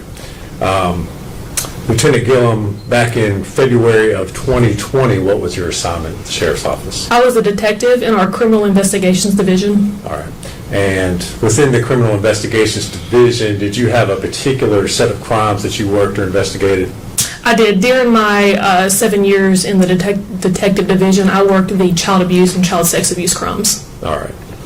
And so on February the 18th of 2020, a report came into the Sheriff's Office regarding a missing child by the name of Evelyn Boswell. Were you aware of that call? I was. All right. And were you in the office at the time that call came in? Yes. Okay. If you would kind of tell us what you did as an investigator on that particular day. On that day, another detective met response when the call come in, which means that they just went out to the residence to check on the child, to check her well-being, see if she needed any attention, anything like that. And then I met response actually in the office with Megan Boswell. Okay. And the detective that met response, would that have been Tracy Harraz? It was. Okay. And do you all work with the Department of Children's Services when these referrals first come in? Yeah, so when the DCS referral first comes in, the Department of Children's Service investigator is the one who initially gets it and then sends it to law enforcement. And we team up with them and we meet response together, which in that case was Jimmy Lewis and Tracy Harraz. They went to the residence of Megan Boswell to check on Evelyn. Okay. At some point in time, did Detective Harraz and Jimmy Lewis arrive at the Sheriff's Office? They did. After they went to Megan's residence, they came back to the Sheriff's Office with Megan for her to be interviewed, and then that's when I met up with her. Okay. Now, were you involved? Did you interview Megan initially? No. The initial interview was conducted by Jimmy Lewis and Tracy Harraz for a brief time before I got to the Sheriff's Office. All right. Then I took over. Okay. Did you discuss with them what was going on in the case? Did you before you went in to talk with Megan, did you all share information? Me and Megan, or me and... You and Detective Harraz?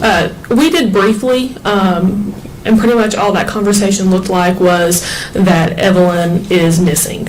Okay. So, I guess when you went in to talk to Megan for the first time, what was your approach to interviewing her? What were you trying to... I didn't have much information, so I just started from the very beginning, as I would with any case, with the basic info of names, addresses, and things like that. All right. And this interview, where was it conducted? In our Sheriff's Office, the interview room. All right. And is your interview room, is that equipped with audio, video recording devices? It is. And was your interview, in fact, recorded over there? It is. Okay. Did you, as the interview went on, did you have doubts or question what Megan was telling you about Evelyn? Yes. During the interview, just some of the things she was saying, it just wasn't adding up or making sense. Okay. What was your concern, or what was your, I guess, the point of your investigation initially? What were you all trying to To figure out where Evelyn is. Okay. All right. This interview that you had of Miss Boswell, did you have an opportunity to review that interview and watch the recording I did. before coming into court here today? All right. And the recording that you watched, was that a true and accurate copy of your interview that you had with the defendant? It is. All right. Judge, I would move to introduce that. I believe we are Exhibit 100. Objection? No, sir. The full Exhibit 100.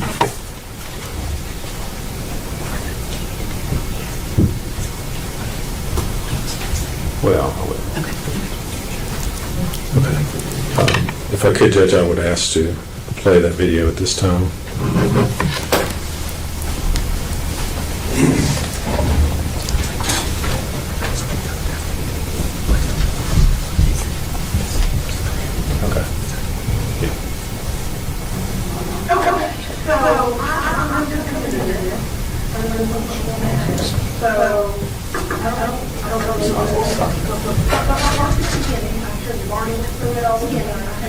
Hold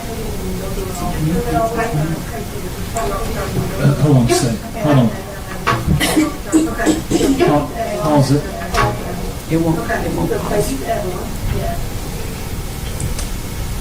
Hold on. Now try it again.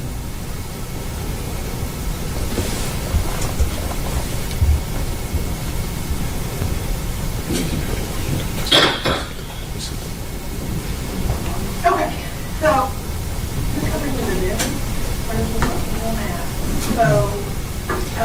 I don't really even know your name. So start from the beginning. I'm sure you've already went through it all with Tracy, but just start from the beginning and go through it all. Okay? Can y'all hear? Yeah. Okay, well, I'm ready. Okay, so baby's Evelyn. Go ahead and pause it, so we can figure out the volume. She'll be 15 months in about 3 days.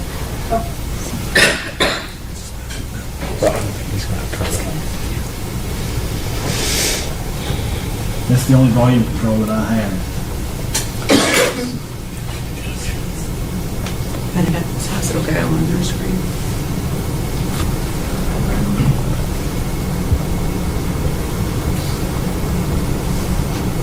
Okay.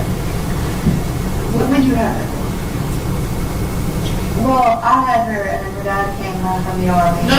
When did you give birth? Can y'all hear me? Oh, okay. 11/21. Anybody can't hear? And did she come over with you then? Barely. Yes, I was in foster care. So I had to sign, what do you call it? I don't know if you know. It was like I was placing.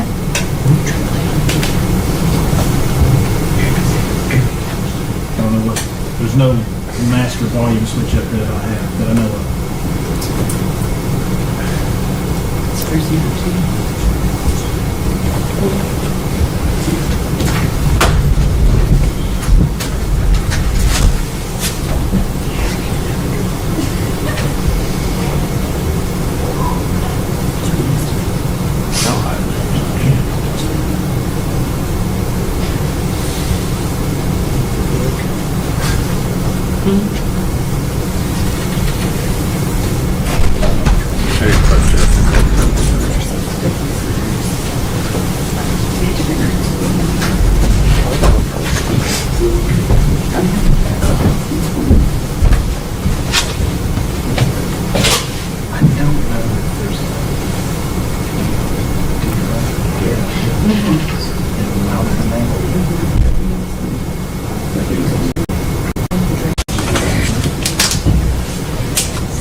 We're in recess.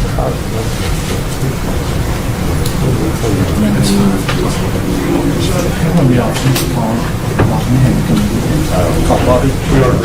We're in recess. We'll get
Well, I had her and then her dad came home from the army. No. When did you give birth to her? Oh, okay. 11/21/2018. Okay.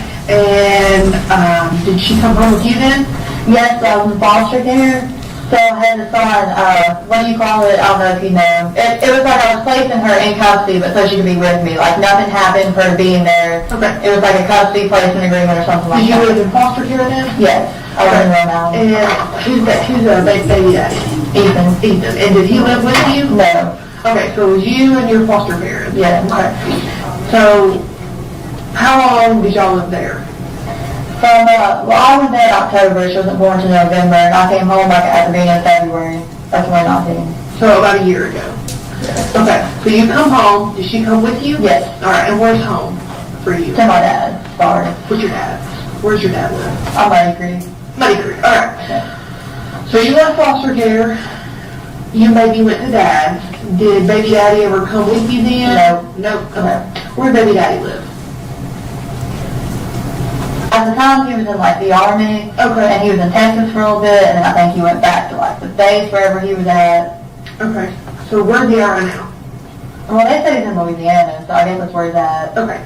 All right. So we're back to February. You and baby went to your dad's. Right. How was that?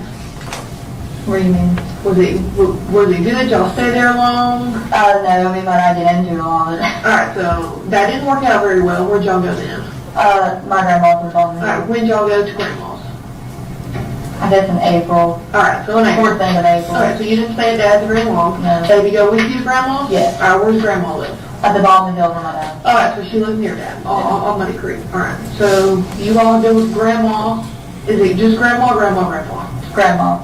Just grandma. So y'all know her since April. No, I moved out on my own in October. Okay. My dad owns a trailer park. Did baby go with you in Yes. October? All right. So you moved out of grandma's in October. Baby went with you. Where'd you move to?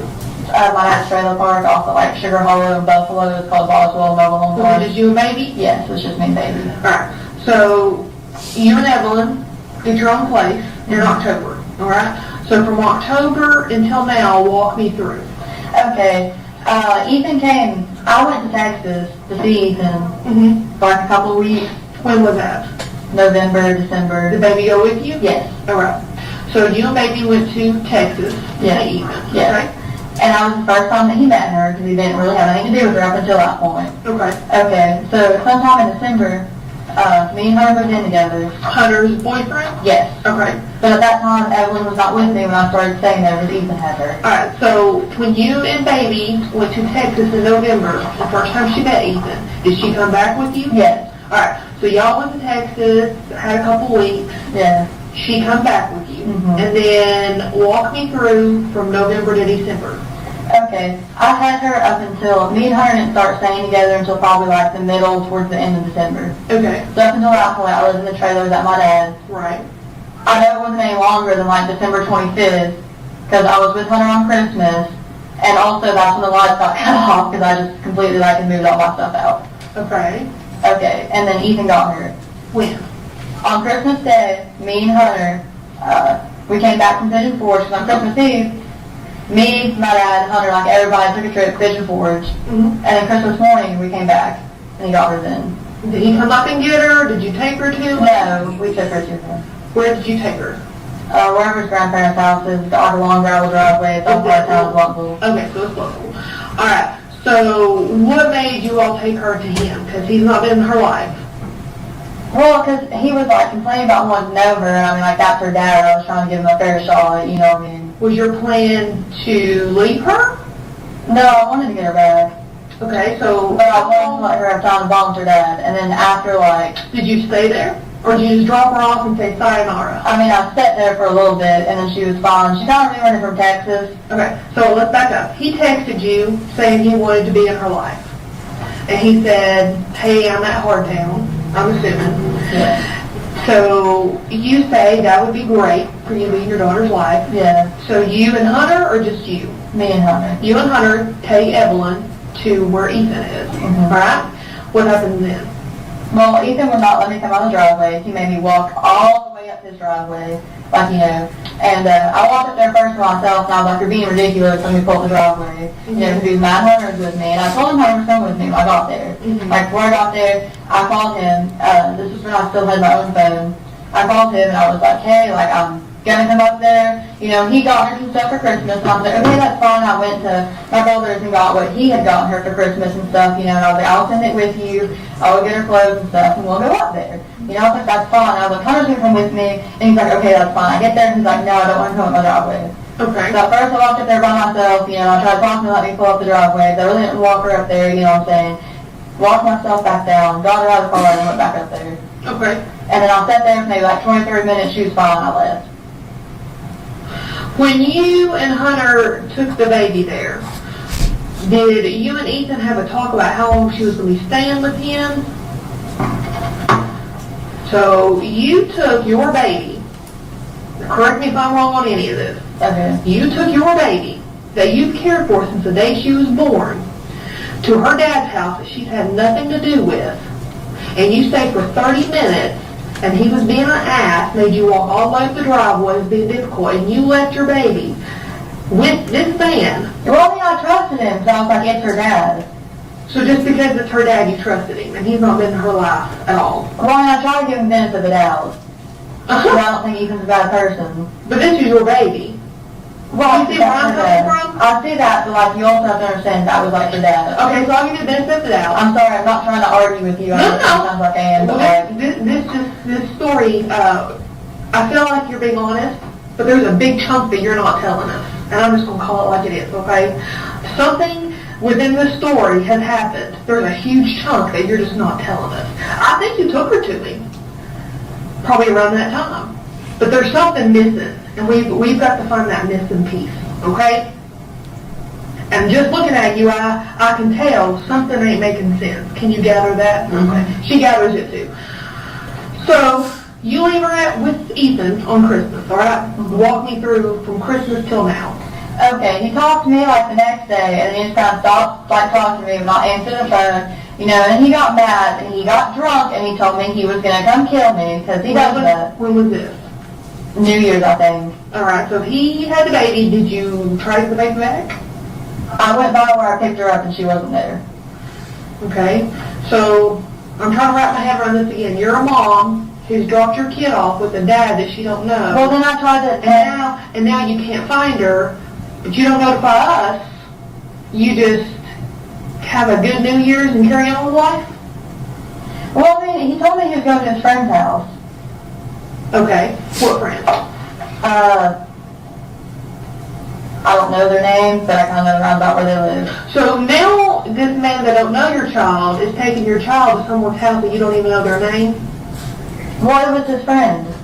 Like, I understand where you're coming from, but also I was really trying to give him the benefit of the doubt, because he never helped me with everything. How many benefits of the doubt are we going to give him in the story before you start telling me the truth? Because there's two ways this can go, okay?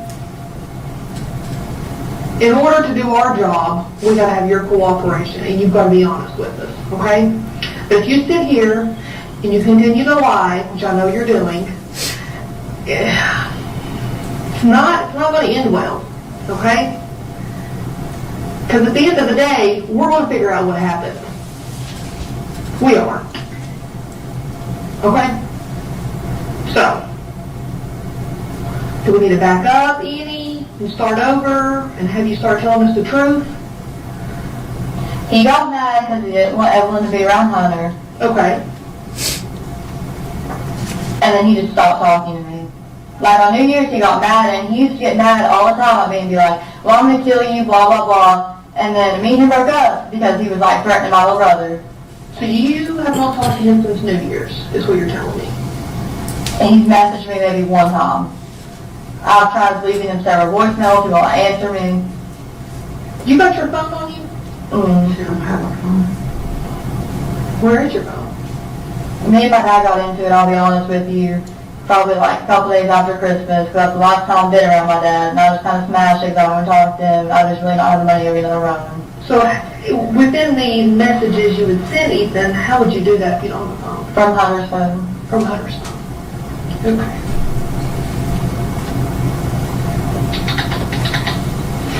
I tried to call him several times, he has not returned my calls. So when were you going to notify us about your baby? If he didn't meet me tomorrow. Oh, tomorrow. Why tomorrow? Because you waited months And you've not cared in months, so why tomorrow would you notify us? I was going to try to meet him tomorrow to get her. Have you talked about that? He told me he'd give her back to me in about 2 months. Or when me and Hunter broke up. So he told you, and you just picked tomorrow without notifying him of anything? Well, that tomorrow would have been 2 months. Oh. Well, have you talked to him to verify a date? So then what would you want to notify us of? Because how would he know to come meet you? Because that's what he said, 2 months. Where was y'all going to meet at? Ingles at Glen Hollow. So where do you think your baby is right now? I have no clue. I thought she was with him. Is this your only kid? You ever had a kid before? No, it's my only kid. She got confused with the records and thought that I had 2 kids, but when I was in foster care, I had to place Evelyn in an agreement with Holton Homes so I could keep her with me at the foster care place because they would not let me keep her any other way. So where do you think she's at? I don't know. You seem totally unfazed by this. That tells me that you know where your baby's at. No, I don't. Megan, I've been doing this a long time. I've talked to a lot of mothers. I've talked to a lot of girls. Okay? What you're telling me very well could be partial truth. But like I said, there's a piece that you're not telling me. We're going to figure out what happened. We always do. Okay? Are you connected in any way? No. I'm going to straight up ask you, did you have anything to do with you not knowing where your daughter's at? I mean, I dropped her off at Ethan, so I mean, in a way, yes, but as far as like anything else, no.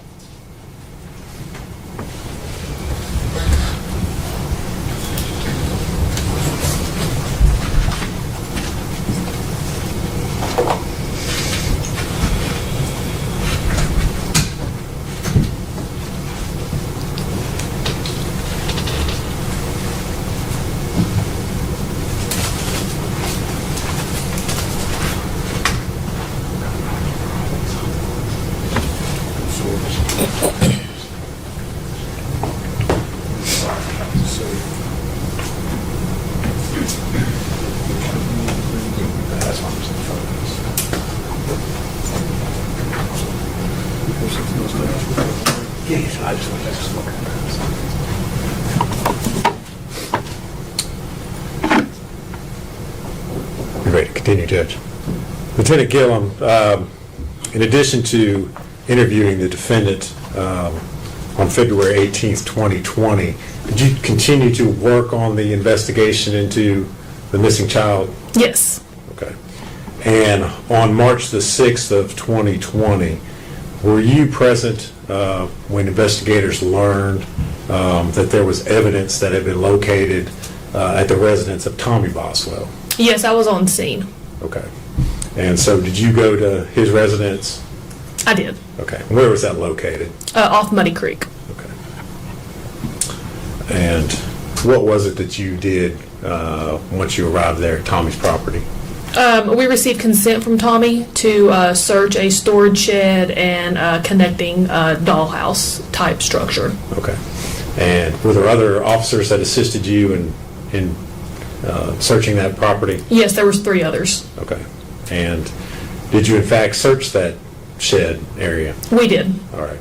And what types of things did you find that were of evidentiary value there? Within the storage shed type structure, it was just various baby items, some medicines, clothing, bottles, just car seats. I mean, anything you could imagine that you would need to care for a child was inside that storage shed. Okay. How did it look or appear? I mean, how were they placed in there, or how were they in there? No, it was very disorganized, just not in any sort of organizational structure. It was just kind of thrown in there. Things were upside down, boxes turned over, clothes just appeared to be thrown in there. No sort of structure at all inside. All right. And did you photograph what the condition of the shed, that outbuilding, before you searched it? Yes. Okay. And did you all remove anything or any items from that shed? I believe most of the baby items got removed that night, yes. Okay. And did you take photos, or someone there take photos of the evidence and the items that you removed from the shed? Yes.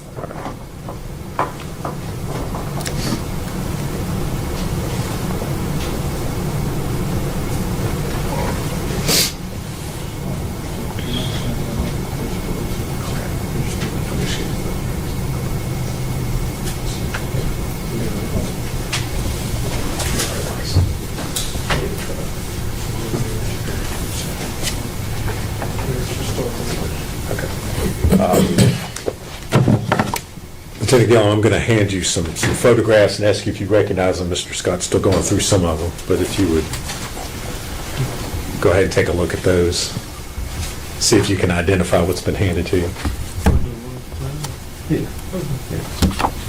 This is going to be the stored shed photographs. Okay. And are those, in looking through those, are those the photos of the items that were recovered and removed from that outbuilding? They are. During your search? Mm-hmm. All right.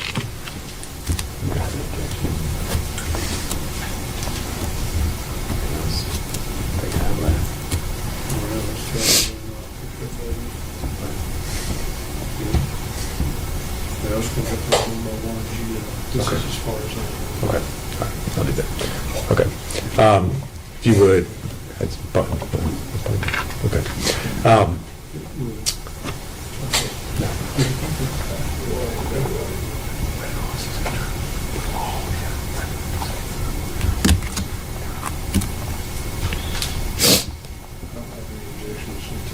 So far. Okay.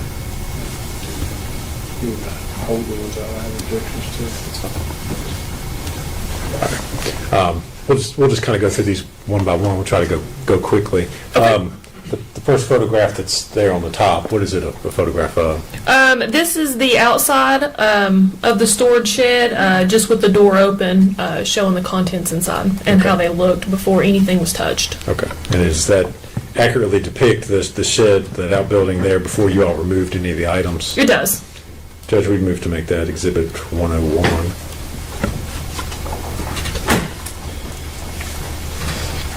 Objection. Full exhibit 101.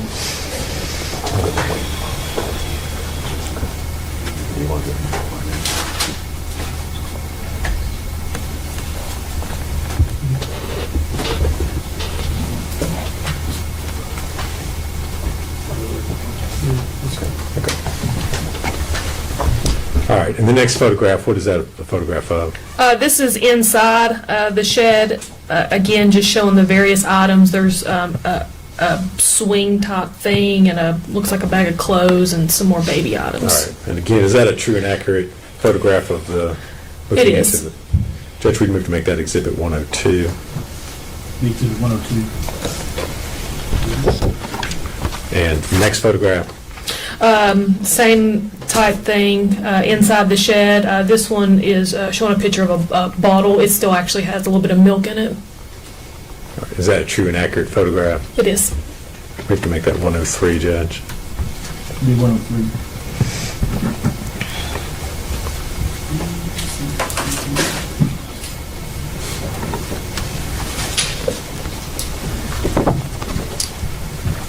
And next photograph. Inside the shed, there's a box. It's got clothing, a ripped bag, a drink that looks like it's half drank. Okay. Is that a true and accurate photograph? It is. Move to make that 104. Be full 104.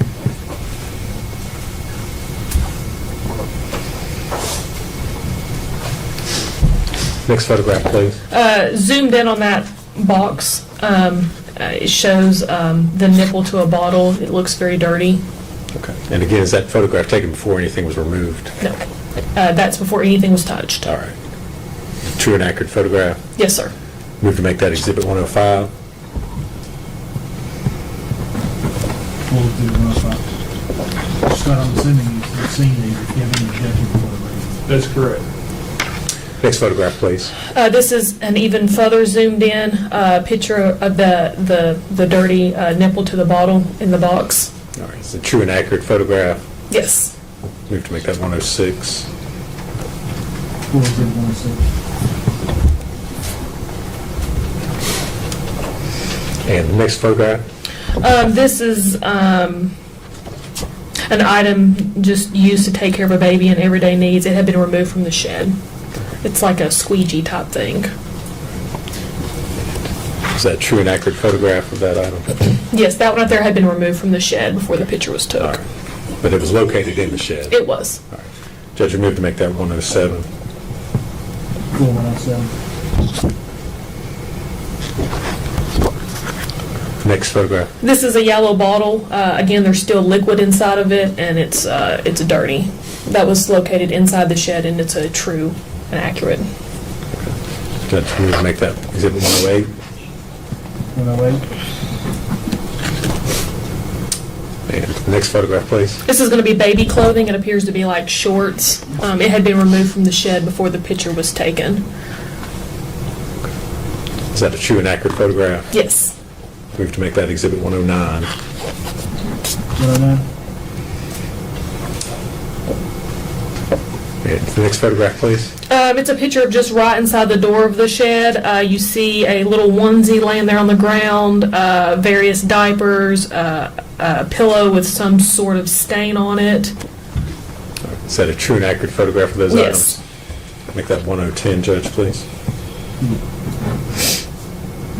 110. What did I say? 110. 110. It's getting late.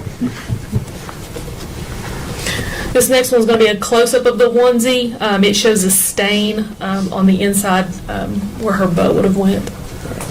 Is that a true and accurate photograph of It that is. item? Move to make that exhibit 111. 111. Next photograph. This one is of the pillow and a blanket inside the shed, both with various stains on them.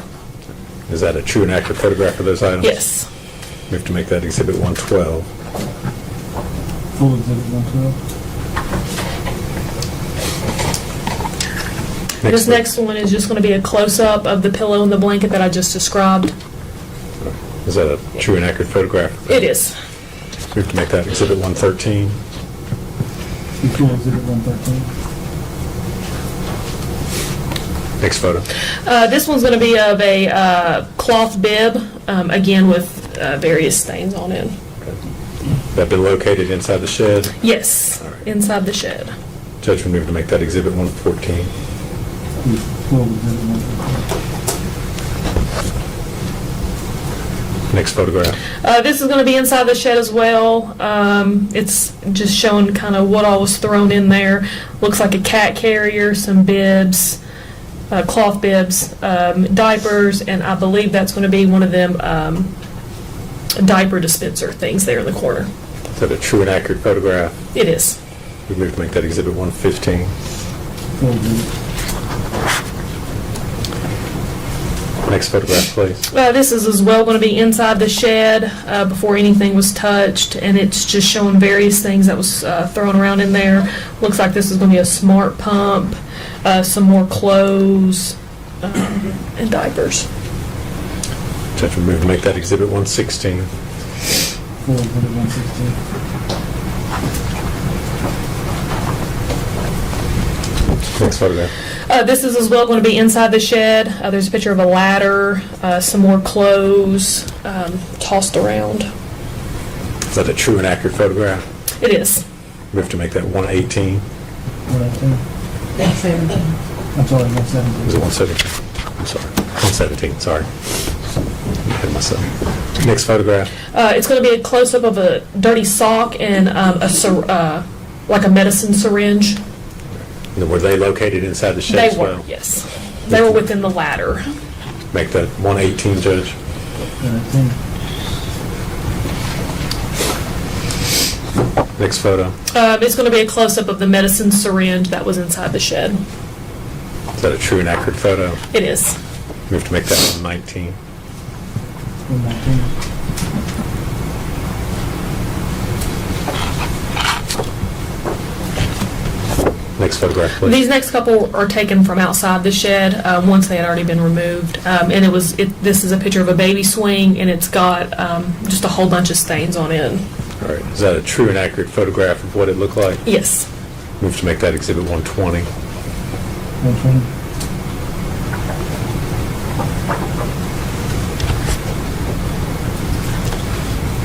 Next photo. This next one is just a close-up of the swing where the stains were on the outside, just showing that the stains went all the way through the swing. That photo accurately reflect the condition of it? It does. Move to make that Exhibit 121. Exhibit 121. Next one. The next one is going to be a Mickey and Minnie bottle with what appears to be milk still in the bottom of it, and it had been removed from the shed when the picture was took. Move to make that Exhibit 122. And that is an accurate picture. Full Exhibit 122. Next photo. It's just a close-up of the exact same bottle, just showing you about how much liquid was in the bottom of it when we took it out of the shed. Okay. And you all did not in any way empty it, manipulate it, do anything No. else before you? All right. Move to make that Exhibit 123. Full Exhibit 123.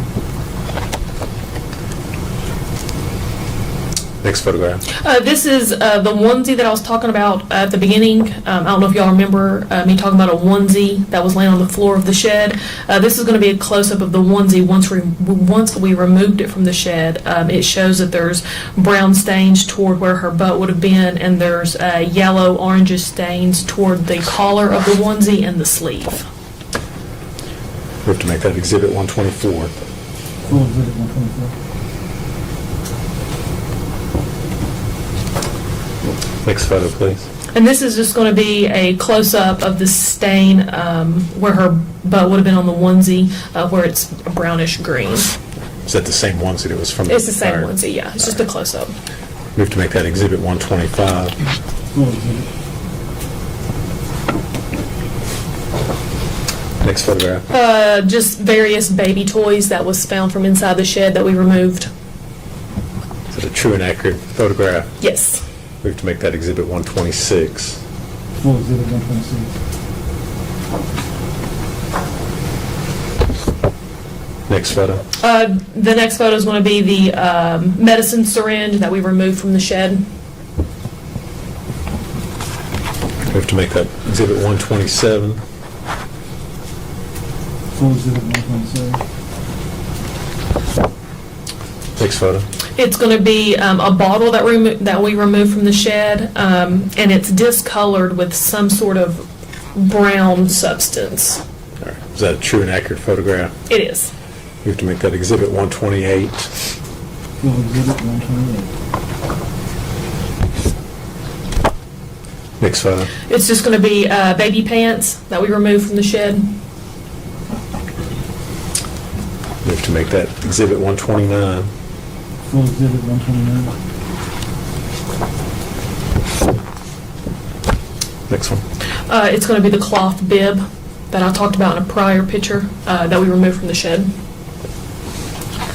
Is that a true and accurate photograph? It is. Move to make that Exhibit 130. 130. Next photo. It's going to be a little baby sweater with various brownish, yellowish stains on it. Is that also removed from the shed? It was. Move to make that Exhibit 131. Full Exhibit 131. Next photo. It's going to be a close-up of the baby clothing. Same item as in the previous. Yes, same item. Move to make that Exhibit 132. Full Exhibit 132. Next photo. Little baby shorts. It says 6 months old for the size. They're dark blue. And again, were those found in the shed? They all were, yes. Okay. Move to make that Exhibit 133. Full Exhibit 133. Next photo. It's just going to be the top of a baby bottle. Is that a true and accurate photo? It is. Make that Exhibit 134. Full Exhibit 134. Next photo. It's going to be a baby suction that we removed from the shed. We can make that Exhibit 135. Full exhibit.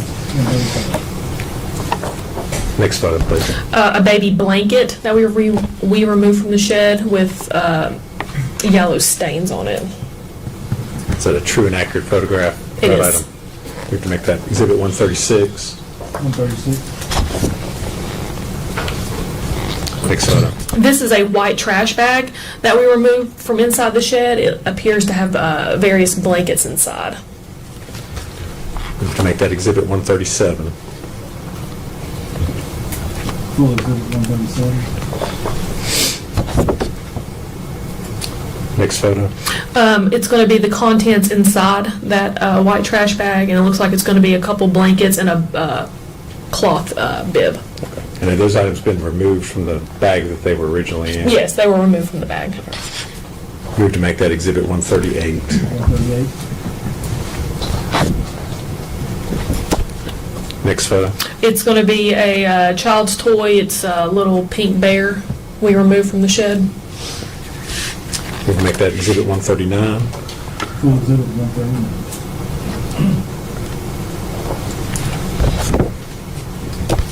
Next photo. It's going to be baby pants. They're light blue in color. Is that a true and accurate photo of that item? It is. We have to make it Exhibit 140. Full exhibit 140. Next photo. It's going to be a cloth bib that we removed from the shed with various stains on it as well. We can make that Exhibit 141. Full exhibit 140. Next photo, please. It's going to be a red blanket we removed from the shed. We have to make that Exhibit 142. Full exhibit 142. Next photo. That's it. That's it. Okay. Sequence, this is the one I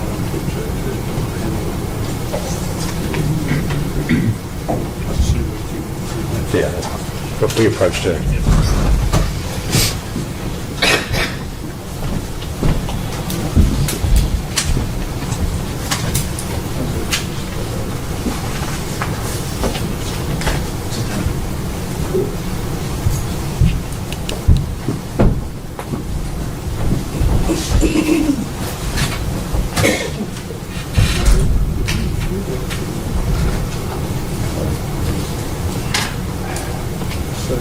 Okay, I'll try to think how many more there are.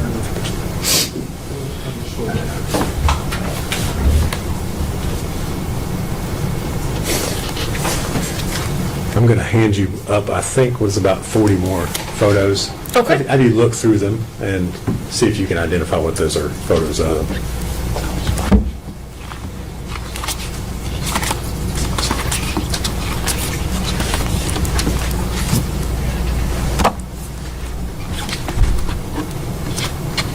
These all appear to come from inside that storage shed. Okay. Are they true and accurate photos of the items that you all removed and took from the shed out at the Boswell property that night? Yes. Okay. Judge, introduce them individually. I think that will take us numbers 143 through 181.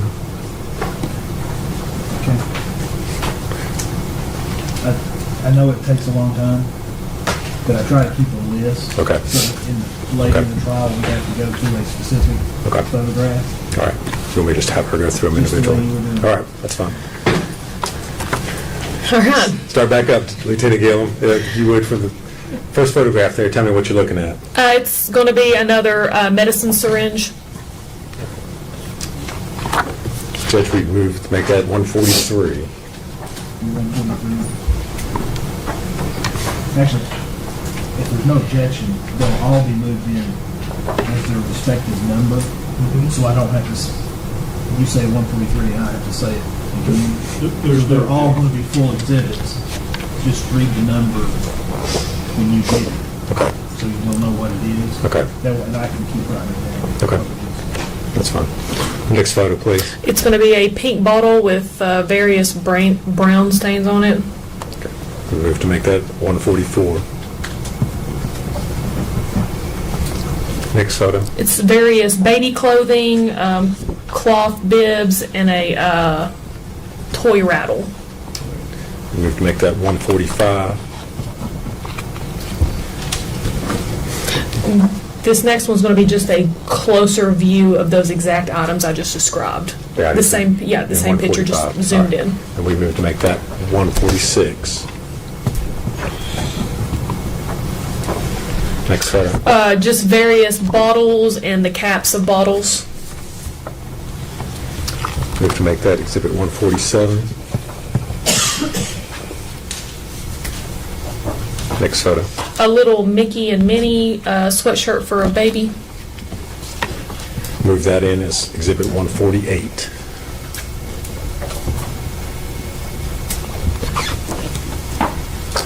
Next photo, please. I'm not really sure exactly the proper name for this, but it's like a measuring cup for like medicine liquid. Is that a true and accurate photo? It is. Make that exhibit 149.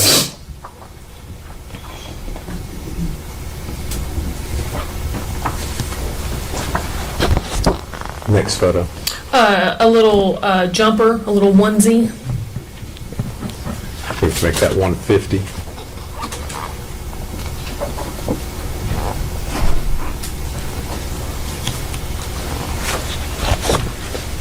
Next photo.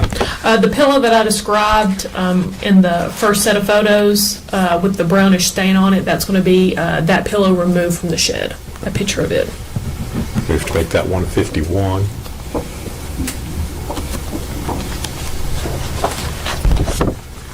Next photograph, please. Another little onesie. We have to make that 152.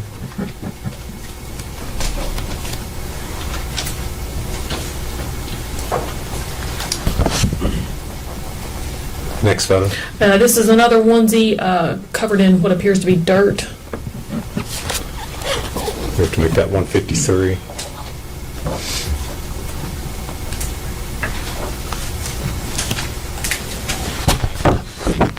The next photo. This is another onesie. It's got some various stains on it. We can make that 154.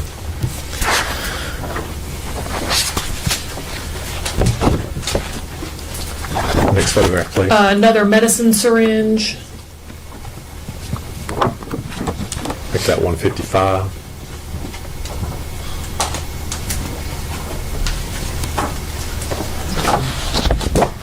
Next photo. This one's going to be another onesie. It's black in color with gypsy princess on it. Be 156.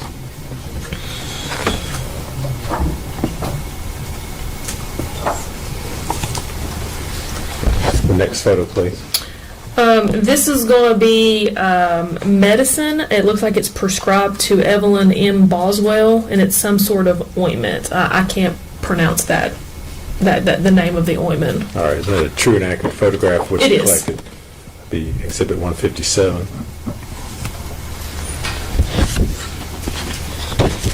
Next photo, please. And it's just going to be another up close of that exact ointment that I just described. Make that 158.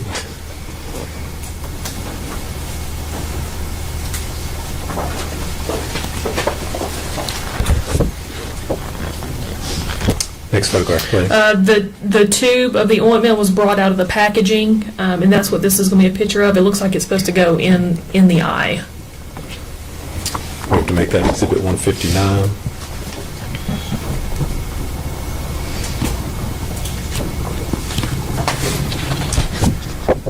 Next photo, please. It's going to be a sippy cup. Move that as 160.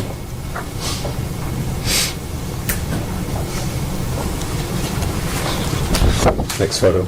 Another sippy cup. This one's pink in color. Make that 161.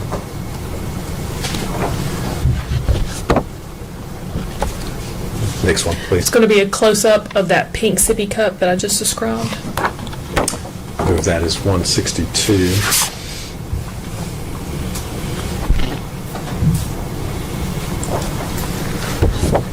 Next photo, please. This is going to be the cap of a bottle, and it's got brown stuff all over it. We have to make that 163.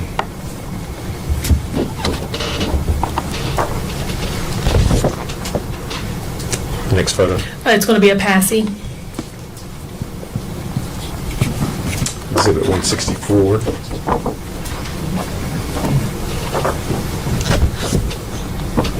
Next photograph, please. 2 baby spoons. Move to make that 165.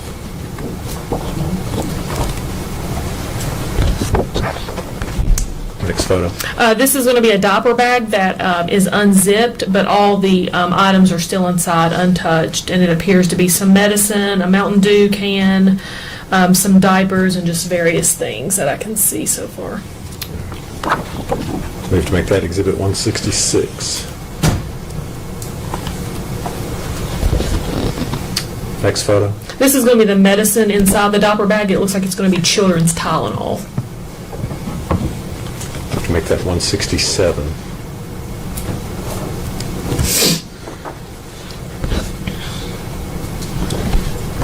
Next photo. It's going to be close up of the children's Tylenol in the diaper bag, and it looks like it's got some food and a cloth towel around it with some stains on it. We have to make that 168.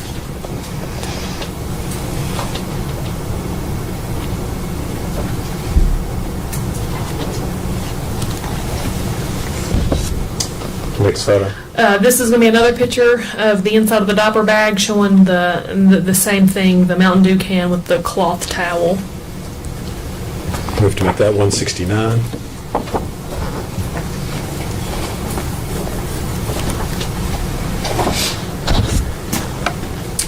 Next photo, please. This is going to be a children's spoon, and on one end of the spoon it is got black residue on it. We have to make that number 170.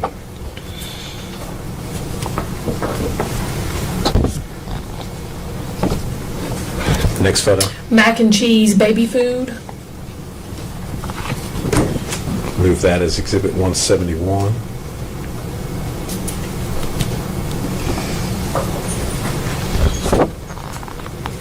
Next photo, please. This is going to be some sort of tissue paper with brownish red stains on it. Move that as exhibit 172.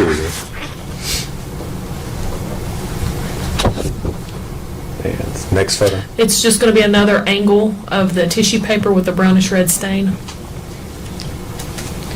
Move that as exhibit 173.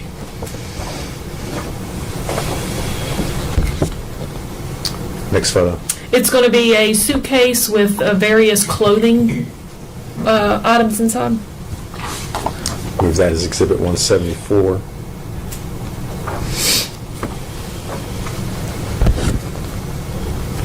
Next photo. It's going to be a red wagon, and inside the wagon there's a baby doll, some baby shampoo, wipes, and a suction.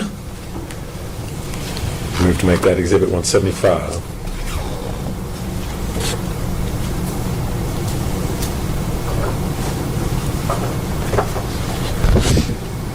Next photo. This is going to be a picture of the items beside the wagon inside, and it's got clothing, a car seat. It looks like a little bunny rabbit, teddy bear type thing. Move that as exhibit 176.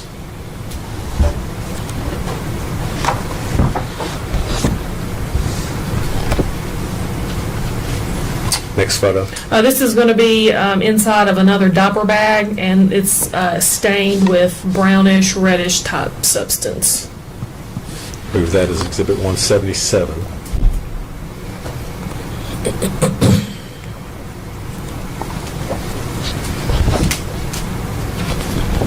Next photo. This is a cardboard box, and inside the box is several white bags. Move that as exhibit 178.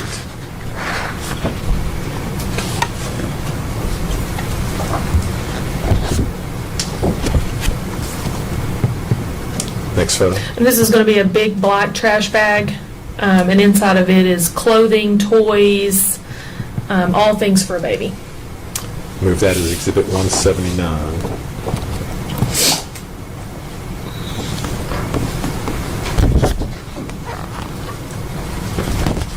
Next photo. It's going to be 5 tubes of diaper rash cream. To make that Exhibit 180.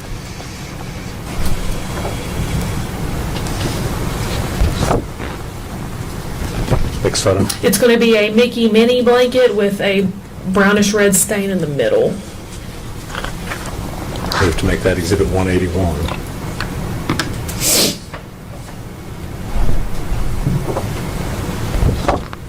That's it. All right. Judge, I think they've all been admitted at this point. I would move to publish them to the jury.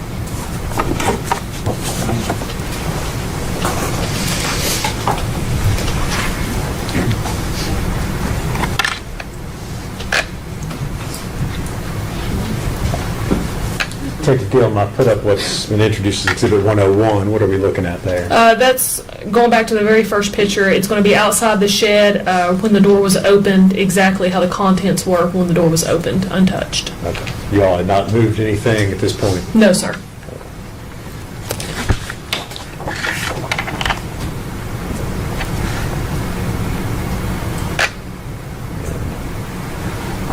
.102. Contents inside the shed. I believe that's a swing type thing and some various clothing items.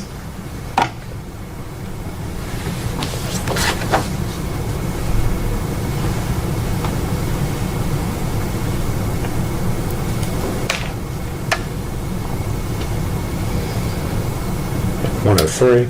That's going to be the contents inside the shed. There you can see a Mickey and Minnie bottle with some liquid still inside.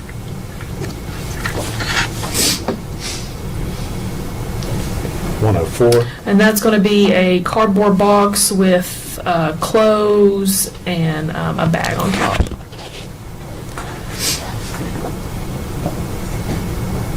.105. That's just going to be a close-up of that cardboard box, and it's kind of showing you there the top of a bottle.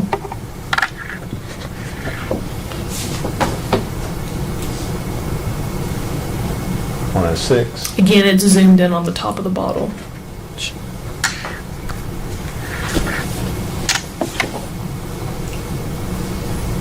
That's going to be 107. Sorry, that's going to be the suction thing that we removed from the shed.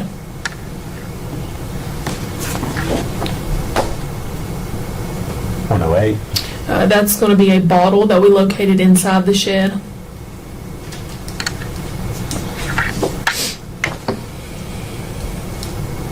.109. A piece of baby clothing.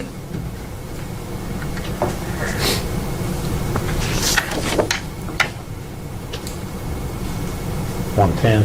And that's going to be a onesie on the floor of the shed, along with a pillow there on the left-hand side.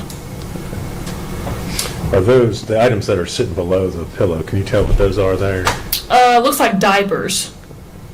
Or are you talking about right below the pillow? Yes. Yeah, those are diapers.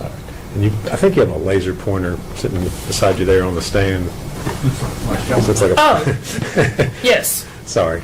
If you could, on the screen up there, point out where we're talking about. Oh, right here, diapers. All right. And that's going to be the pillow, and then there's the onesie. All right. Thank you. And Exhibit 111. That's the onesie I described, and these are the stains that I talked about. 112. It's going to be the pillow with the brownish stain and then a blanket.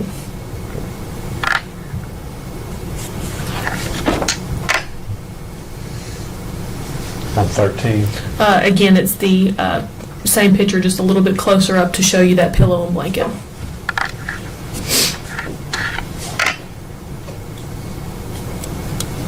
There's going to be a cloth bib right there on the floor. Did you all collect that? We did. 115. Again, just showing you the contents there on the floor of that shed. And for the items that you collected, did you collect all the items that were identified as, or how did you make decisions as far as what you collected? No, we collected the cloth bib and then this little article of child's clothing. Pretty much anything baby-related went. Exhibit 116. There was a ladder on the floor of the shed, and this is just a depiction of the contents around that ladder. 117. It zoomed in a little bit, but you'll see right here is a medical syringe. And you're indicating an area just inside the metal ladder that's depicted? Yes, in the center of the there should be a photograph. closer up photo of it next. 118. It's, Can you see it better there? it's right there. Sorry, I'm a little shaky. All right. Is it the syringe, as we're looking at the photograph, it's kind of on the left-hand side. Is it slightly pinkish color? Is that what we're looking at? It is. There's a blue, what I think is a wipe case, and then it sits directly to the left of that blue wipe case. And I'm going to show you 119, which I think might give you a little better. Yes. Right there. Is that a close-up image of that syringe? It is. Exhibit 120. That's going to be the child swing. That was taken from inside the shed. 121. And then this is what I was talking about, if you recall, where I said it shows the stain went through the entire swing. You can see right there what I'm talking about. All right, so we're looking at the bottom. We're looking at the photograph. That's the bottom, the base of the... Yes. Okay.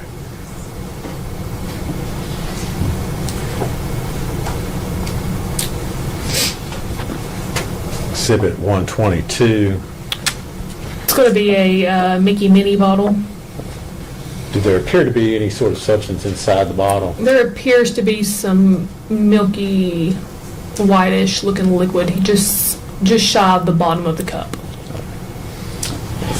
Exhibit 123. That depicts a little bit better where the liquid is inside the cup. Exhibit 124. This is going to be the onesie that was on the floor of the shed. I see a stain on the cuff there of the arm, the collar up here, and then of course right toward the bottom. And looking at that same item, I believe, Exhibit 125. Yes, that's going to be a close-up of the stain. And is that, you lifted the flap there on the bottom of the outfit, is that what we're looking at? Yes, that's exactly what it is. Exhibit 126. Just various baby toys. Number 127. A medicine syringe.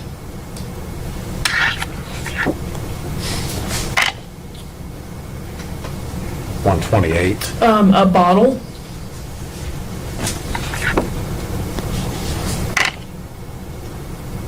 $129. Child pants.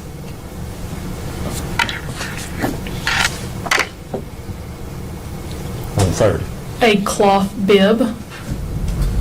And again, all these items you all found inside the shed, is that correct? Every item, yes, was taken from inside the shed.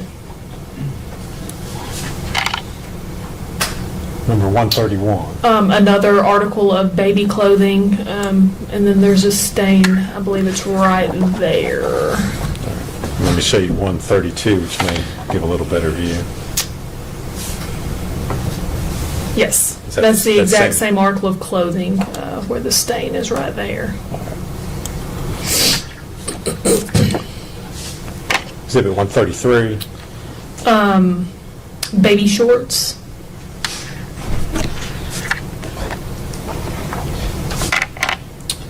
Number 134. The top of a bottle.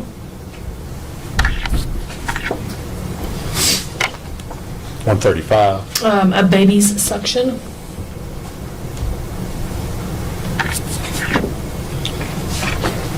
Number 136. A blanket.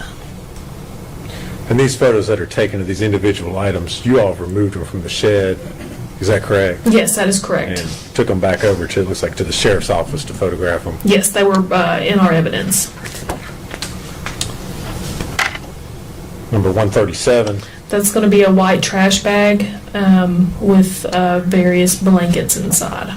All right. And showing you 138. So that's the same bag of blankets there. That's going to be the contents inside the bag, yes. All right. So you've removed them from the bag at that point. Number 139. Just a child's toy, little bear. Exhibit 140. Pants. Was it the condition of the pants when you found them? Were they turned inside out like that, or did Yes. you all manipulate them? Okay. How they each show in the picture is exactly how we found them. Exhibit 141. It's a cloth bib.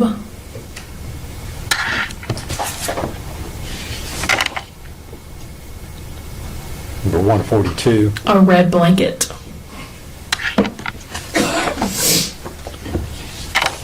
143. Another medicine syringe.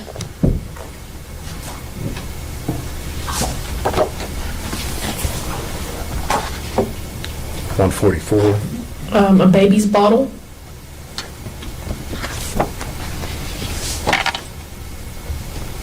Number 145. Just various articles of clothing. I think there's a blanket, a little toy rattle. And all these items were found together. Yes. And show you 146. That is just going to be a close-up of those items, just a little bit more in detail. You can see what appears to be a sock there with some stains on it, like a little bow headband there. Just a close-up. All right. Exhibit 147. Various bottles and their lids. 148. A Mickey Minnie sweatshirt for a baby. Number 149. Looks like a type of a measuring cup for some sort of medicine liquid. 150. It's going to be a onesie.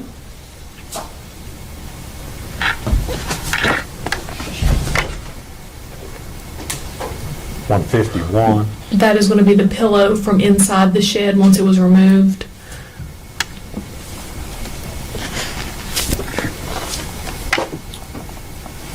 Number 152. It's another baby's onesie.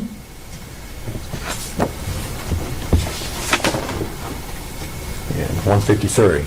Another onesie.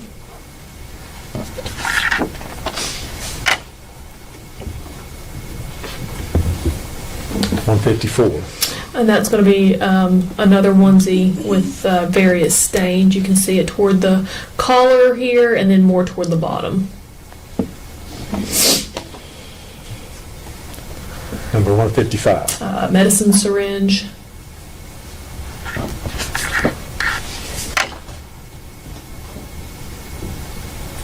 $156. Another onesie. Appears to still be on a hanger. Is that correct? Yes, yes.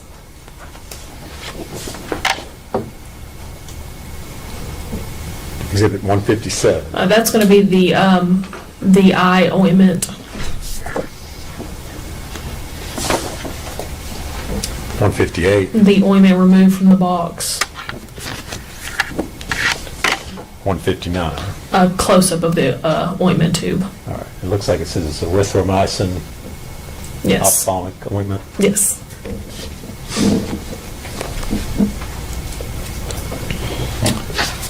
$160. A sippy cup.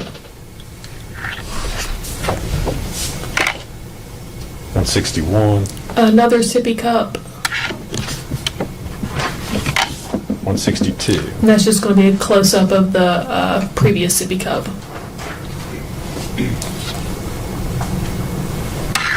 163.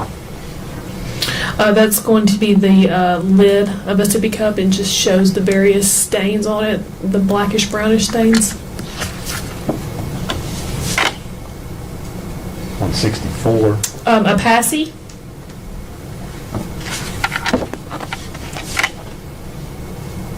165. 2 baby spoons.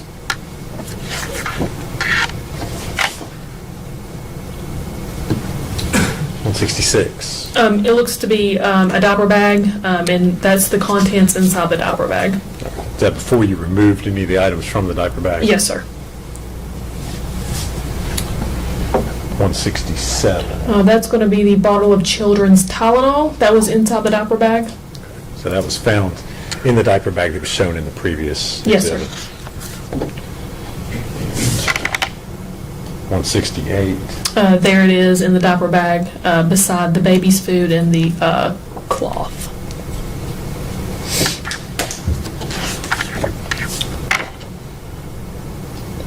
169.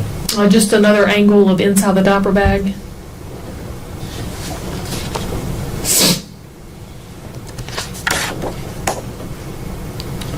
Exhibit 170. That's going to be a children's spoon with some sort of black residue substance there on the end of the spoon.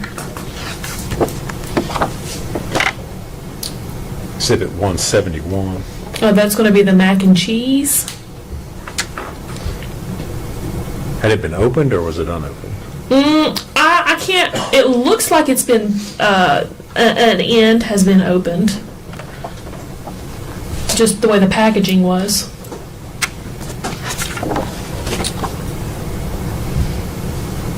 Exhibit 172. That is going to be the piece of tissue paper with the brownish red substance on it. 173. And that's just another angle of the exact same tissue paper with the brownish red substance.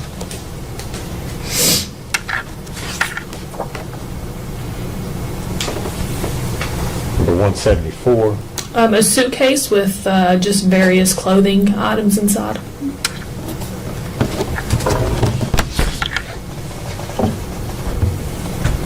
175. That's going to be the red wagon. As you can see, there's baby shampoo here, a suction, some wipes, a baby doll.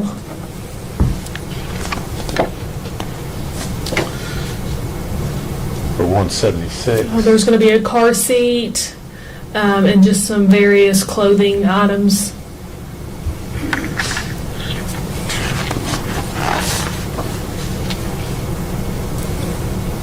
Number 177. The inside of another bag that we found from inside the shed with some stains there on the side.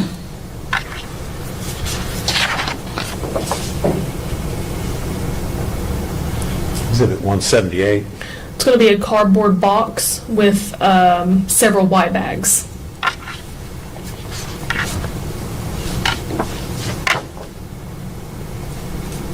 Exhibit 179. A black trash bag with various clothing and toys for all for a baby inside.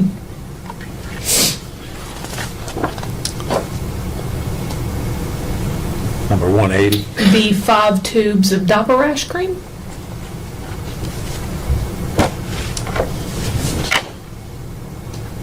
Number 181. Appears to be a child's blanket with a brownish red stain on it. And all these items were collected and taken out of the shed. Yes, sir, every item.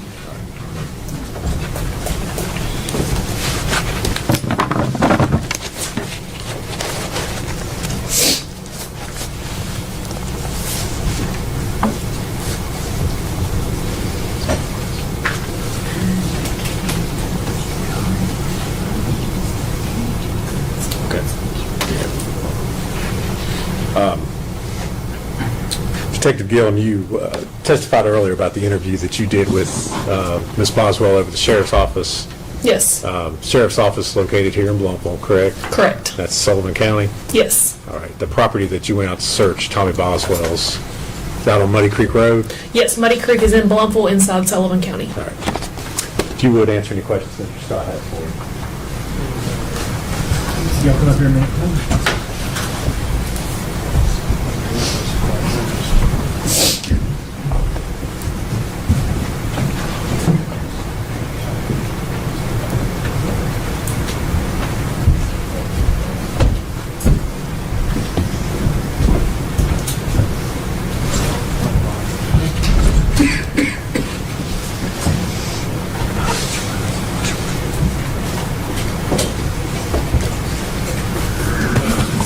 Detective Gilliam, the items you collected, all these photographs we've admitted, were any of those items sent to TBI lab for testing?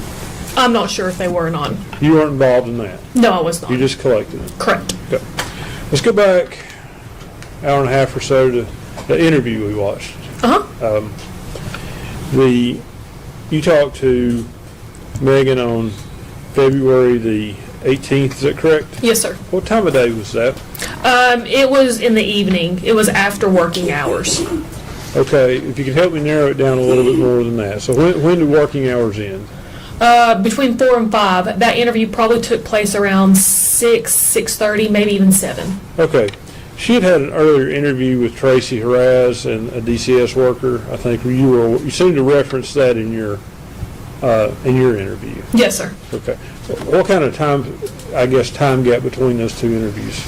I know when the referral first came out was right at 4 to 5 that day. And that's when Tracy and the DCS worker went to the residence and brought Megan back to the sheriff's office and had their interview. So I would say their interview might have took place around 5:36. Okay.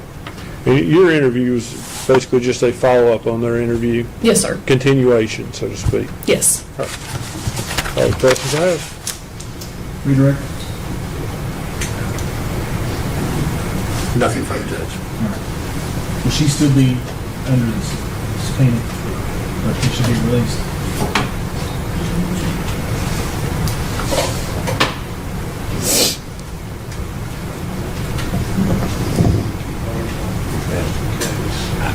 We'll keep her under subpoena, Judge, but she may be released at this time. You'll still be subject to subpoena, so don't, you can leave the courthouse, but make sure you're available. Do not discuss your testimony with any other witness or allow any other witness to discuss their testimony with you. All right? Thank you. All right, ladies and gentlemen, we're going to stop right there for today. You're going to get tired of hearing these admonitions. I'm just going to tell you that now. You're not to communicate with other jurors or anyone else regarding any subject connected with this trial. You're not to form or express any opinion about the case until it is finally submitted to you. You're to report promptly to the court any incident involving an attempt by any person to improperly influence any jury member or a juror's violation of the court's admonitions. You're not to read, watch, or listen to any news reports concerning this case. You're to decide this case solely on the evidence introduced in this trial. You can go with the officer. Everyone please stand.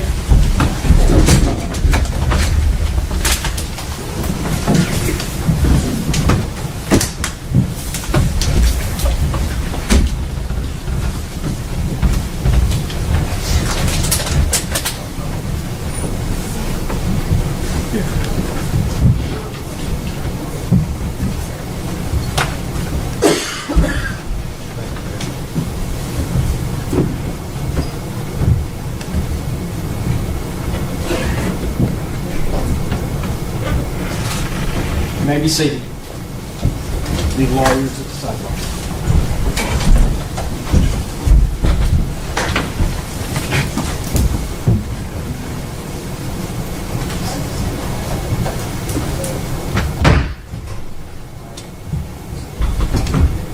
So you can duck.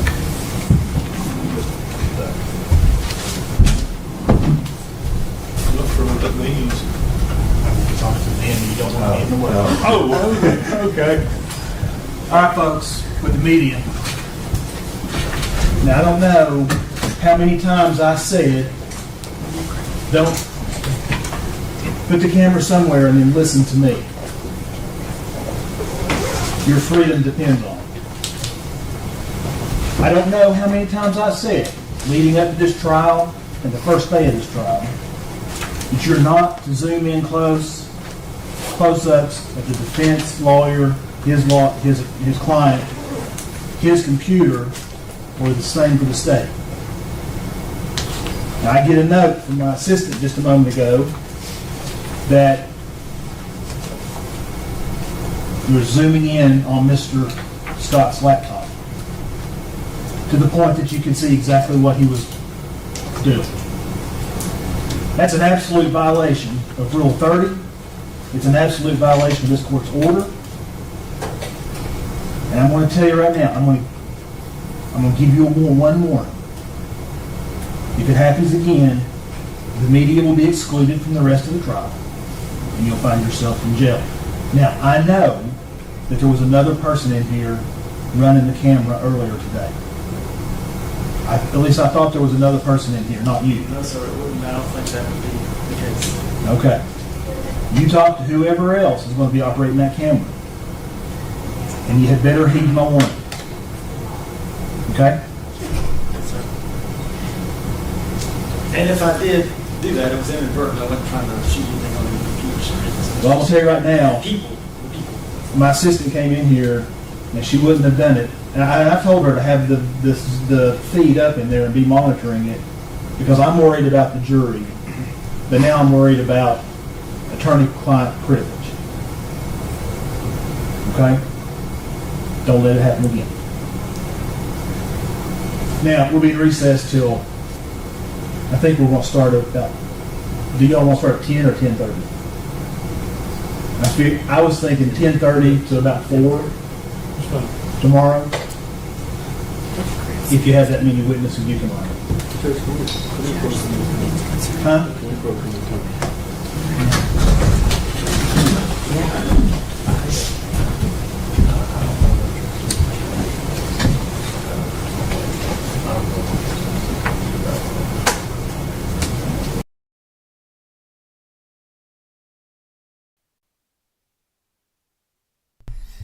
All right, so that concludes day 3, and I want to give a shout out to Danielle for popping in.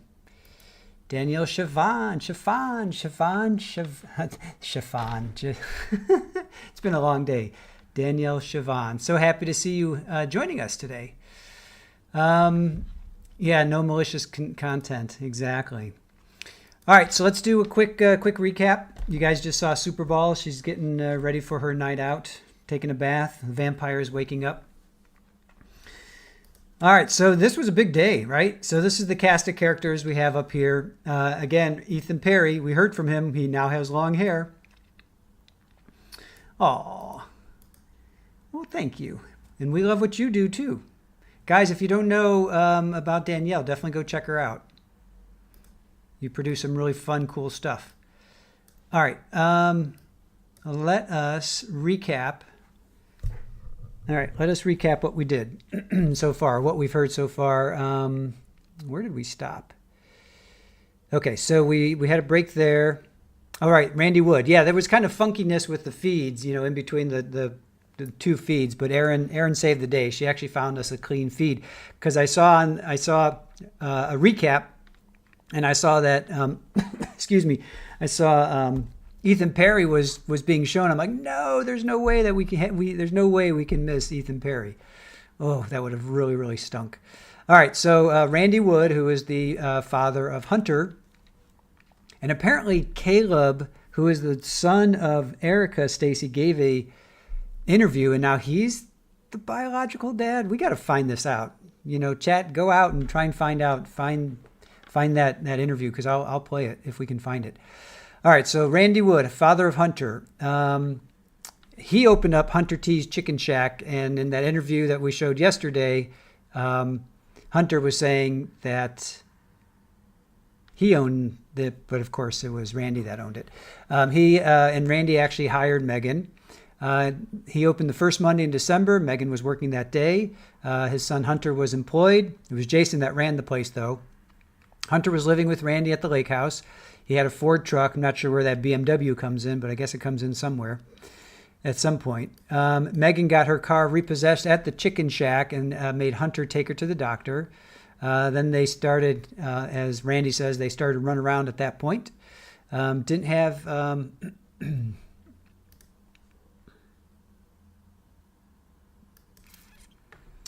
didn't have anywhere to go after the car, so she didn't have anywhere to go after her car got repossessed. So she stayed with them those 3 nights. He knew about Evelyn, but he never saw, quote unquote, the baby. Let's see. One question was, do you have a child? Okay, yeah. So in order to to gain unemployment or to gain employment at the chicken shack, one of the questions was, do you have a child? And Megan said, yes, I have a baby girl. And then we heard, let's see, the baby daddy has the child. I can work whatever hours you want me to. Then Hunter started living with, Hunter started living with his mother. So this is Randy, who's the father, saying Hunter started to live with his mother, and now he's at a mental hospital. And Hunter's been there for about 2 months. And he was asked, why can't he come into this court to testify? And he says, well, he started having problems when he got accused of being a baby killer. And he starts bobbing his head. When he got accused of being a baby killer. So then Cross came up. Did you know that your son has been diagnosed with schizophrenia and hallucinations? Has he ever been violent? And he says no. Would he be in his right mind to testify? He says no. And then he kind of describes his state. He says he talks about things. You don't know what he's talking about. He was a 4.0 student. I don't know what to call it now, if he hallucinates. We just talk about pleasant things. He doesn't make sense sometimes, but he doesn't talk about Evelyn. So if, one of the many stories that Megan has said is that they were, Hunter came over and they were sleeping, and he rolled over and she woke up and, baby Evelyn's face down in between, in between like pillows or something. So Megan has basically thrown everybody under the bus. So I'm thinking if Hunter did do this, I think he would have said something. I think he would have said something. I think he would have broken down and said something. So then, has Hunter ever asked about someone stealing or reading his thoughts? And then they bring in, aluminum foil. And they showed a picture of Hunter in front of the chicken shack, and I was praying that he would have a aluminum foil cap. I was so dying to see an aluminum foil cap. I think that would have been really funny. All right, so then we get to Ethan Perry. So this was going to be a big moment. And I thought it was pretty good, right? I thought it was pretty decent. So, excuse me. So they dated in high school. He's 25 now, and they dated in high school, 2014, 15-ish. So he was 15, Megan was 13. So I think they got pregnant. Megan got pregnant when she was 17, and he was 19. I don't know. So only he knows if he slept with her after he got out of the Army, because he went into the Army when he was 18, and he did come home a couple times. So only he knows if they hooked up. So I don't know. He graduated in 2017. He joined the Army 10 days later. He was stationed in Georgia and then Louisiana. Kept in contact with Mega via letters, and then they started to text. He came home the winter of 2017 for Christmas for the first time. Now, don't forget, Evelyn was born in November of 2018. Right? Yeah, she was born in 2018, November of 2018. So if he came home for Christmas in December, that's 11 months. So I'm not thinking he's the father. He stayed with Carl and Sherry Perry, who are his grandparents. He said he was quote unquote in a relationship with Megan, but not a really healthy one. He did see Megan, he said. He learned in March or April that she was pregnant. So he talked about who the father was. He said it seemed pretty delayed. So yeah, if they hooked up in December and she waited till March or April to tell him, she's not going to have a baby then 11 months, right? That's 11 months, 12 months later. Something seems fishy. He assumed he was the father, but he just rolled with it. The blinders were taken off pretty quickly, though. He said he had his doubts. So November 19th, Evelyn was born. So again, let's just do the math. If he came home for Christmas, that's just physically not possible. He came home, okay, so then 2019, he came home for Christmas, but he didn't see Megan or Evelyn because of the legitimacy. He was sent to El Paso to assist the Border Patrol. That was March to September of 2019.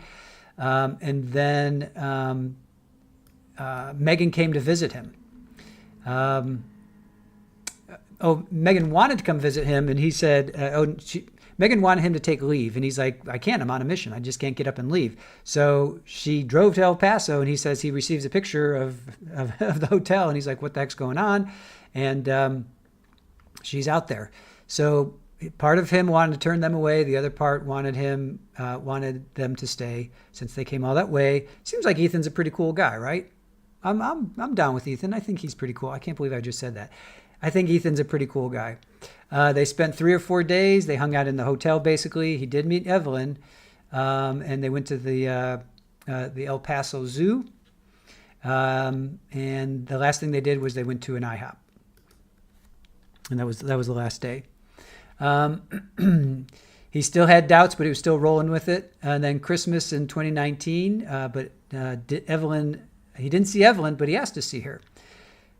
Megan told him that Evelyn had the flu. And he says, well, that made sense. COVID was hitting. Didn't quite hit until February and March, but COVID was out there. Was definitely hitting other parts of the country, but didn't really hit us until February and March. January, February, March, but it was out there, so he knew about it. And then he said, let's go to Paul Miller's. And then they showed text messages of, Evan was being sick, so she's not going to bring her. So again, excuse after excuse after excuse. She was telling everybody excuses. So they went to Paul's. They hung out there. He took her back to her car. He saw Megan again after Christmas because his grandfather had gifts for Evelyn, and we heard about that. Megan came to the house, and she received her gifts. Now, don't forget, a little bit later, Megan says, "Oh, he made me walk," all this stuff. So, I mean, she's got a lot of stories to tell. Megan said she was going to Pigeon's Fort. Is it Forge? I'm not quite sure. Pigeon something with Hunter Wood, and Evelyn wasn't with them. And then they talk about this text message about her dad kicking her out on December 26th. I won't have Evelyn back until I get a place to stay. Then they talk about a text message from January 19th of 2020. Then there's this conversation with Miss Owens. I'm not sure who Miss Owens is. I missed that about Evelyn. And Megan said, "Oh, just ignore her. I've not talked to anyone in my family for weeks. That's why Evelyn is not seeing her." Then his family starts to question, where are the whereabouts of Evelyn?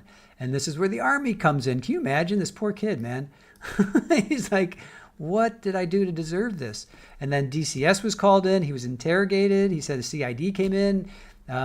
He was interrogated for hours. They searched his cell phone. They searched his car and barracks for Evelyn, like he's hiding a 13-month, 14-month-old child.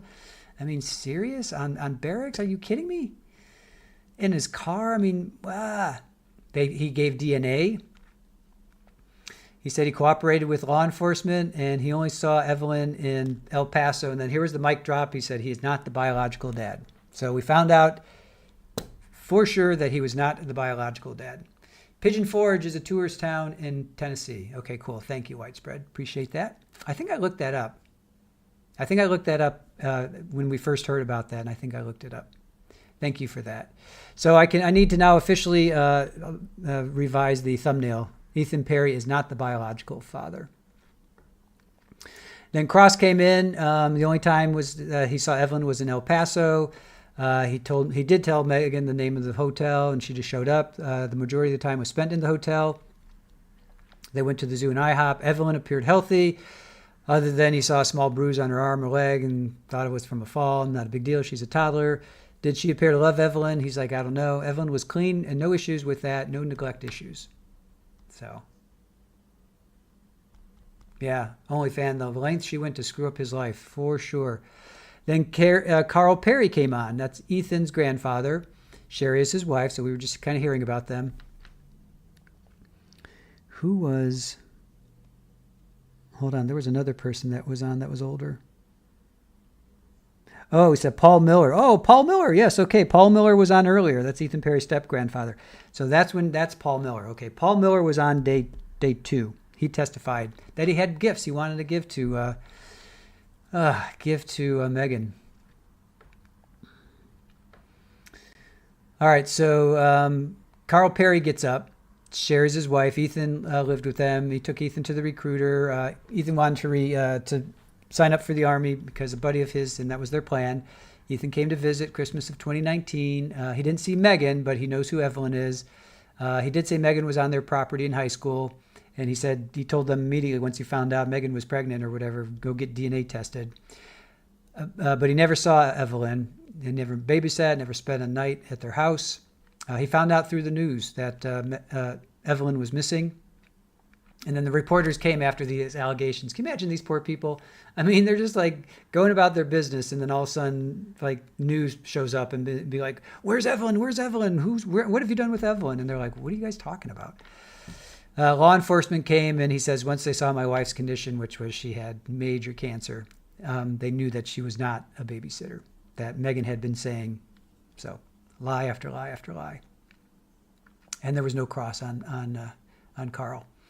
So then the last witness for day 3 was Michelle Gilliam. She's a detective. She is in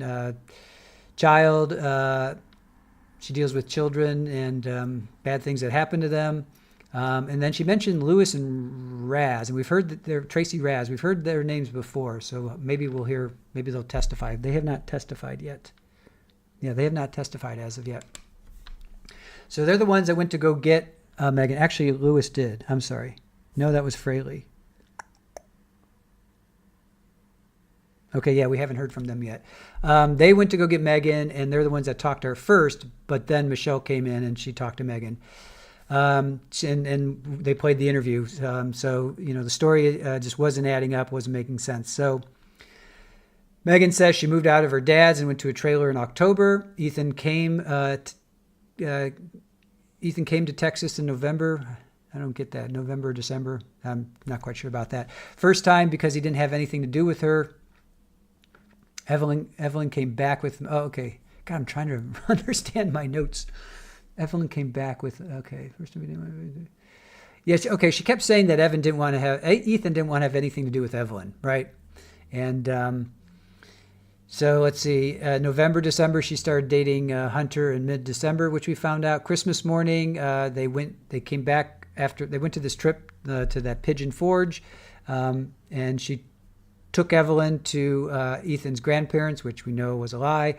And the reason she did that was because Ethan was complaining about not seeing Evelyn. Ethan texts and says, "I want to be in Evelyn's life." Ethan made her walk all the way up the driveway. We heard her. She made a big deal about it. Ethan didn't want to see Hunter, so we made her walk all the way up the driveway. But we know that was just a lie, just another lie. Ethan had gotten gifts and didn't want to see Hunter. So Megan tells law enforcement she left Evelyn with Ethan she hung out for 20 or 30 minutes. I trusted him because he was her dad. And that's why Michelle's like, here's this guy who hasn't seen Evelyn like ever, and you just hand her off? I mean, what's wrong with you, basically? She's like, well, what is wrong with you? Well, I trusted him because he was her dad. Michelle comes back. There's a big chunk you're not telling us. I think you took her to Ethan, but there's something missing. Not even that. Just by looking at you, I can tell there's something missing. How much benefit of the doubt are you going to tell me are we going to give you before you start telling us the truth? If you continue to lie, which you are, it's not going to end well. Well, then she's like, well, Ethan got mad because he didn't want Evelyn to be around Hunter. And he kept saying, well, I'm going to delete you. He threatened my little brother. Right, lie. And then she says, he won't answer me. Where's Evelyn right now? I have no clue. I thought she was with him. You seem totally unfazed by this, which tells me you know where Evelyn is. She's like, I've talked to a lot of women. I've talked to a lot of mothers. I've talked to a lot of women. You seem unfazed, right? And everybody was saying, her friends were saying she just was no emotion, just no emotion. You could be telling me partial truth and we will find out what happened. Did you have anything to do with it? Just straight off. Did you have anything to do with it? And she says, I dropped her off at Ethan's and that's it. And then the video ends. Then they talk about the shed and all the baby items that were just thrown in there. There was 90 photos? I think 30 or 40 from the first go around and then another 30, 40 from the second round of photos. baby, dirty onesies, medical syringe, bottle with brown substances, baby blankets, ointment. Ugh, just disgusting. And then at the very, very end, the judge admonished the pool camera for zooming in on the defense's laptop. And then finally, from what we've seen so far, poll for the chat was, from what we've seen so far is Megan ... Guilty. 75% say guilty. 0% think she's not guilty, and 25% want to see her defense. So, all right, what are you guys talking about? Mads. It's hard to remember lies, though. Hard to keep track. Yeah, I want to put together her timeline. I don't have time, but I got to make time to maybe put together her timeline, because she's told so many lies to so many different people. November Thanksgiving, she said this when she told this person this person that, this person that.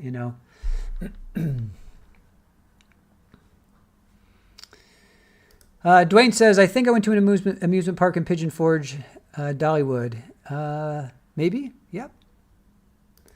An OnlyFan, then suddenly in court, she's a mess. Yeah. You know what? I'm thinking she just blocked it all out. She's telling all these lies. She's blocked it all out. And, now it's really coming home to roost, if you will.